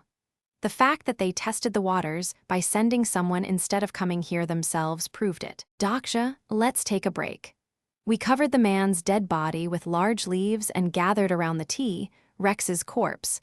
We needed to hurry if we wanted to catch up with Junghyeok, but if we rushed off without proper rest, we could all die before we even reached him. I searched the T, Rex's corpse. I checked its head and inside its heart, but unfortunately I wasn't able to find its nucleus. But that didn't mean there was no reward. Huiwen was drooling as she stared at T. Rex's body, which had been seared in spots by my fire-imbued blade of faith. Can we eat this by any chance? Yes, since it's been cooked by magical flame. You can use a mana brazier to grill the parts that aren't cooked. We sat around the T. Rex's leg. Steam came from the well-done meat as I cut it. Gilyoung shouted excitedly, "New meat." The impatient Jihai took the first bite while the rest of us each grabbed a chunk. It was a lot of meat, the kind of feast I could only dream of when I was an ordinary office worker. Ah, this has to be the tastiest thing in the world, mumbled Jihai, savoring every bite with her eyes closed. The meat was delicious indeed. There was just the right amount of fat in between the muscle, so the texture was on another level compared to the meat from a ground rat. With every bite, my mouth was filled with the juicy, chewy taste of heaven. If Sangha were here, she would have wept with joy. As we ate in silence, I could feel my stamina recovering. The meat of a high-level monster species provided special effects, though we had to be careful since certain species weren't edible. Phew! That was amazing. It's so good, but I can't eat anymore. I'm gonna cry, Huiwen said, looking genuinely sad. After resting a bit, we headed directly to the lab located in the middle of the island. We encountered a few raptors, but having already killed a T. Rex, we were hardly bothered by those small fries. Scattered throughout the lab were flasks and ampoules. There were also small incubators containing dinosaur embryos, as well as pieces of amber with insects embedded within, ready for extraction of blood samples. The only thing missing was people. Stepping into an inner chamber, I spotted some noteworthy items. Stamina amplification ampoule, magic power amplification, ampoule agility amplification, ampoule strength amplification ampoule, there they are. I quickly picked up the ampoules while the others were distracted. Just like the angler dragon's nucleus, these items were one of the few ways to increase overall stats in the early scenarios. Plus, it wasn't just one or two ampoules here. I counted almost 20 bottles, enough to give me an enormous boost in power. This was why I'd saved up my coins instead of dumping them on stat upgrades. I was expecting this hidden scenario. After all, these ampoules could only be used on stats under level 30. Hey, did you just pocket something? Damn, she caught me. Huh. Stamina amplification ampoule. Jihai snatched an ampoule from me. Her eyes went wide. You weren't trying to take them all for yourself, were you? Oh, of course not. I was gonna share. Huiwen, look, this guy's trying to. The others came closer. Huiwen read the item's information and was taken aback. What in the? There are items like this too? Well, this is a hidden scenario, so. I couldn't help but sound a bit annoyed. Damn it, this is not what I had in mind. Since I didn't defeat the T Rex all by myself, I did feel a bit guilty about taking all the items, but I didn't want to share them like this, either. A few constellations who are fond of monopolies are displeased with the situation. Jihai was staring at the strength amplification ampoules as she spoke up. Can I have the strength ampoules? My strength stats really low. Exclusive skill character profile has been activated. Show the summarized view. Character profile name, Jihai Li exclusive attribute. Scarred Sword Demon Rare Exclusive Skills, Blade Proficiency LV. 4. Demon Slaying LV. 1. Perfect Senses LV. 2. Ghost Steps LV. 2. Stigma Naval Warfare LV. 1. Command Army LV. 1. Total Stats Stamina LV. 13. Strength LV. 17. Agility LV. 13. Magic Power LV. 10. You sneaky little. Lying with a straight face. Huiwen, can I have it, please? I think Dokja should decide since he found them. To be honest, I didn't mind sharing the ampoules with my group, but I didn't want a single one to go to Jihai. She's with Junghyeok, so why should I care? Constellation Demonic Judge of Fire hopes you will do what is fair. What's fair? Right, I know just the game for that. How about rock, paper, scissors? I asked with a smile. Rock, paper, scissors? The winner of each round gets an ampoule. An expression of pure greed flashed across Jihai's face. I'm in. Well, okay, if that's what you want, Dokja, but are you sure? One person could end up taking them all. Then they must be very lucky. Jihai was jumping up and down in excitement. You're thinking you'll nab a few for yourself, aren't you? Well, it won't go the way you expect. Let's start with the strength ones. I took out those ampoules and turned to Jihai. You and me first. Are you sure? I'm really good rock, paper, scissors. Are you now? I gave Jihai a radiant smile. Exclusive skill, Omniscient Reader's Viewpoint LV, 1 has been activated. Character Jihai Li is about to play scissors. Constellation Secretive Plotter is curious about your trick. A constellation who is fond of monopolies has donated 200 coins. The winners were decided in no time. Gilyoung looked a bit excited, Huiwen appeared to be pleased, and Jihai was slumped on the floor looking devastated. This doesn't make sense. Unfortunately, I couldn't read Gilyoung's thoughts, so 2 ampoules went to him. You don't have to give me these. Take them, I said, patting his head. I also gave Huiwen 2 stamina ampoules. She took them with a smile. Thank you. I've been having a hard time because my stamina was low. Jihai was the only one who didn't win any. How could you win 18 out of 20? You cheated, didn't you? I'm just that good at rock, paper, scissors. Did you use mind reading or something? Let me just have one, please. Ask Junghyeok to give you one. I emphatically opened an ampoule, staring right back at Jihai's tearful, pleading eyes. Huiwen patted her on the shoulder. She looked at Jihai's shiny sword, then back at me. Dokja. Yes. Huiwen scratched her head and hesitated before opening her ampoule. Thank you for this. Taka, taka, taka, taka. The sound of a helicopter. Gilyoung watched as the dinosaur island got farther away. Dokja, can I take this guy to the next floor by any chance? The giant mantis that had communicated with Gilyoung earlier was sitting on his lap. They seemed to have gotten closer. The mantis was rubbing its antennae on Gilyoung's chin. Sorry, but you can't. Disappointed, Gilyoung held up the mantis as if he was trying not to get too attached. By Titano. He had even given it a name. Unfortunately, monsters created for a movie couldn't leave it. You could only take items with you. For example, the stat ampoules or the one I was holding. Tyrant T. Rex's DNA ampoule, this little golden ampoule, was the reason why I'd chosen this movie. It increased all stats by 10 for 30 minutes. The catch was that it could only be used in the cinema dungeon, but without it, you couldn't beat the final floor. Especially if Junghyeok Yu is in the state I think he's in. Gilyoung released the mantis, and it flew off into the night sky as the scenery began to unravel. You have reached the first end credits. Cast: Dokja Kim, Huiwen Jeong, Jihai Li, Gilyoung Li. You have each received 500 coins for your performance.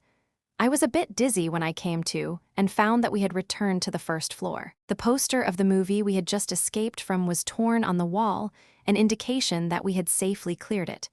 Jihai was already grumbling. How many more floors are there? Junghyeok probably cleared a few already, so it won't be that bad. We went directly to the second floor by escalator. With the number of theaters located on the second floor, there wasn't much room for other stuff up there. No change, huh? Asked Huiwen. We had been waiting a while, but nothing was happening on the second floor. No camera. No movie started either. When I took a closer look, I saw that the posters on this floor were all ripped. Jihai had a revelation. So just the movies with undamaged posters will screen? I checked the ripped posters one by one. Guillermo del Toro's Pacific Rim? Wasn't that the movie with the giant fighting robots? What a shame. If the poster wasn't damaged, I could have received reinforced armor as a clear reward. Christopher Nolan's Inception. Well, I'm glad this one's already ripped. Wow, I wanted to see this movie. I looked at the poster Jihai was pointing to. Do you like superhero movies? Yeah, then you should be glad.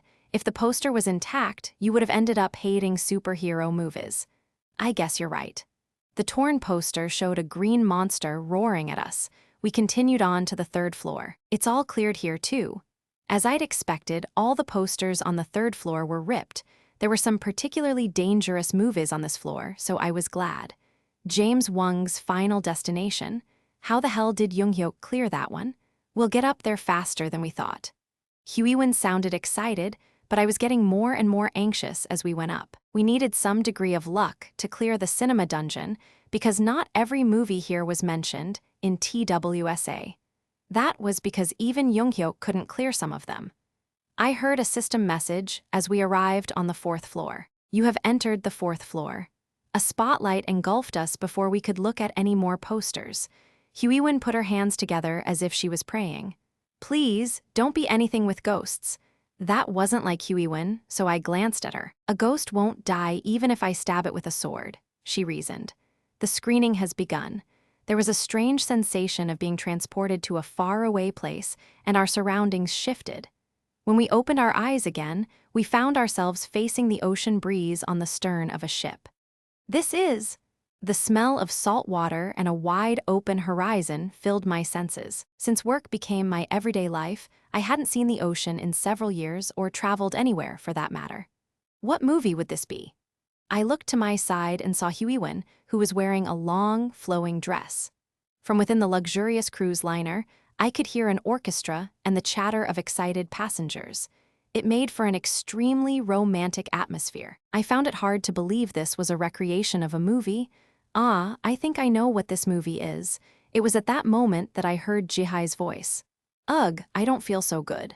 I looked back to see Jihai throwing up into the air. Huiwen went to pat her back. Jihai gagged and looked like she was about to cry. Sorry, I get seasick. It's okay, let it all out. I've been wondering about it for a while, but how the heck did this girl get chosen by Chungmuro? I mean, I know why because I read the novel, but still. Anyway, Huiwen, is this movie what I think it is, the one where the ship sinks? Jihai asked. Looks like it. And I guess you're the female lead? Jihai stared at Huiwen's dress with envy. Then she yelled toward me. Does that mean Dokja is your barif? It annoyed me that she had to puke specifically at that timing. Just then, Gilyoung appeared from behind us. Dokja? The boy was dressed in shabby clothes. I felt like I'd seen this outfit somewhere. Anyway, everyone was here. We don't have much time, so let's think of how we should end this movie. This ship would soon sink. But unfortunately, there was no mention of how to clear this movie in TWSA. How could we make a satisfying ending on a sinking ship? Did we need to fight the ocean or something? Jihai was the first to speak up. If the ship's gonna sink anyway, how about we sink it first? That's a bit. This was hard. If this movie were about killing enemies and blowing things up, we could have created a cathartic ending. Let's try defeating the bad guy, Gilyoung suggested. I wasn't sure if there was a definitive bad guy in this movie, but I decided to go with it since there was no better choice. Let's get rid of the villainous characters first. We began to move. But how are we going to find the villain anyway? The last time I watched this move was... Thankfully, I didn't need to worry about it because a villain came to us. Right. It was then that I remembered there was a character who bullied male lead. A man in a tuxedo with slicked back hair was glaring at us. "Hey, you!" He wasn't pointing at me. "Me? Oh, it's you." I sighed as I looked at Gil-yong. Soon, we kidnapped and confined the man we suspected to be a villain. But the cinema master didn't react. I guess kidnapping wasn't good enough. I hesitated a bit before I spoke. "Then let's kill him." Jihai beat me to it and pulled out her sword.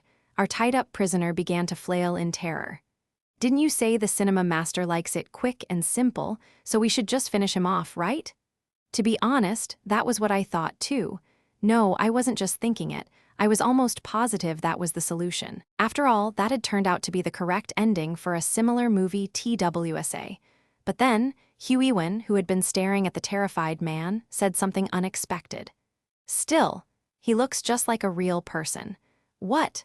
I know we're in a movie, but he seems too real. It sounded weird coming from someone who had cut down evildoers without hesitation just a few days ago. Then again, she did also say that just because she'd become a murderer, that didn't mean she wanted to become a monster. "Hugh-Ewan, this isn't the time to get all sentimental.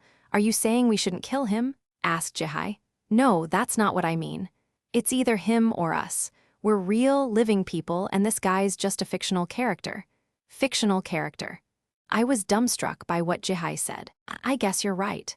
Even if he was real, he's a villain who's gonna do bad stuff. Is it bad to kill a villain? Perhaps Jihai had a point. This man was a villain in this movie, and he'd do bad things. Therefore, it was okay to kill him. But the funny thing was, this was something Junghyeok Yu said often in TWSA. The future is already decided anyway. As I was about to speak, Jihai suddenly got up to pull out her sword. "Master's in danger. There's no time for second thoughts." Her blade came down and pierced the man's chest. Blood spurted out of his wound. It all seemed so real that it was hard to believe this was fake. Then I heard the system's messages. The cinema master is somewhat satisfied with the altered ending. The path to the next floor has opened at the stern of the ship. See, it worked. Jihai cried out triumphantly. We had definitely found the correct solution. The cinema master was satisfied by our ending, and constellations would give us coins. Those coins would help us stay alive. That was how you survived the apocalypse. But if we reached the end of this world in that manner, would we be able to look each other in the eye? You have reached the second end credits. I didn't know the answer to that question. Cast: Dokja Kim, Hugh-Ewan Jeong, Jihai Lee, Gil-yong Lee, you have each received 500 coins for your performance. We couldn't get any good rewards for this movie, so we moved straight on to the next floor. You have entered the 5th floor, the room of rewards. We went up the escalator and finally came to the room of rewards. The room of rewards? There's no movie on this floor. This must have been where movie props were put on display. I feigned ignorance, even though I already knew. Movie props, some of which I recognized, were displayed in glass cases in the middle of the room. There were iconic costumes and equipment used by characters in movies, as well as stage props. But these were more than just props. Hugh-Ewan walked up to one of the display cases and exclaimed, "Whoa, check out this sword. Mikazuki Munichika replica." Great a sword. I looked at Hugh-Ewan, who was staring at the sword with sparkling eyes, and gave her a nod. "Looks like you finally got yourself a proper weapon." Wow. With a single glance, I could tell it was an incredible sword.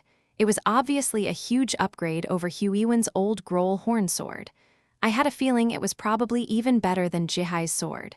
Hugh-Ewan picked it up and tried swinging it in the air a few times. "This is awesome. The blade's razor sharp, and it's light as a feather." I had never seen Hugh-Ewan this happy. Character Hugh-Ewan Jeong feels deeply grateful to you. These rewards on the 5th floor were the main reason you'd attempt the cinema dungeon. It was the perfect place for farming items for my companions that would serve them well through the early scenarios. Especially for Hugh-Ewan, who had been in desperate need of a good weapon. This would prove to be a massive boost in combat power. Rewards are limited to 2 items per person. They may not have been true constellation artifacts because they were movie props, but they were still grade A replicas. This kind of grade A item was almost like a cheat code in early scenarios. Incidentally, it looked like Junghyeok Yu had already been here, judging by the 2 missing items. "Let's do this. We can only each take up to 2 items, so choose wisely." I asked Huiwen to pick something out for Sangha, and I was going to do the same for Hyeonseong. I found the perfect thing for him. Shield of Hercules replica. Greta shield good. This is perfect for him. It was on another level from his worn iron shield and would allow him to bring out his full potential. Jihai, a self-proclaimed fan of superhero movies, was standing in a corner, seemingly struggling to pull something out. Ugh, why won't this come off? I went to take a peek. Ah, so that's what it was. Mjolnir replica. Greta blunt weapon, the hammer of Thor, god of thunder, was there. If it were the real Constellation artifact, it would have been an absolute game changer. Still, the original was so powerful that even its replica was a formidable weapon. Only the chosen few can lift that thing, right? Damn it, I'm special too. At that moment, Gilyoung appeared from behind us and reached for Mjolnir. Hands off, kid. That's mine. Gilyoung easily lifted the hammer. He held it for a while before turning to me. Dokja, can I keep it? Yup, it suits you. Jihai looked devastated again. Just my luck, so unfair. I ignored her and checked out other items. Let's see. What should I pick for the last one? Reinforced armor suit replica. Greta armor. Since I didn't know what was going to happen from here on, I grabbed some armor. When I put it on, it wrapped snugly around my arms and legs. You take 10% reduced damage from external attacks. Your ability to detect enemies has improved. Your movements have become more agile. It felt a bit stuffy, but it was better than nothing, considering the kinds of battles we'd have to go through on higher floors. I guess it's time to move on. There was no change to the dungeon, which meant Junghyeok was probably still alive. If we were lucky, we might catch up to him as early as the 6th floor, if not the 7th floor. In the worst-case scenario, he was already fighting the boss on 8th floor. But at the very least, he was still alive. Now, shall I go smack our dear regressor in the back of his head? Unfortunately, Junghyeok Yu wasn't on the 6th floor. On the bright side, the movie on the 6th floor was easy to clear. It was a thriller with a twist ending, which I had seen before. We were able to clear the movie quickly by killing the culprit since I already knew who it was. The cinema master is satisfied with the altered ending. You have received 500 coins as an appearance fee. Jihai was incredulous. So the real culprit was... Stop. Don't spoil it. Some people haven't seen the movie yet.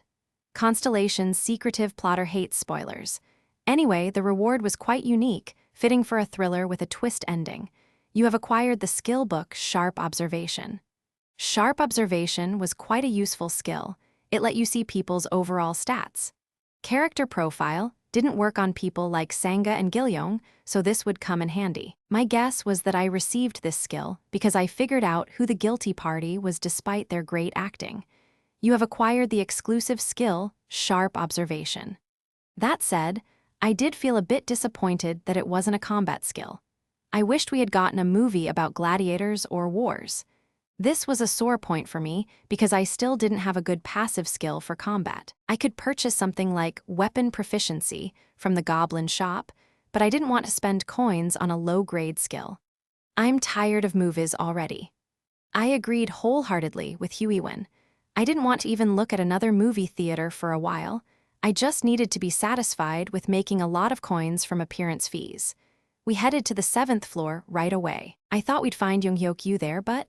Damn, most of the posters on the 7th floor were torn. That meant Junghyeok was already at the boss chamber. There was no time to waste. Let's run. We're almost at the last floor. We started running. We had to catch up to Junghyeok as quickly as possible before he lost his mind and gave up on everything. We ran down the hall and past the theaters.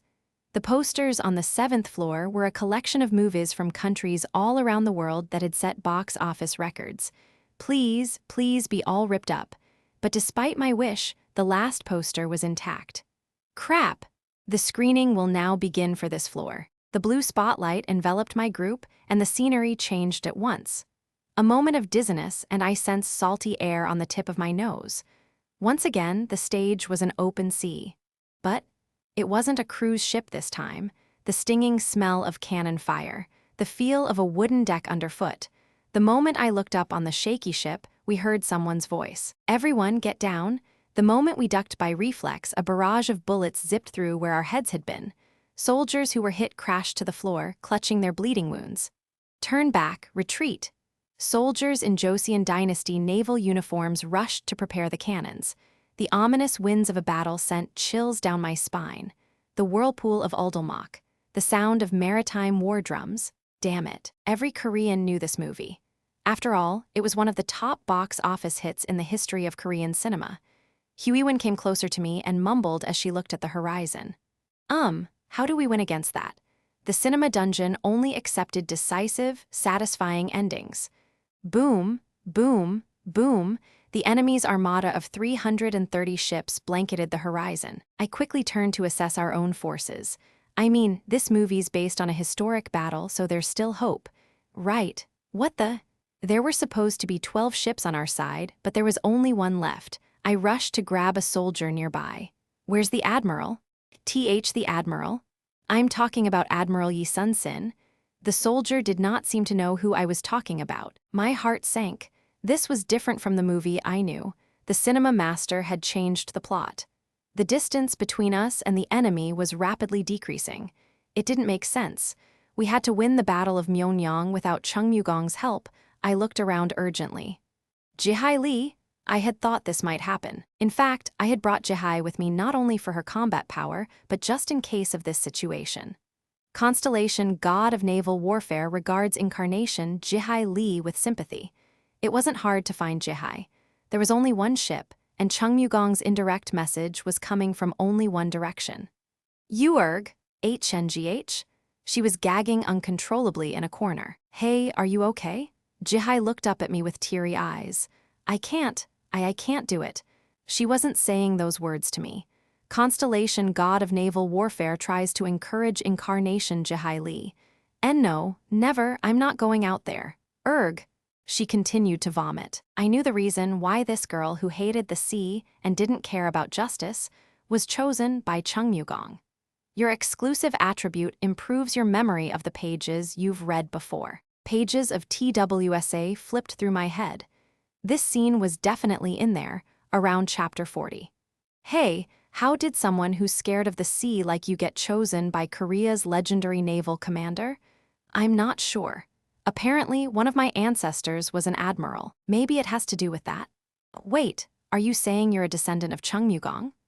Around chapter 40 of TWSA, when the connection between Jihai Lee and Admiral Yi Sun-sin was revealed, the few remaining readers were outraged, saying there was no way Korea's greatest hero would give special treatment to someone just because they were related to him. However, as someone who had read every chapter except the epilogue, I knew that Jihai wasn't a descendant of Admiral Yi Sun-sin, often referred to by his posthumous title of Chungmugong, meaning Lord of Loyalty and Valor. Constellation, god of naval warfare, longs for his old comrade as he gazes at incarnation Jihai Lee. Then are you from the Deoksu Lee clan? Nope, I'm a Jeonju Lee. Jihai was a descendant of Yi Iaki, a comrade of Chungmugong. Admiral Yi Iaki. With Chungmugong, he led the Korean army to victory at the Battle of Danghangpo and Hansando. When Chungmugong was framed for treason, Yi Iaki was one of the few who spoke up in his defense. However, he didn't leave behind enough stories to become a constellation.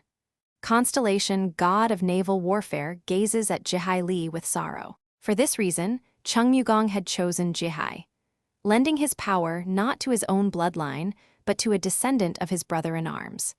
It was an honorable act befitting Korea's most revered hero.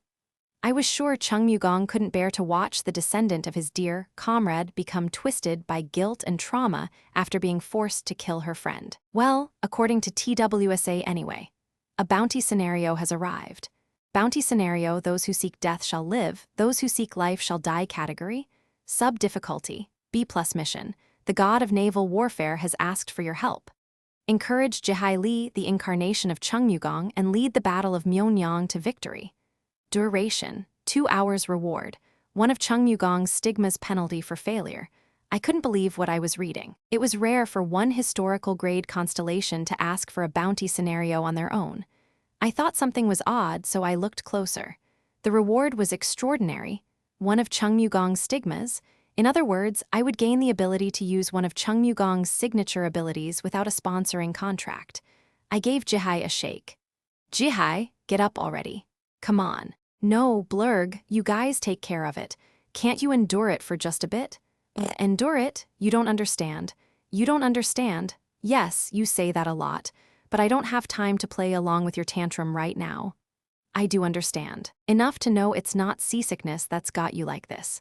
What? This was your dead friend's favorite movie. Jihye flinched like a boxer who had taken a punch straight to the chin.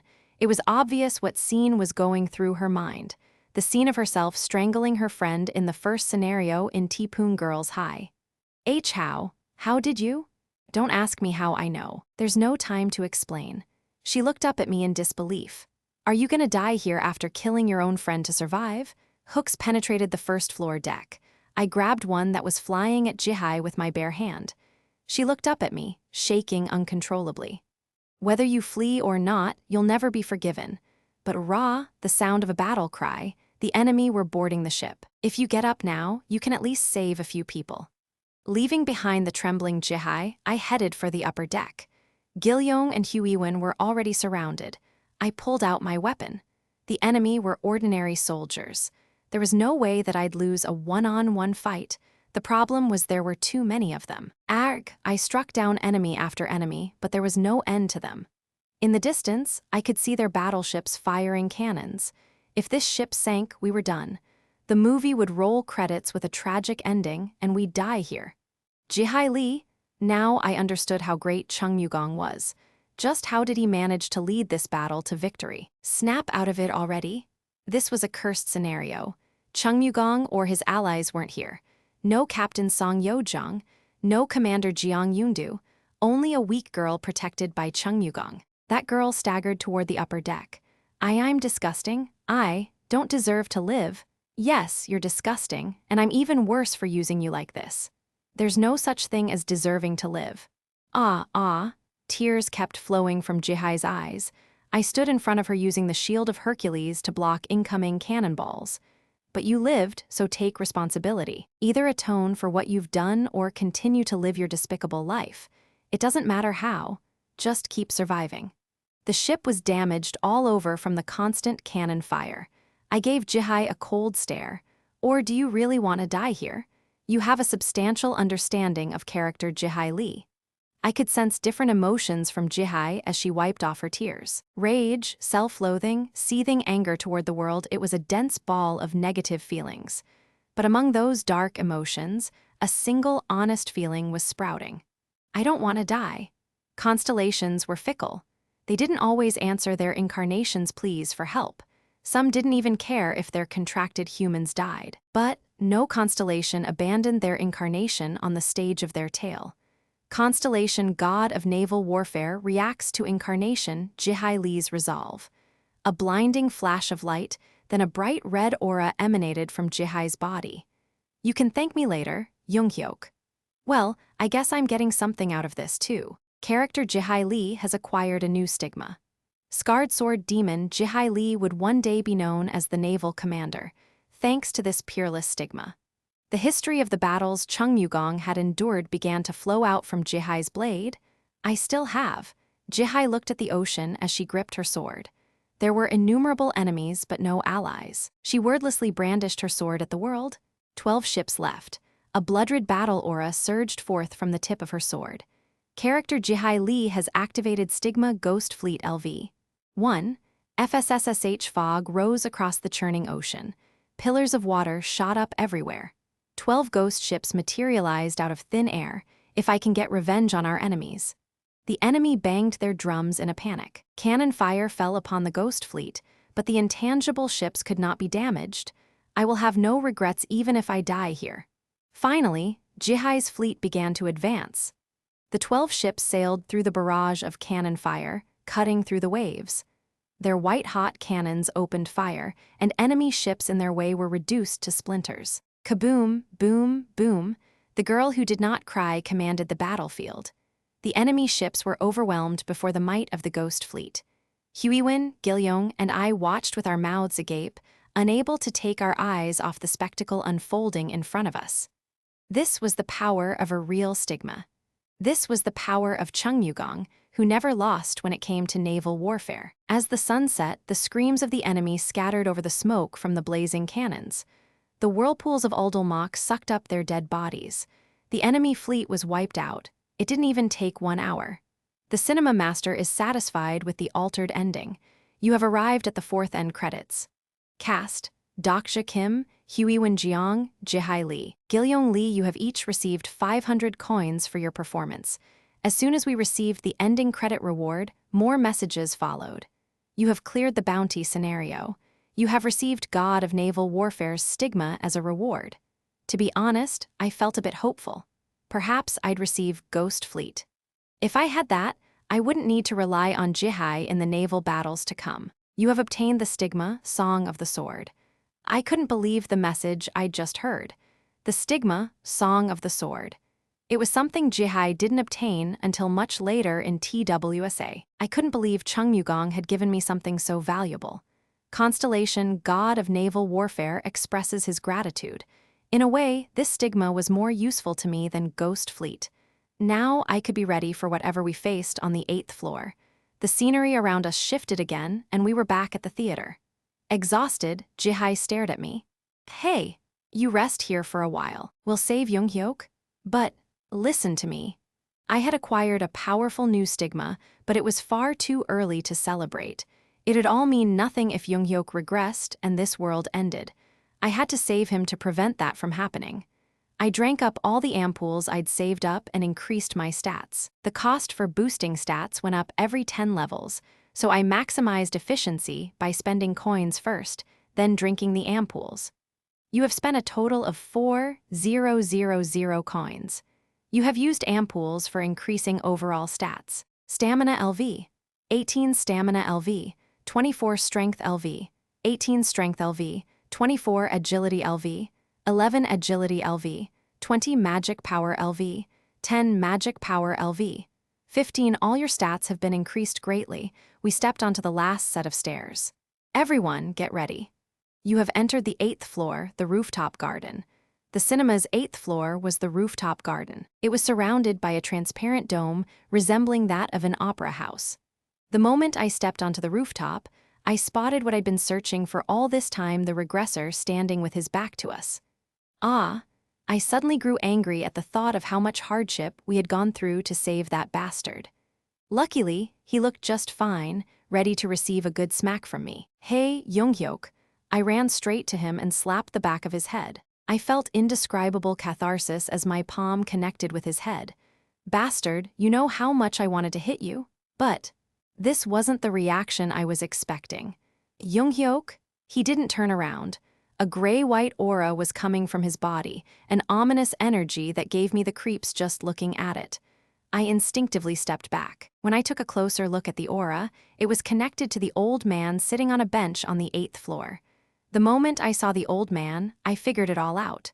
The cinema master simulation has revealed himself. Shit, so it's come to this. Junghyeok Yu slowly turned toward me, his body enveloped in the gray-white aura. This was the worst thing that could have happened.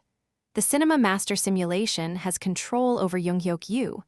Incredible murderous energy was coming from Junghyeok, who had lost all thought or reason.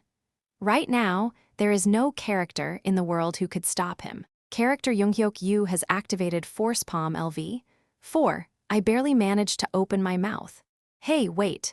An intense pain spread across my stomach, and I felt like I was going to pass out.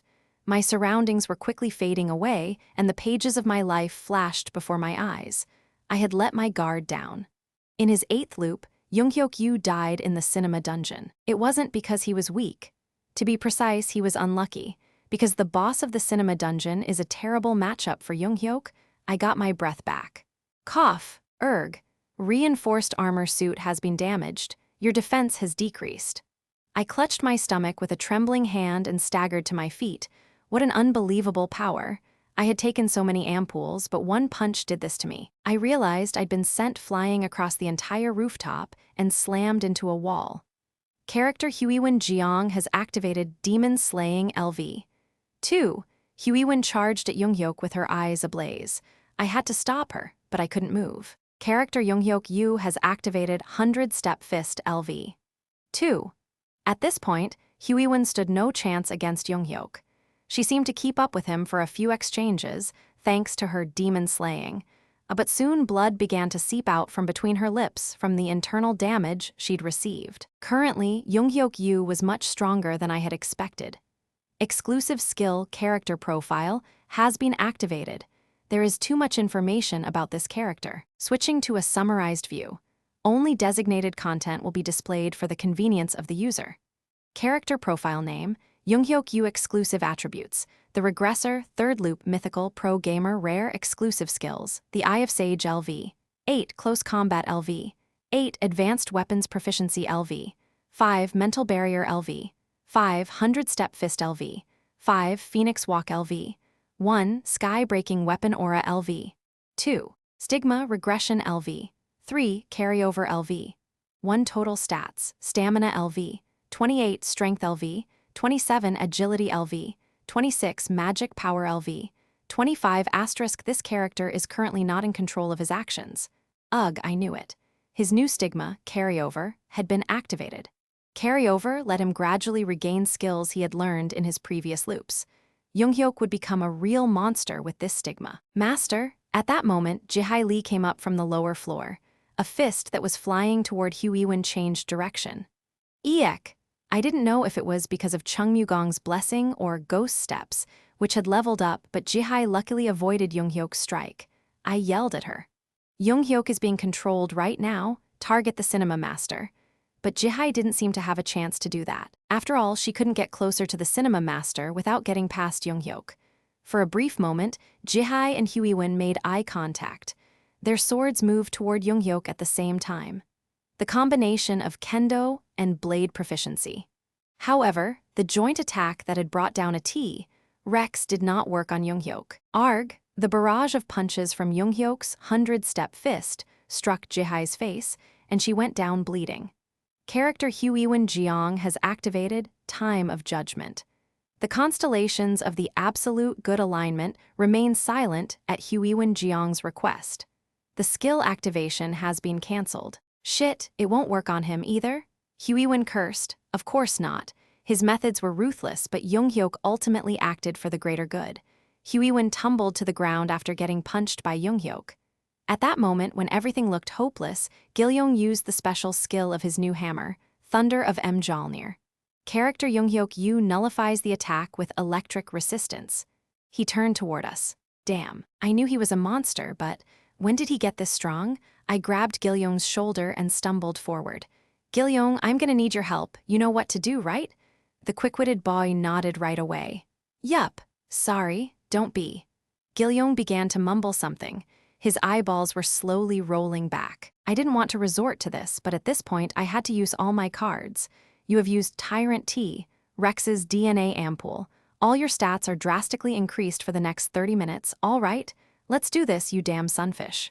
Stamina LV, 24 Stamina LV, 34 Strength LV, 24 Strength LV, 34 Agility LV, 20 Agility LV, 30 Magic Power LV, 15 Magic Power LV, 25 Your body overflows with vitality, your muscles gain explosive potential, you can move faster than ever before.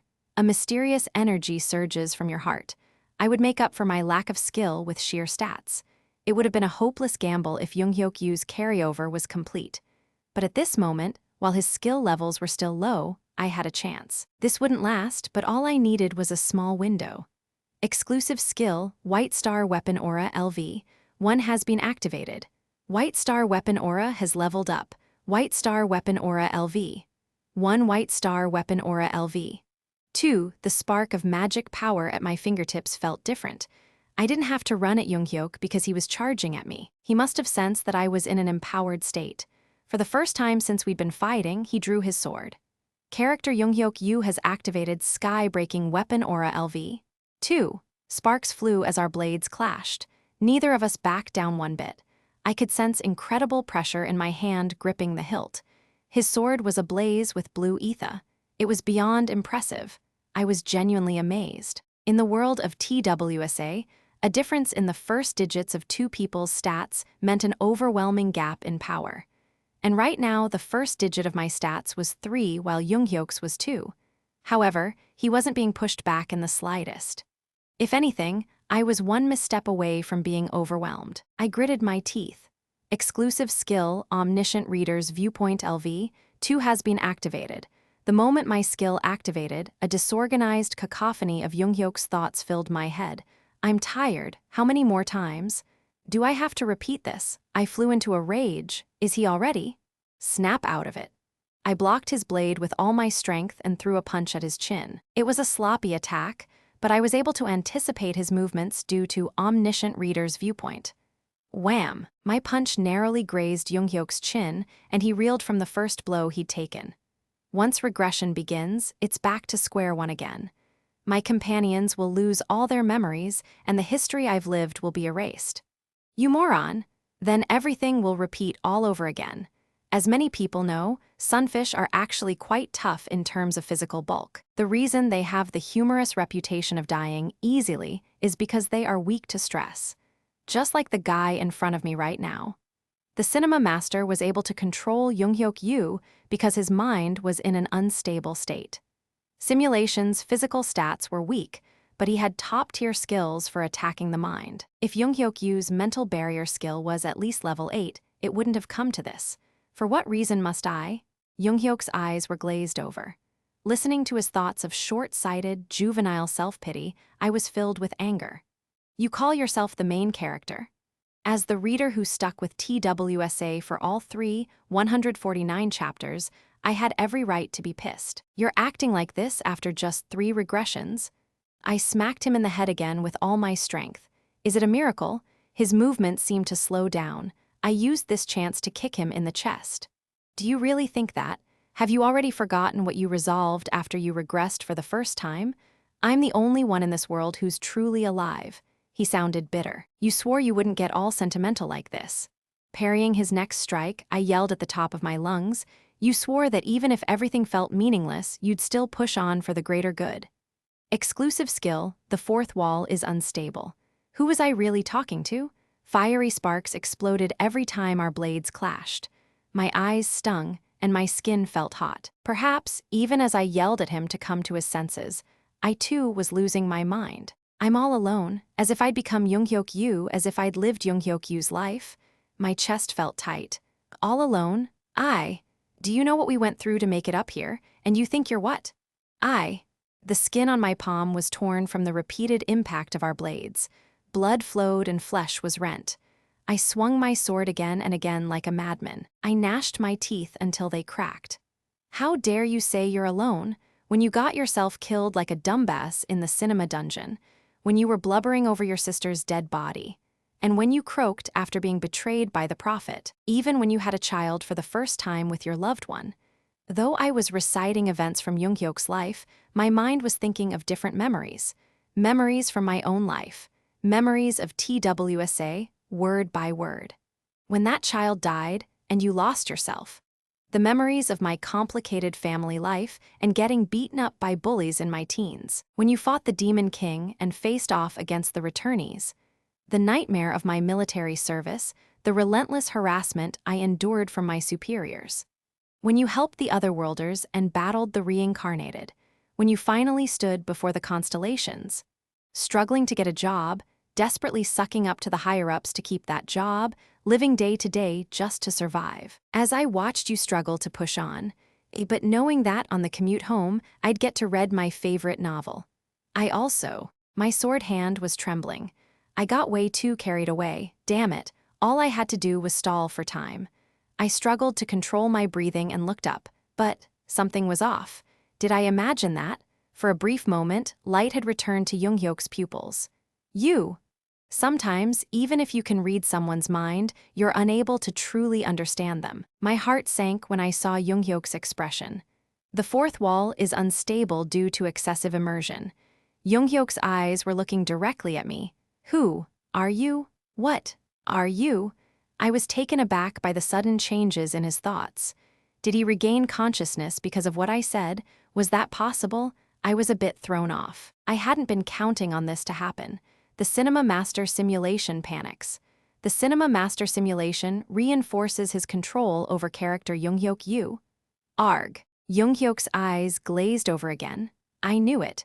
I'd gotten hopeful for a moment, but it was impossible for him to break out of mind control on his own. There was a reason why I called him a sunfish. I was just thankful that he hadn't already killed himself. The blue ether surrounding his sword began to shake. Character Junghyeok Yu's sky-breaking weapon aura has leveled up. Even as all this was going on, his stigma carryover was strengthening his abilities. It was all thanks to his damn main character perks. BZZZZT. White Star weapon aura was pushed back little by little as it collided with Junghyok's aura. I wasn't sure if this was due to my skills limitation or the gap between our talents. I glanced over at Gilyoung. Only the whites of his eyes were visible and his nose was bleeding. It was almost time. Hey, Junghyok. After today, Junghyok would become incredibly strong. Remember when I asked if I could hit you just once? I said, pushing back his blade with all my energy. Due to the unbridgeable gulf between our natural abilities, Junghyok would grow into a monster over the next few years that I couldn't hope to match. But not now. Not at this moment. Well, you definitely said I could. If I fought with everything I had, even for a brief moment, I just might be able to. Blade of Faith has been activated. Unbreakable Faith's special effect has been activated. The element of the ether has been changed to fire. Overpower this damn monster. Wuash, the ether blade. Fully unleashed ether surged toward an opening in his stance. He flinched at the sheer force of my sudden attack and took several quick steps backward. He must have instinctively sensed that something was different, but it was too late. Stigma Song of the Sword has been activated. Song of the Sword was a top-tier combat buff bestowed by Chungmuro. Your sword becomes infused with a verse written by Chungmuro. I got a power-up based on the passage chosen at random, so it could be a bit unpredictable. However, it could give me the edge I needed right now. A rain of arrows and a barrage of gunfire. Luckily, the verse I got this time was from Chungmuro's wartime diary.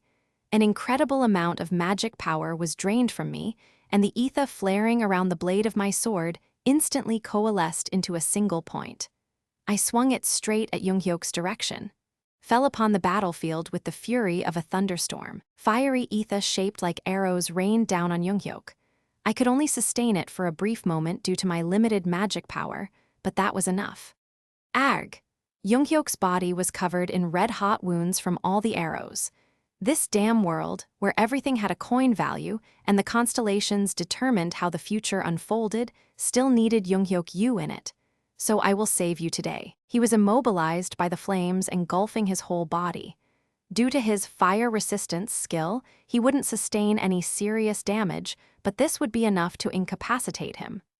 I turned my gaze to the cinema master, who was sitting on the bench at the edge of the garden. Cinema Master Simulation is extremely wary of you. This was my only chance. I began running. From a distance, I could see the Cinema Master's stunned face. However, character Junghyeok Yu has activated Revive LV. 2, he was already coming after me. Revive. It was a downright cheat skill that let you instantly recover back to full health no matter how much damage you had taken, once per day. I couldn't believe he already had this skill, too. Zoom. No matter how fast I ran, I couldn't outrun Junghyeok, who was using Phoenix Walk. I was steps away from the Cinema Master when Junghyok's blade blocked mine. Now, I only had one last card to play. I yelled with all my might, Gilyoung? With that, a huge crack appeared in the rooftop garden's ceiling. The black dome covering the whole area was beginning to shatter. Both Junghyok, who had been charging after me, and the Cinema Master, who had been controlling him, looked up at the ceiling in astonishment. The barrier around a hidden scenario zone had been breached. Ordinarily, this would be impossible, but if an extraordinary being was involved, it was a different story. In the distance, Gilyoung was crying out, his nose bleeding uncontrollably. Aya! Ugh! Through the cracks in the dome, 4 legs of a colossal insect appeared. More of the dome broke apart like shattering glass, and the ceiling was split in half. The Cinema Master screamed. A monster powerful enough to break through the boundary of a scenario zone. A gargantuan monarch species insect that resembled a praying mantis. It was a monster that had been summoned to fight another monster. Level 6 monarch species insect Titanoptera has appeared. I got goosebumps just looking at its fearsome form. This was the monster I had spotted facing off against a plague rhinoceros. It had been summoned all this way by Gilyoung's interspecies communication. Ha, Titano? The boy was laughing. Titano? No way. It sure looked like the insect we'd encountered in the movie, but it couldn't be. Crick, Rick. The mantis's massive scythes flew toward the cinema master. Junghyeok stepped in to block it. Character Junghyeok Yu has activated Protective Aura LV. 5. With the sound of a tremendous explosion, the two clashed, and Junghyeok's body was pressed down into the floor of the rooftop by the force of the attack. And yet he held his ground. Seriously, what a monster. He's holding his own against a level 6 monarch species insect, when he's already a mess physically and mentally, and he wasn't just hanging on, he was even fighting back. Krrrrrrrrrrr. A flurry of sword strikes. I couldn't believe it, but Junghyeok was going toe-to-toe with the monstrous insect. I almost wondered if he had been going easy on me when we were fighting earlier. The cinema master seemed to have regained his relaxed, smug composure. Junghyeok was powerful. The cinema master was probably thinking that he could come out on top no matter what as long as he had the regressor under his control. But you're wrong. You should have kept your eyes on me. I ran toward the cinema master. Interspecies communication wouldn't last very long. Gilyoung had given his all to buy me this precious time, and I wasn't going to waste it. Blade of Faith has been activated. The cinema master finally noticed me and yelled something in my direction. The cinema master simulation. According to TWSA, this dungeon boss was a masterpiece painstakingly created by a constellation. However, he had deteriorated over a long period of time and was now serving as a boss of a mere hidden dungeon. Still, not just anyone could penetrate Junghyeok Yu's mental barrier. A monster favored by a constellation. The cinema master was no easy foe. The cinema master simulation has activated simulacre, a skill that caused more severe delusions than a specter's illusory prison. The space around me became distorted and all sorts of phantasms appeared. Illusions of monsters that were indistinguishable from the real things: ground rats, grolls, plague rhinoceroses, and a T-Rex. Every type of monster I had encountered came charging toward me. They tore at my flesh with their savage fangs and claws, but I didn't stop. I wasn't scared. They weren't real. They didn't exist. They were all figments from a novel. Time slowed when Blade of Faith was a hair's breadth away from the cinema master's neck. The cinema master simulation attempts to activate mind control. Mind control was a high-level mind-altering skill that had been used on Junghyeok Yu, but I wasn't afraid of it because I had the fourth wall. Then an unexpected thing happened when simulation got into my head. The cinema master simulation panics. In the deep, dark abyss of the psyche, pages of TWSA swirled about. What? It can't be this. Is. Countless bits of text floated in the dark void, glowing with a faint light. They were the stories I had read in TWSA. Exclusive skill, the fourth wall, has been activated. I could see the face of the cinema master, who was trying to invade my mind, change as he saw what was inside. He turned pale at the sight of the countless lines of text surrounding him. Could it be you are? And that was it. Oddly, simulation looked like he was in awe. When Blade of Faith was about to cut his neck, his body dissipated like fog, like an evil spirit touched by holy light and punished for the profane atrocities it had committed. The cinema master was extinguished as though he had never existed. I looked down at my hands in puzzlement. What just happened? You are the first to defeat the cinema master simulation. You have received 9,000 coins as a reward. The condition for clearing the hidden scenario has been met. You have received 4,000 coins as a reward. More messages followed. When I turned around, Junghyeok slumped over as he was released from the cinema master's mind control. Luckily, he didn't die. Having overused interspecies communication, Gilyoung was in a similar state. Dokja, I ran to catch the boy's limp body. Exhausted, he was breathing heavily in my arms. The barrier surrounding the cinema dungeon has been lifted. The barrier covering the dome had vanished, and I saw the monarch species insect looking down at me. I gulped nervously, wondering if we needed to run away, but surprisingly, the insect turned around as if it had lost interest in us. I let out a weary, deep breath of relief. It was over. Are you okay? Huiwen and Jihai staggered toward me, leaning on each other for support. I'm fine. What about you, Huiwen? I'm okay. Jihai is too, thank goodness. Jihai looked like she had been beaten badly by Junghyeok. Her cheeks were swollen so she couldn't speak. The third main scenario is about to end. It looked like things were wrapping up down in Chungmuro station as well. When I looked around, I could see that the sun was rising. If Hyunseong had seen this spectacular view, he might have begun reciting Pray for the Nation. Ah, Seoul is, moaned Huiwen. Under the dim light of early dawn, the view of the ruined city sprawled out before our eyes. The occasional sounds of explosions in the distance broke the silence. There was no more poisonous fog. There were dead bodies of plague rhinos crushed by collapsed buildings. We also saw some people fighting each other. I guess they were from the groups that had finished the scenario before us. All those sites formed a citywide diorama contained within a vast dome. A far bigger barrier could be seen now that the smaller barrier surrounding this dungeon had been broken. Currently, Seoul was contained in this transparent dome. It's true, Seoul is destroyed. I had been well aware of that, but actually seeing it with my own eyes hit different. Looking at the collapsed buildings, I wondered if Mino Soft, where I'd used to work, was among them. I felt Gilyoung squirming in my arms. Are you up now? He nodded weakly and pointed up at the sky. A meteor shower was falling over the ruined city. The meteor shower was an omen of an upcoming main scenario, but there were more shooting stars than before. That meant a hall would open soon. The meteors were probably falling all over the world. Huiwen looked amazed. They're so damn beautiful.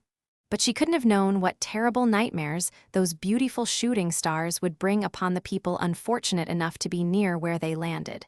Far greater disasters were approaching. Gilyoung cupped his hands in prayer and mumbled softly. Huiwen and Jihai were also silent for a while. Perhaps they were making wishes.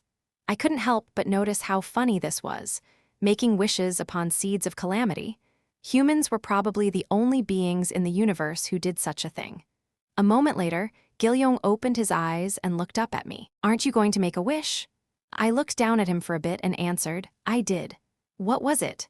You're not supposed to say it out loud or it won't come true, Huiwen interjected. I looked at her, then at Junghyeok, who was unconscious, then back at the destruction of Seoul. Then I opened my mouth. I wished that I could see the epilogue of a certain novel. Gilyoung stared at me in confusion. I looked up at the sky without a word. Faint cracks were appearing in the skies of Seoul. By the time the sun came up, the goblins would have devised a fresh new hell for us. Episode 10, Future War, Part I. Main scenario #3 emergency defense has ended. You have received 1,000 coins as a reward. I thought the next main scenario wouldn't start until midday. But less than 10 minutes after the previous one ended, we were hit with a message. The fourth main scenario is about to begin. Damn, the third scenario just finished, but already. I went to Jihai right away. You stay here with Junghyeok. Are you sure that'll be okay? You won't be any help down there anyway. Besides, there's no telling what Junghyeok will do once he wakes up. Jihai nodded, looking at her mentor, who was still unconscious. Just let me know when he comes to so I can smack him again. I headed downstairs with Huiwen right away. Gilyoung had fallen asleep while counting the shooting stars, so I decided to carry him on my back. What was previously a dungeon was now an ordinary cinema, and the reward items on the 5th floor had turned back to mundane stage props, as if everything that had happened yesterday was just a dream. It was then that I heard Bihyung's voice. You know what I'm going to say, right? Yeah. Phew, seriously, you almost gave me a heart attack. I was a bit relieved to hear Bihyung's grumbling voice. Constellations were wealthy and powerful, but they weren't omniscient. The sights and sounds of the scenarios reached them only through the video and audio feeds of the Goblin channels. In other words, did everything get properly censored? I got carried away and said way too much. Of course it did. Otherwise, my channel would have shut down. Information that's sensitive gets filtered automatically. If I was right, what I'd said earlier would have been censored like this. Do you really think that? Have you already forgotten your resolve after you for the first time? How dare you say you're alone, when you were blubbering over your S? Even when you had a for the first time with your loved one. When you helped and battled when you finally stood before I didn't know exactly how much was censored. In fact, this was the bare minimum. It was probably censored even more heavily. If I recalled correctly, any information related to Junghyeok's identity as the regressor was censored like this in the early part of TWSA as well. No worries, the constellations probably didn't hear anything. The problem is, neither did I. You, too. Now that was strange. There was information even goblins weren't allowed to know? That's right. Just what the hell did you say to him? Information that was kept even from goblins? I did have a pretty good guess. To think that restrictions of plausibility were already coming into play. My mind automatically recalled a line from TWSA. Plausibility is a vast deterring force that controls the flow of Starstream. I could clearly remember that line, but it wasn't much help at this point. One of the reasons TWSA did so poorly was that it was full of concepts the author themselves didn't seem to quite understand. How are the constellations reacting to it? They are going nuts. Even now they're grilling me to reveal what you said. Of course they were. From the constellation's point of view, it must have felt like getting engrossed in a movie, only for the audio to cut out during the climax. Still, the smart constellations probably began paying closer attention to me and the implications of what I'd done, instead of wasting time complaining to Starstream management. After all, the fact that my words were censored meant that I somehow had access to information I wasn't supposed to have at this point. A few constellations who enjoy uncovering secrets have their eyes on you. Constellation's secretive plotter is intrigued by your existence. You have received 2,000 coins as a donation. Bihyong continued as if he had forgotten something. There were too many comments during all that, so I didn't bother showing you all of them, okay? That's fine. In fact, keep doing that from now on. Show me only the messages from the ones who donate a lot of coins. What am I? Your personal assistant. Bihyong pouted a bit, then disappeared into thin air. Is it just me, or is that ball of fur getting cuter? Anyway, that was one issue resolved. As for the other, aren't you tired? I can take Gilyoung. Oh, I'd appreciate that. I handed Gilyoung over to Huiwen. There was a serious look on her face. I hesitated a bit before talking to her. Huiwen. Yes. What's bothering you? No, She paused before speaking, then sighed. Haya, okay. I tried to hold it in, but that's just not how I am. As I thought, Huiwen was the type to get straight to the point, rather than trying to dance around it. Dokja, who are you really? Did you hear anything earlier? A little bit. I thought she had been far enough from us, but unfortunately, she seemed to have caught some of it. After all, she was standing closer to us than Jihai was, and the censoring didn't work on other humans. I stared for a bit at Gilyoung, snoring softly, then decided I should tell her half the truth. I know some parts of the future. Really? Yes. Huiwen looked pensive. She appeared to be trying to figure out whether I was telling the truth or not. At some point, she seemed to reach a decision and bit her lip. Does Sangha or Hyunseong know about this? No, not yet. Hearing my honest response, she quickly took a few steps away from me with Gilyoung on her back. You won't suddenly kill me or something, will you? Why would I do that? I mean, that's how it goes in movies and stuff. You know too much about me. That kind of thing. What sort of movies had this woman been watching? I felt like I'd become a bad guy somehow. If that were the case, I would have killed you all by now. I've had plenty of chances. Actually, I thought that was strange, too. I didn't mean that in a bad way. Actually, it was the opposite. Opposite? I looked her in the eyes. The scenarios will get more and more dangerous from now on. We'll face countless life and death situations and be forced to give up things that are precious to us. And so, watching her eyes slowly fill with anxiety, I continued. Please stay by my side.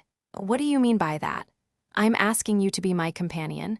It was time to gather my people whom I could trust. Huiwen was the right person, since I had awakened her potential and I could read her mind. She looked a bit taken aback, then pursed her lips. What, you didn't think of me as one this whole time? It's the opposite. Just because I thought of you as my companion doesn't mean you did, too. She seemed conflicted. I took a step back emphatically. If companion is too much, consider it an arrangement. I need your strength, and you need my knowledge. It's a give and take. What's important is that we maintain this relationship into the future. This is a bit sudden. Do I have to answer you now? Of course not. With someone like Huiwen, it was better to approach slowly, rather than making an emotional appeal here and now. Indeed, she didn't seem to mind. Character Huiwen Jiang is relieved by your honesty. Character Huiwen Jiang begins to consider your suggestion sincerely. She wouldn't take too much time to make her decision. After all, I'd helped her get to where she was now, so it was likely that she subconsciously saw me as someone she could rely on. After this scenario was over, there would be a second round of sponsor selection. Huiwen would finally get a sponsoring constellation then. That's when she would begin to reach her true potential. Then can I ask you something? Sure. In the future you see, what am I doing? I looked up at the empty air above us. This is being properly censored, right? I don't know. What? Because you were not in the future I've known. What's that supposed to? That's why this arrangement will be beneficial to you. Her eyes went wide. Huiwen Jiang was a variable that wasn't in the original story one I discovered on my own. She now had an excellent attribute. If she could find a good sponsoring constellation, she'd play a key part in my plans for altering future scenarios. Especially when we had to face enemies who possessed other variables I didn't know about. At that moment, we heard a loud noise from below. Anyway, give it some thought, but for now, let's hurry back. We quickly passed the turnstiles and went down to the platform. There was a large group surrounding and threatening a smaller group. I realized what was happening right away. The Landlord coalition. Looks like they still haven't learned their lesson. Where's that bastard Dokja Kim? You'd better tell us now. When I looked closer, I saw Hyunseong looking flustered among the coalition members. I made loud footsteps on purpose as I approached them. Hyunseong, Sangha, it's him. As soon as we arrived on the Line 4 platform, one of the coalition members shouted. I spotted a familiar face among their ranks. Evidence of the fierce battle from last night was visible all over his body. Even at a glance, I could tell his stats had leveled up quite a bit. Very good. Pildu Gong. He glared at me, and a whopping 8 turrets rose up from his militarized zone. He was surrounded by other landlords, who seemed to have regained their smug sense of superiority. Did they already forget I saved them? How ungrateful. You little shit. Pildu was about to say something, then flinched in surprise as electric currents began to form in the air. The fourth main scenario will begin in 5 minutes. Bihyung appeared with the system message. Ha ha ha, how's everyone been? People's faces grew dark at the sound of his mischievous voice. Looks like you're doing great. You again. What is it this time? Naturally, I'm here to announce the fourth main scenario. Ugh. Now, settle down and listen to me. The whiny ones always die first, you know? Anyway, the next scenario will involve people from other stations. It'll be one heck of an adventure. I'm sure you'll love it. People's faces grew even darker after they heard the scenario would involve people from other stations. They had gone through hell just to survive in Chungmuro. It was clear that things would spiral out of control once the other stations came into play. Bihyung chuckled. But before you can start the next scenario, you have to first go through a selection process. With so many people, it's gonna get chaotic, right? That's why you need someone to impose order. In other words, you need to choose the leader of this station. A leader, huh? It's finally begun. Think of this as a prelude to the main game or a warm-up. The rules are, well, you know how to read, right? Bihyung vanished with an evil smile and a message window appeared in front of everyone. A sub-scenario has arrived. Sub-scenario electing a leader category. Sub-difficulty. E-mission. Take control of the white flag located in the middle of the platform. Time limit. 30 minutes reward. 1,000 coins. Become the leader of Chungmuro penalty for failure. Asterisk, the leader will have complete authority over the group members. Pildu Gong was already running toward the flag before the message window was completely up. Say what you will about that guy, he knows how to think on his feet. Out of my way. He pushed people aside like an out-of-control train and reached the flag in the blink of an eye. I don't think so. Just as his thick hand was about to touch the flag, I spoke up. Pildu, get down. You have exercised your authority to command Pildu Gong. Ack! I gently stepped on his back and grabbed the white flag. You have pulled the white flag from the flag slot. You have become the leader of Chungmuro. You have acquired the right to walk the king's path. I felt powerful energy rush through my body when I grabbed the flag in my hand. Junghyeok was supposed to get this during his third regression, but it should be fine. I mean, he's plenty strong already, right? Dokja Kim has taken the white flag. If the owner of the flag does not change for 5 minutes, Dokja Kim will have control of Chungmuro Station. Should someone take the flag from him, the 5-minute timer will reset. A timer appeared in midair. 5:00 Pildu turned pale and pointed at me. Take the flag from him. We have 5 minutes to do it. The coalition members jolted back to their senses and came after me. Oh, so this is how you want to play it. Hyeonseong was looking at me. Dokja, Hyeonseong, take this. The shield of Hercules flew from my hand and latched onto his. This is. I got you a new one. Throw away the old one. A grin of pure joy spread over Hyeonseong's face. Character Hyeonseong Lee has activated the special skill, Wide Area Defense. A translucent defense barrier spread out from the shield of Hercules and surrounded our group. Items grade A and up came with useful bonus skills. What the? People who ran headlong into the barrier that appeared out of thin air groaned in pain. They struck the barrier with their worn-down weapons, but their paltry grade D or grade F gear had no chance of breaking through. In the end, there was only one person the landlords could rely on. Mr. Gong, everyone out of the way. It looked like his militarized zone had improved quite a bit. I saw a small version of the ability already being deployed under Pildu's feet. I surmised that he was trying to limit the area of effect to circumvent the long setup time. How clever. Looks like I'll have to teach him a proper lesson this time. I haven't told you to get up yet, Pildu. He dropped down again and banged his head on the ground. You have exercised your authority to command Pildu Gong. Keep your head on the ground until I tell you to get up. Hearing their leader's screams, the rest of the landlord coalition went into a panic. Mr. Gong? Help me get up. Hurry! The coalition members rushed to his side and tried to pull him up. But it wasn't easy because he was a big guy. And those turrets are getting on my nerves, so turn them off. Character Pildu Gong's militarized zone has been deactivated. Why you son of a, and shut your dirty mouth, be quiet for 30 minutes. You have exercised your authority to command Pildu Gong. Seeing their mighty leader neutralized with a few words, the landlords looked like they had lost the will to fight. Of course, my companions looked just as shocked. I put on a friendly smile and spoke. I hope we're on the same page now. Let's talk. I saw some people stepping back nervously. There were 29 left. Out of that number, 20 were part of the landlord coalition. That left 9 others, including my group. It was a modest number, but that was actually better. Having too many people would just make things more complicated. I looked back at them. You have 2 choices. Time to find out who's on my side.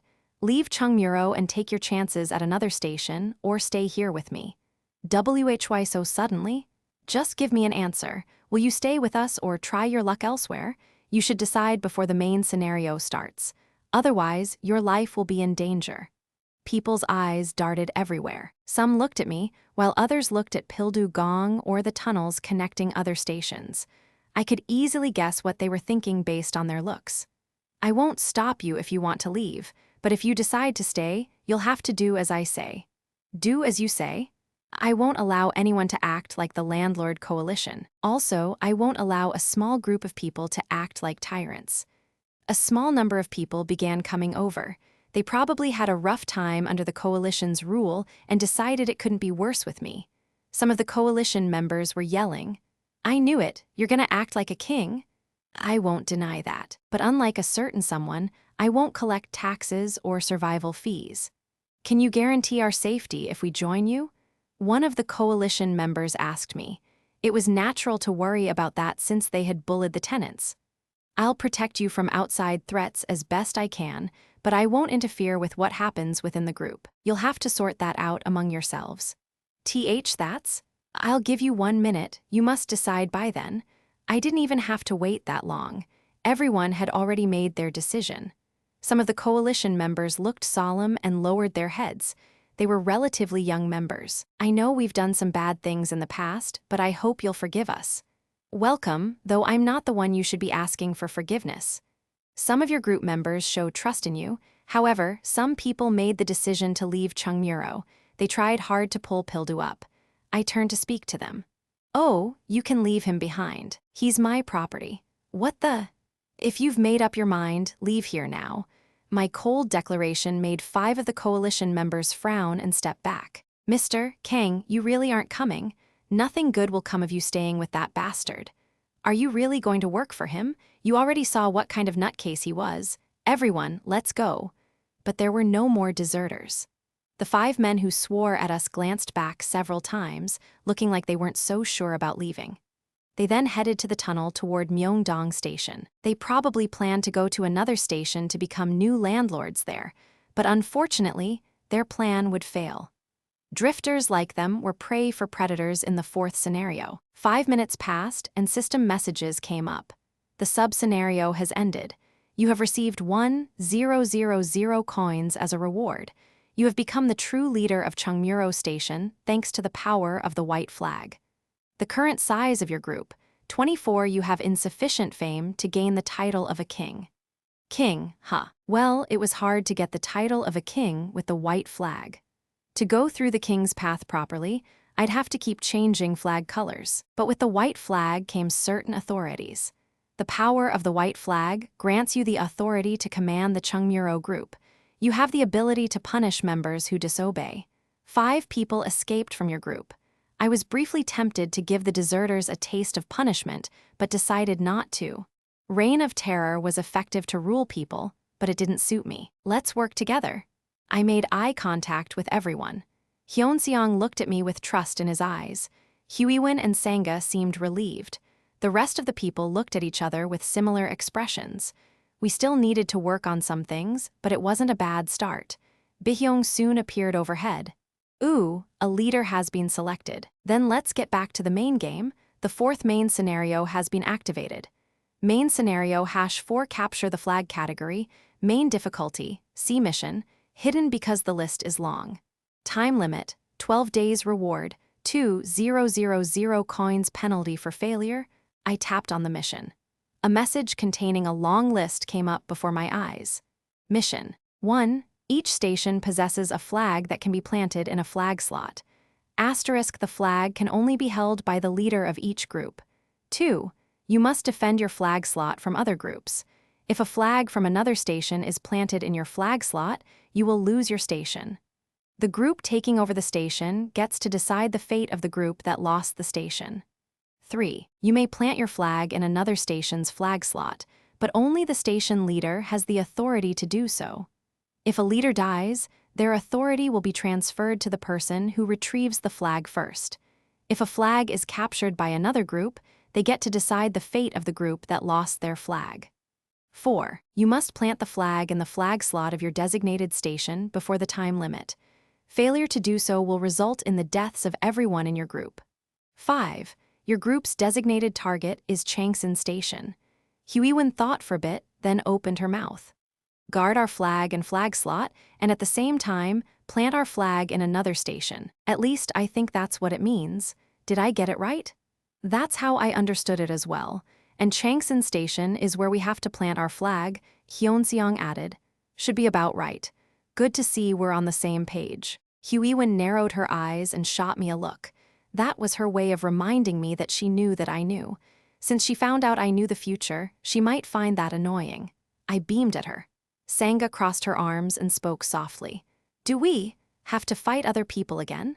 Hyunseong thought about it a bit and answered. It says that once we plant our flag in their flag slot, we can decide what to do with the people there.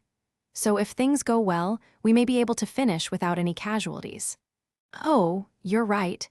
It doesn't say a group that loses their station has to die. Once we take over a station, we can let them join us instead. Yes, we may be able to clear the mission without killing anyone. Hyunseong answered with a smile, but I wasn't comfortable with that. Sometimes, I thought Sanga and Hyunseong tended to be far too idealistic. There was no such thing as a scenario without bloodshed. The 4th scenario would result in more casualties than any that came before. Huiwon cut them off while frowning as if she knew how I felt. Which line is Changsan Station? We should find that out first. Hyunseong checked the subway map. It's on line 6. If we're using the tunnels, we can go through Yaksu. Then we'll have to split up into 2 groups. A few people can go scout out our target while the rest stay here and guard our base. How's that? Watching the team discussing our options without any input from me, I felt an inexplicable sense of pride. Chungmuro Station's barrier will be deactivated for this scenario. You can now move freely between stations. I approached Pildu Gong while others continued their discussions. You may talk now, Pildu. Although the restriction was lifted, he bared his teeth at me instead. I know you hate my guts, but it's time to adapt to the situation. Your days as a landlord are over. I know why you're so obsessed with owning land, but you have to let it go if you want to survive. You still have something you need to take care of, right? Pildu seemed to waver. I continued talking. I'm leaving you in charge of defending this place. He was key not only for the third, but also would be for the fourth scenario. Chungmuro would be safe with him as long there were no attacks from a monster on the level of Junghyeok Yu. Why should I do as you? This time, I won't force you, and I promise you'll be rewarded if you help me. Give it some thought, and think about your family, even though they aren't here. Pildu's eyes grew wide with my last comment. How do you know about? Just then, we heard a noise from the tunnel. Headlights and loud honking came from the tunnel to Dongdaemun History and Culture Park Station. The sound of a motorcycle engine, a smoky smell. Something was approaching Chungmuro Station. The scenario has just started. Are we all ready?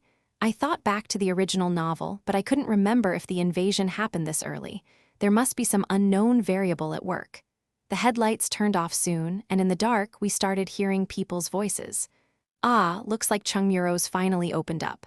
Ha, took him long enough to clear that joke of a scenario. Hey, quiet, they'll hear you. And don't you know scenarios vary from station to station? When I gave my people a signal with my eyes, they grabbed their weapons and got up. What was important in a battle was getting into a good position before the enemy did. I led the way, followed by Hyunseong and Huiwen. Sangha was at the back of the group. Since Gilyong was still sleeping, we left him alone. A few seconds passed. We saw 4 men and women walking toward us. I opened my mouth. Stop right there. Huh, my. The man was surprised and stopped in his tracks after seeing my sword pointing at them. I saw a shiny white motorcycle. I heard people pulling out their weapons in the dark, but the man's voice cut them off. Hang on. Let's calm down. Put down your weapons and approach slowly. The man obediently placed his weapon down on the ground and approached us with his hands in the air. When I saw his face in the light, my first impression of him wasn't bad. He had a pleasant, easygoing vibe. His eyes narrowed when he smiled. You can relax. We're not here to fight you. Then, let me introduce myself first. I'm Ilhun Kang, vice leader of the Dongdaemun group. Ilhun Kang doesn't ring a bell off the top of my head, and he's the vice leader of Dongdaemun. This isn't how things were supposed to pan out. Exclusive skill character profile has been activated. Character profile name, Ilhun Kang age, 31 sponsoring constellation, easygoing gossiper exclusive skills, weapons proficiency LV. 2, speech LV. 3, spread rumors LV. 1 stigma, insight LV. 1 total stats, stamina LV. 12 strength LV. 13 agility LV. 13 magic power LV. 10 summary, he could not reach his full potential due to an unfortunate choice of sponsoring constellation, but he should still be useful as a pawn. He spreads both truths and falsehoods indiscriminately, so caution is advised. A rumor expert, huh? Was it already time for the likes of him to come into play? Ilhun looked at me a bit anxiously. Then may I ask for name? I'm Dokja Kim. Ah, Dokja Kim, is it? Upon hearing my name, a look of confusion flashed across his face. But it was gone in a moment, replaced again by his easygoing smile. Nice to meet you. You're holding the flag, so you must be the leader of this station, right? That's right. Ilhun checked me out and thoroughly scanned all my companions. It looked like he was measuring up our combat power. He seemed to be a keen guy, but picked the wrong opponent. If you're done sightseeing, why don't you get to the point? Haha, excuse me, we had to make sure it was safe for us too. Please understand. He continued without missing a beat. I'll say it again, we're not here to fight. We just came to make an offer. I checked out Ilhun's group. I didn't see anyone holding a flag. And why should I believe you? You saw the rules, didn't you? If we wanted to fight you, we'd have to come with our leader. As you know, only the leader is able to plant the flag. It was true. None of them seemed to have the flag, but what's your offer? We propose an alliance. Hearing the word alliance, the people on my side began to murmur uneasily. Ilhan continued in his signature affable tone. You may not be aware because Chungmuro just opened up, but the fourth scenario has already been going on for 2 days. 2 days? Sangha mumbled. Ilhan nodded. Yes, the third scenario was different for each station, including the duration. Didn't you know that? We just finished the third scenario, so there was no way we could know. Chungmuro got a late start in the original novel, too. In other words, we were at a disadvantage in terms of intel. Ilhan's alliance proposal was definitely a tempting offer at this point. We needed information, and they needed our power. The problem was what they were hiding. I must say, it's not easy to give you an answer right now. After all, we don't know what you're hiding from us. I understand. You wouldn't trust us if we suddenly asked you to join us with no preamble. In that case, I'll reveal what we know first. Here's the simple truth: Chungmuro Station isn't our target. Why should I believe you? It doesn't matter whether you believe me or not. Think about it. If we were targeting you, we'd have come here with our full force. After all, you would have been at your most vulnerable right after the station opened up. That was quite persuasive. But how do you know our target isn't Dongdaemun? Haha, we're not worried about that. We already know which station is targeting us. Ah, the enemy of my enemy is my friend, so let's work together. Is that the gist of it? Yes. Isn't it beneficial for both of us if we help each other? Ilhan nodded. It was Sangha who spoke up while I kept quiet. I have a question. Sure, what is it? Why Chungmuro? If you're from Dongdaemun, you could have allied with a number of other stations. That was a good point. Ilhan looked a bit flustered. That's, as I mentioned, Chungmuro just opened up. What I'm saying is, the, other stations have already formed alliances, but we figured you hadn't yet. Haha, I'm asking this just in case. Did you already form an alliance with another station? No, we didn't. Ilhan looked truly relieved. Team up with us. You won't regret it. You see, we've come up with a surefire strategy. A surefire strategy? Actually, our group knows a key secret about this scenario. Ilhan smiled and concluded his pitch. I'll let you know the details if you form an alliance with us. Shortly after, I exchanged opinions with Sangha, Hyeonseong, and Huiwin. What should we do? Should we team up with them for now? Asked Sangha. I'm against it. I don't trust those people. Something about them rubs me the wrong way. After Huiwin gave her opinion, Hyeonseong expressed his opposition. But if they have information about this scenario, it might not be a bad idea to get to know them. Although they look suspicious, like Huiwin said. They all looked at me then. I shrugged. Then first, we called up Ilhan Kang and his group who were looking over Chungmuro. We'll decide after meeting your leader. Oh, really? That's great. Where's your leader? He's in Dongdaemun Station. If you don't mind, we'll escort you there. Let's do that. We hopped on their motorbikes with them. I took Hyeonseong, Sangha, and Huiwin and left Gilyoung with Pildu on purpose because he hadn't woken up after using too much mental power for interspecies communication. Of course, I didn't forget to order Pildu to protect him. Then, let's get going. The engines roared to life and the motorbikes began to move. By the way, Ilhan, I said after about 20 seconds of riding. Yes, weren't you told anything else about Chungmuro? What do you mean? Say, about a really scary guy named Junghyeok Yu.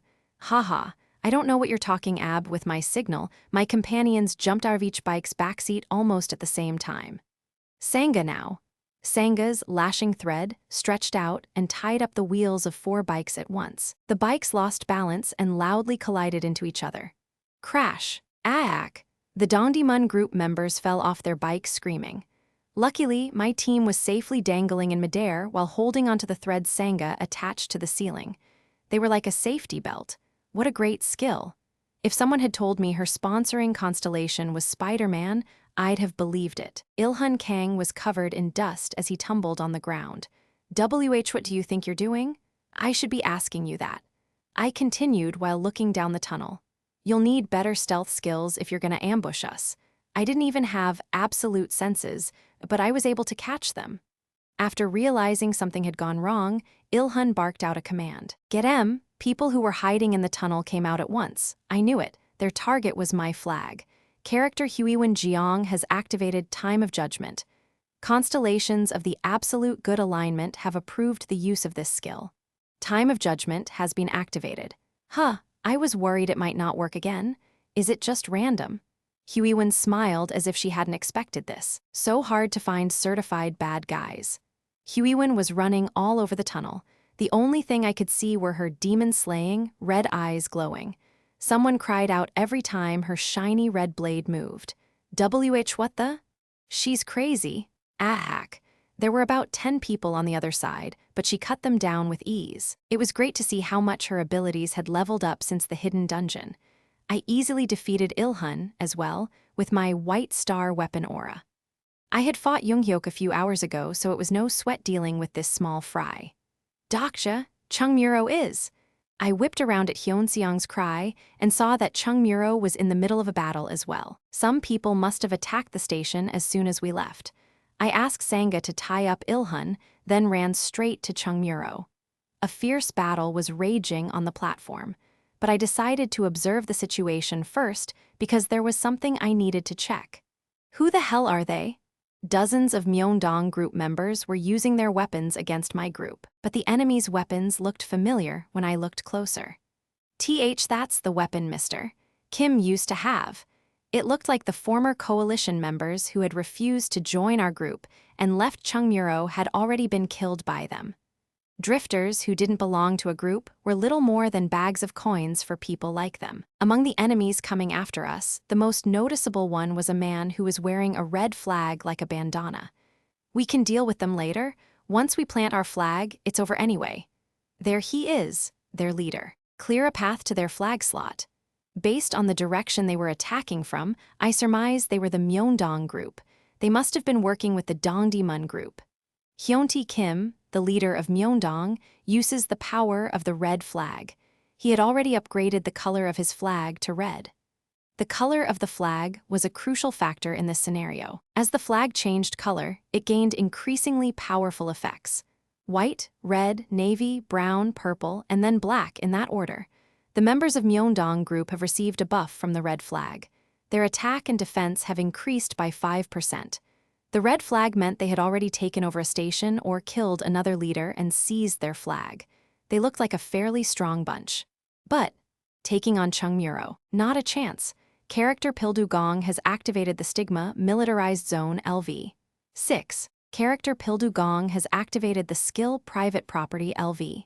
6. Pildu made his move right on time. You rat bastards. I was going to use my authority if he dragged his feet too much. But I was glad that I didn't have to. It seemed I could trust Pildu to defend Chungmuro Station. 8 automated turrets fired at once on the Myeongdong group as they were going after the flag slot. What the? Gah, blood and gore sprayed everywhere. In a situation like this, having Pildugong was basically cheating. Everyone, regroup. The Myeongdong group members hurriedly reassembled as one large group, but it wasn't enough to combat the level 6 militarized zone. I was glad I let Pildu clear emergency defense by himself and rack up experience. After taking countless magic bullets head-on, the force from Myeongdong was turned into Swiss cheese. Pildugong had been a terrifying foe, but it sure felt reliable having him as an ally. We weren't told about this. Fall back, retreat. However, there was nowhere to run. Going somewhere? Unbreakable Faith's special effect has been activated. The Etha's element has changed to fire. The fire Etha emerged from the blade and created a wall of fire that blocked their retreat. As the panicked enemy hesitated, Pildu continued his attack. Break through, hurry, erg. The leader of Myeongdong took a direct hit and the flag fell from his head. Pildu's eyes twinkled at the sight of the flag. Has he still not learned his lesson? Wanna get stepped on again? Pildu was rushing for the flag, then stopped like a statue. Damn it! As I ran onto the train tracks and grabbed the flag, the Myeongdong group leader's eyes glazed over with despair. You have acquired Myeongdong group's flag. Your white flag has absorbed the red flag's accumulated points. Your white flag has evolved into a red flag. I felt a stronger power was coursing throughout my body. You are one step closer to the king's path. Starting with the red flag, it powered up not only the leader but nearby allies as well. Along with overall stats and S-grade items, flags were one of the few ways to increase combat power. That was why groups would go after each other, even if they weren't the designated target. The leader of other stations who were king candidates were probably already at war to upgrade the color of their flags. In this world, one could never have enough power. The remaining members of Myeongdong group are awaiting your decision. I grabbed one of the group members lying on the ground. Why did you target Chungmuro? Something about Ilhan Kang didn't sit well with me. Never mind the fact that they knew Chungmuro was open, but they attacked us right away as if they'd been waiting for the moment. That didn't make sense. The way he observed our group members and that strange expression on his face after finding out I was the leader. They clearly had prior knowledge about Chungmuro Station. I put my sword on his neck. Start talking. Who gave you guys information about Chungmuro? I thought it was most likely the oracles. I'd heard that name mentioned by the men in the cinema dungeon, a mysterious group that supposedly had secret information others wouldn't know. I did a search through all of TWSA, but there was not a single mention of the oracles. So who were they? There were two possibilities. Some variable I wasn't aware of had caused a new prophet other than Anna Croft to appear. Either that or there were other readers, like me. It was likely the latter. The prophet attribute wasn't something just anyone could obtain. Besides, they were called the oracles, as in plural. Well, I'd better look into it more. Don't you think you went a bit overboard? I asked Pildu. HMPH, they attacked first. Why would I show them mercy? He scoffed. Unfortunately, the Myeongdong group wasn't in any condition to answer questions because they took on so much cannon fire. As soon as I tried to interrogate anyone, they coughed up blood and died. Eventually, there was only one person left. I looked down at Ilhan, who was being carried by Hyunseong. He was tied by lashing thread, and his eyes were darting about anxiously. Did they plan this from the beginning? Sangha asked me. Most likely. Two groups attacked us as soon as our station was open. That means it had been coordinated in advance. I really thought he looked like a good person. Does it bother you that we couldn't ally with them? A little bit. You shouldn't be so trusting of others. Things won't work out as you want. Sangha looked right back at me. I know, but still, I don't want to lose my faith in people. I've come this far by believing in others. Hey, you two, how long are you going to keep yapping? Let's hurry up and interrogate this guy, Huiwen interrupted. Right, this isn't the time to be giving life advice. I loosened the knot of thread covering Ilhan's mouth. I could tell he was desperately trying to stay calm. What are you going to do with me? That depends on the quality of your intel. And who decides that? You. Even in a situation like this, he was keeping up that attitude. He was tougher than I thought. That meant I had no choice but to be tough on him as well. The constellations deemed him evil. Should we try torturing him? Huiwen asked. Why bother? We'll just kill him if he doesn't talk. What? I pulled out my sword without hesitation. Ilhan looked up at me as he trembled. I'm gonna count to 3, start talking, or you're dead. Last chance. I even activated White Star Weapon Aura and made a show of driving the blade into the ground. 1. KRSHHH. The ground cracked from the power of White Star Weapon Aura. I started to move the blade toward Ilhan, spraying bits of dirt and concrete into his face. 2. The blade was at right in front of his nose, and its heat began warming up his face. If the ether blade moved just a little, it would cut his eyes. THR, Dongmyo, I smirked. Torture. I didn't need to resort to something like that. Ilhan was panting. Dongmyo Station, that's where they are, the ones who told us about Chungmuro. Dongmyo Station, who had control of that area again? Who are those people? They call themselves the oracles. Suddenly, Ilhan wasn't looking so good. His eyeballs rolled back and his tongue stuck out like a dead person. I had a bad feeling. Could it be? Is he under hypnosis? Sangha, gag his mouth with your thread. Before he could bite down on his tongue, Sangha made sure he couldn't move his mouth. I had goosebumps. They went as far as to use hypnosis to stop information from leaking out. They were more thorough than I thought, but that actually made things easier. You could only hypnotize a person you'd met face to face. I mumbled while looking down at Ilhan. Lucky guy. That meant I could use him to pinpoint one of the oracles. Before setting off to explore, I went to the rooftop of the cinema building one last time. He still hasn't woken up yet. Jihai flinched in surprise at the sound of my voice. Junghyeok was still lying unconscious on her lap. Must be nice, being the main character. Meanwhile, a lowly reader here is busting his ass. What happened downstairs? Don't worry about it, just rest.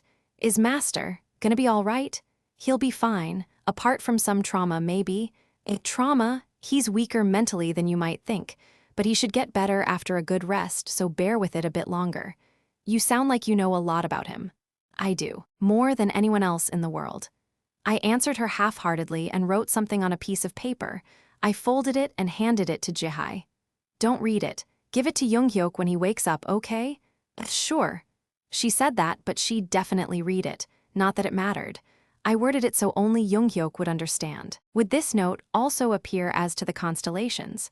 Constellation prisoner of the golden headband hates. I guess it does. I was about to turn around, but Jihai said something. Earlier this morning between you and Master. I thought I could guess what she was about to ask. Damn it. Not just Huiwen, but Jihai heard all that too. How stupid of me. I only worried about constellations, but didn't think about humans eavesdropping nearby. Even Junghyeok Yu would laugh at how stupid I was. How should I respond to her? Are you too like, what? I decided to try playing dumb, but Jihai looked more serious. I mean, you said. Said what?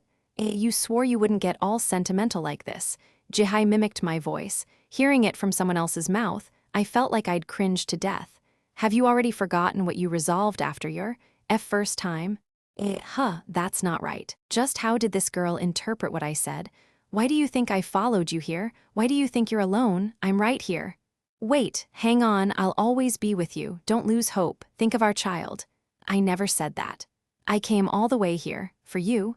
I stared at her at a loss for words. How did she possibly come up with that? So it's true? You and Master are really? You know, I sighed. You little. I mean, don't worry. I'll make sure he gets your love letter. She clearly wasn't listening to me, so I shook my head and turned around. Yes, it's all up to you now, Junghyeok. Just then, a cascade of messages exploded in my head. A large number of constellations are shocked by the truth behind the censors. Constellation prisoner of the golden headband respects your orientation. Constellation demonic judge of fire is delighted by your camaraderie. Constellation secretive plotter thinks this is ridiculous. You have received 600 coins as a donation. I'm surrounded by idiots. Everything Junghyeok needed to know was in the note. I quickly made my way down. I had to hurry if I wanted to get ahead as much as possible, while Junghyeok was still getting his beauty sleep. After the rooftop, I went straight to Myeongdong Station with Hyeonseong and Sangha. Dalmyo Station was important too, but there was something we needed to take care of first. Since I had taken away the Myeongdong group's flag following the group leader's death, I needed to quickly occupy that unclaimed station. Are you sure we don't need to bring more people? Hyeonseong asked, sounding worried. We're not going there to fight. It's to decide what to do about them. The people of Myeongdong will die if we leave them like this.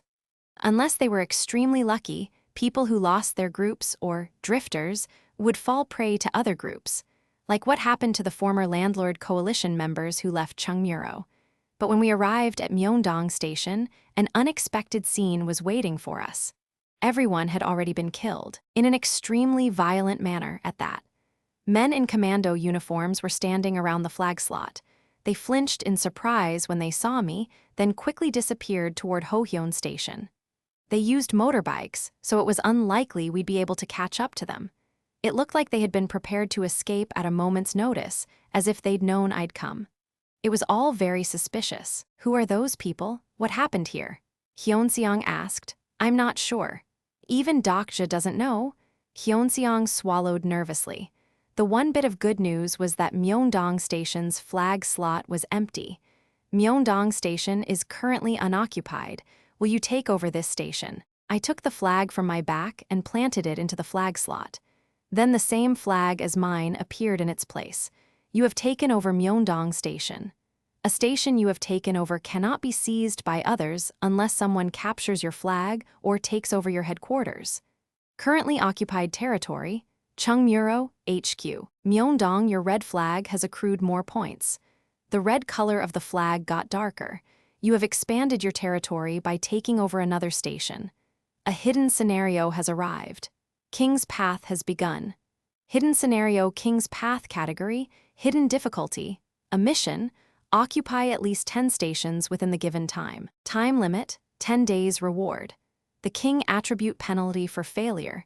If you fail to occupy at least one station per day, you and everyone in your group will die. Finally, this dreadful scenario had begun. Once I started this quest, there was no turning back. The destiny of a king was one of two: become the king or die. A new candidate for the king began making his own path. Capture the flag would now begin in earnest. As soon as I returned to Chungmuro, I gathered my team and explained the scenario. Huiwen looked intrigued, but Hyeonseong looked like he had mixed feelings. Sangha looked worried as usual. That sounds very hard. Will you be okay, Dokja? I'll be fine. Were they some kind of angels or just naive? The normal reaction was to be jealous that I got the hidden scenario, but they were sincerely worried about me. Still, it's reassuring that you're the candidate to be king, Hyeonseong said. Thank you. Wait, does that mean I should start calling you your majesty? I quickly waved my hand at Hyeonseong's completely serious question. You're kidding, right? Of course I don't want you to, your royal majesty. According to the hidden scenario, shouldn't we go take over another station right now? The lives of your subjects are at stake, O king. I smiled bitterly as I answered Huiwen. We need more information on the people who attacked us. We'll head to Dongmyo station right away. Huiwen and Hyeonseong, will you come with me? Sangha quietly raised her hand. What about me? Please stay here, Sangha. Oh, of course, okay. I realized I made a mistake when I heard the disappointment in her voice.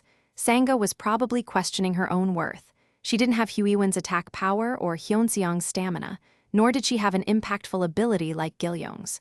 Sangha. Yes. All Sangha's professional certifications and skill set had become useless in the new world, and yet she was too nice to be jealous of others, so she was probably hurting in silence, mired in insecurity. Not everyone can be good at the same thing. Yes, I know that. Sangha smiled weakly. I carefully chose my words so I didn't sound like I was lecturing her. Do you remember what I said back in the subway? Dokja lives Dokja's life, and Sangha should live Sangha's life. Yes, I wrote it down and saved it on my phone. I wanted to ask why she would write down something like that, but that was probably just how she was. She even looked a bit proud of the fact. How could anyone not like this woman? I sighed softly. I need you right here, Sangha. Gilyoung's still unconscious. We can't leave him like that, and someone has to keep an eye on Pildu and lead the group members who are nervous. Sangha seemed to waver. Not to mention guard against Hohyeon, they could attack while we're gone. Sure, that's what Pildu is here for, but we may need your thread depending on the situation. She thought about what I said for a moment, then nodded solemnly. I understand. That's the only thing I can do right now, so that's why I'd like to appoint you to a new position. What do you think, everyone? Huh. Hyeonseong and Huiwen thought about it for a bit, then nodded. Sounds good. I trust Sangha. By your will, my king. I glared at Huiwen and shook my head. You use your authority as the leader. The leader of Chungmuro, Dokja Kim, has transferred a portion of his authority to group member Sangha Yu. Group member Sangha Yu has been appointed the vice leader of Chungmuro Station. Sangha Yu now has the ability to punish disobedient group members in the leader's place. Sangha looked at me like she couldn't believe what had just happened. Then she spoke in a nervous tone. I'm not sure I deserve such an important position. Sangha, you're the only one I trust for this job. I truly meant it. Not everyone could be good at the same thing, but I knew she could certainly do this job well. From my experience, there was more to Sangha Yu than just the pretty and kind-hearted HR employee. No such person existed in this world. That was just a character from a novel or something. And Sangha wasn't a character from the novel, and character profile proved it. After a long pause, Sangha raised her head. I'll do my best. There was now determination in her eyes. That was the Sangha Yu I remembered. I know you will. We went directly to the tunnel connecting to Dongdaemun History and Culture Park Station. There were 3 more stations until Dongmyo. We took the unconscious Ilhun Kang with us. To be honest, bringing him along was a burden, but I needed him in order to single out the oracles. When I looked back at Chungmuro Station behind us, I could hear Sangha's voice. Everyone, please gather around. She was the type of person who worked even harder when no one was watching. It looked like she had already organized the group members. I heard people receiving orders from her. She would have to decide how to guard the station and appoint people for each section. Most of the group was composed of former coalition members, so there might be some troublemakers who refused to listen to a younger woman, but singNsong Yu, the vice leader of Chungmuro, has used punishment. A scream of agony. It'll be okay, right? Yes, everything will be fine. Huiwen stared at me, then spoke. That was nice of you. Sangha seemed a bit down earlier. I didn't do it to cheer her up. I did it because I know she'll do a good job. Then gimme a title too, something that suits me. How about headsman? Never mind. Huiwen grumbled and turned her head. By the way, is it okay to just leave that jerk on the rooftop? You mean Junghyeok? I guess that was his name. He'll be fine. You talk like you know him well. What's your relationship to him? I thought about it and asked Huiwen a question back. Huiwen, do you have a younger sibling? Yeah. Why? A sister or a brother? A little brother. How old is he? I think he's in 7th grade. What's it like having a younger brother? Annoying. He's a huge pain and doesn't listen. One time, he got in trouble at school, so I had to go in Mom's place. Huiwen proceeded to give a long rant about her younger brother, then tapered off. She then just stared out into space. But you're worried about him, right? I asked. Well, yeah. I mean, we're family. That's similar to how I feel. You have a younger sibling too? No, I'm talking about Junghyeok. Oh. Huiwen thought about something for a bit and nodded a little later. I thought you hated him. Guess not, she said. Oh, I do hate him. I got into so many fights because of that jerk. In the early days of TWSA, I wasn't the only reader of the series. For the first 10 chapters, there were quite a few people who were curious about the new series. Even up to chapter 50, there were 12 readers other than me. Back then, I was as crazy as Namwoon Kim. I fought with them all the time in the comments section. I wondered what those people were up to. Perhaps the so-called oracle I was going after now was one of them. You two seem to have gotten quite close. After Hyeonseong said that, I realized Huiwen and I were too close as we walked. She smiled. What? Are you jealous, Mr. Army Man? She teased Hyeonseong with a smile. It's not that, I'm just... Right. Hyeonseong Lee went to an all-boys middle and high school. Then he majored in engineering, then went to the army. Poor guy. Letting you know we've arrived at Dongdaemun Park. From this distance, we could see the entrance to Dongdaemun History and Culture Park's platform. Inside, we nervously clung to the tunnel wall as we carefully explored the station. We were prepared in case of any enemies that might be there. However, we worried in vain. Strange. There's no guard, said Huiwen. It was the middle of Capture the Flag, but there was no guard at this station. That meant this station was claimed by another group. We went straight to the flag slot after confirming there was no other presence. This station has been claimed by the Dongmyo group. In order to take over this station, seize Dongmyo station's flag or plant your flag in the station's flag slot. I knew it. At that moment, Ilhun came to. I thought he was having a seizure because his body shook violently. It was odd. I lifted the thread from his mouth, and he yelled. And no, what's wrong with him? Dongdaemun, our station? Ilhun stuttered and drooled. I had a certain suspicion and put my hand on his shoulder. Then, character Ilhun Kang is currently a drifter. Ilhun had been the part of Dongdaemun group until just now, but it changed. What's going on? Asked Huiwen. It seems Dongdaemun station has been taken over. Hey! I suddenly understood everything. The people who had leaked the information had planned this all along. Tusk, it was a double trap. The real masterminds had goaded Myeongdong and Dongdaemun into attacking Chungmuro, knowing full well that they didn't stand a chance against us. And while those stations were left unguarded, they swooped in and took over Myeongdong and Dongdaemun. The mysterious commandos we saw in Myeongdong were probably with their group. But how did they know we'd win? There was no way they could have known about me. After all, in the third loop, the leader of Chungmuro was supposed to be. I see, so this is what those bastards were after. This confirmed it. The so-called oracles who came up this plan had to be. Hyeonseong spoke up. Someone's coming. Actually, a group of people was coming from the tunnel connecting to Dongdaemun. Even at a glance, I could tell they were very well armed. Their items looked at least C grade or higher. It wasn't easy to acquire those weapons by completing ordinary achievements. They had very high combat power. The first one to address us was a man in the middle of the group. He had a slim build, and there were various items attached to his arms and around his neck.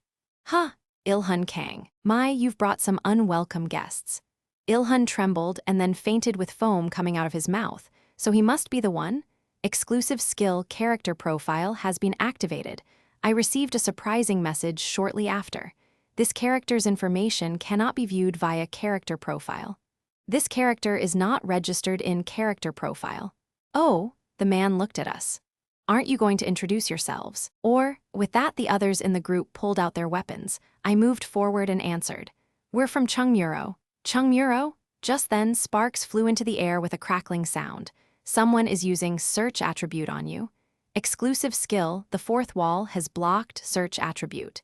The man's knees buckled as if he was mentally shaken. He hesitated before turning to me with panic in his eyes.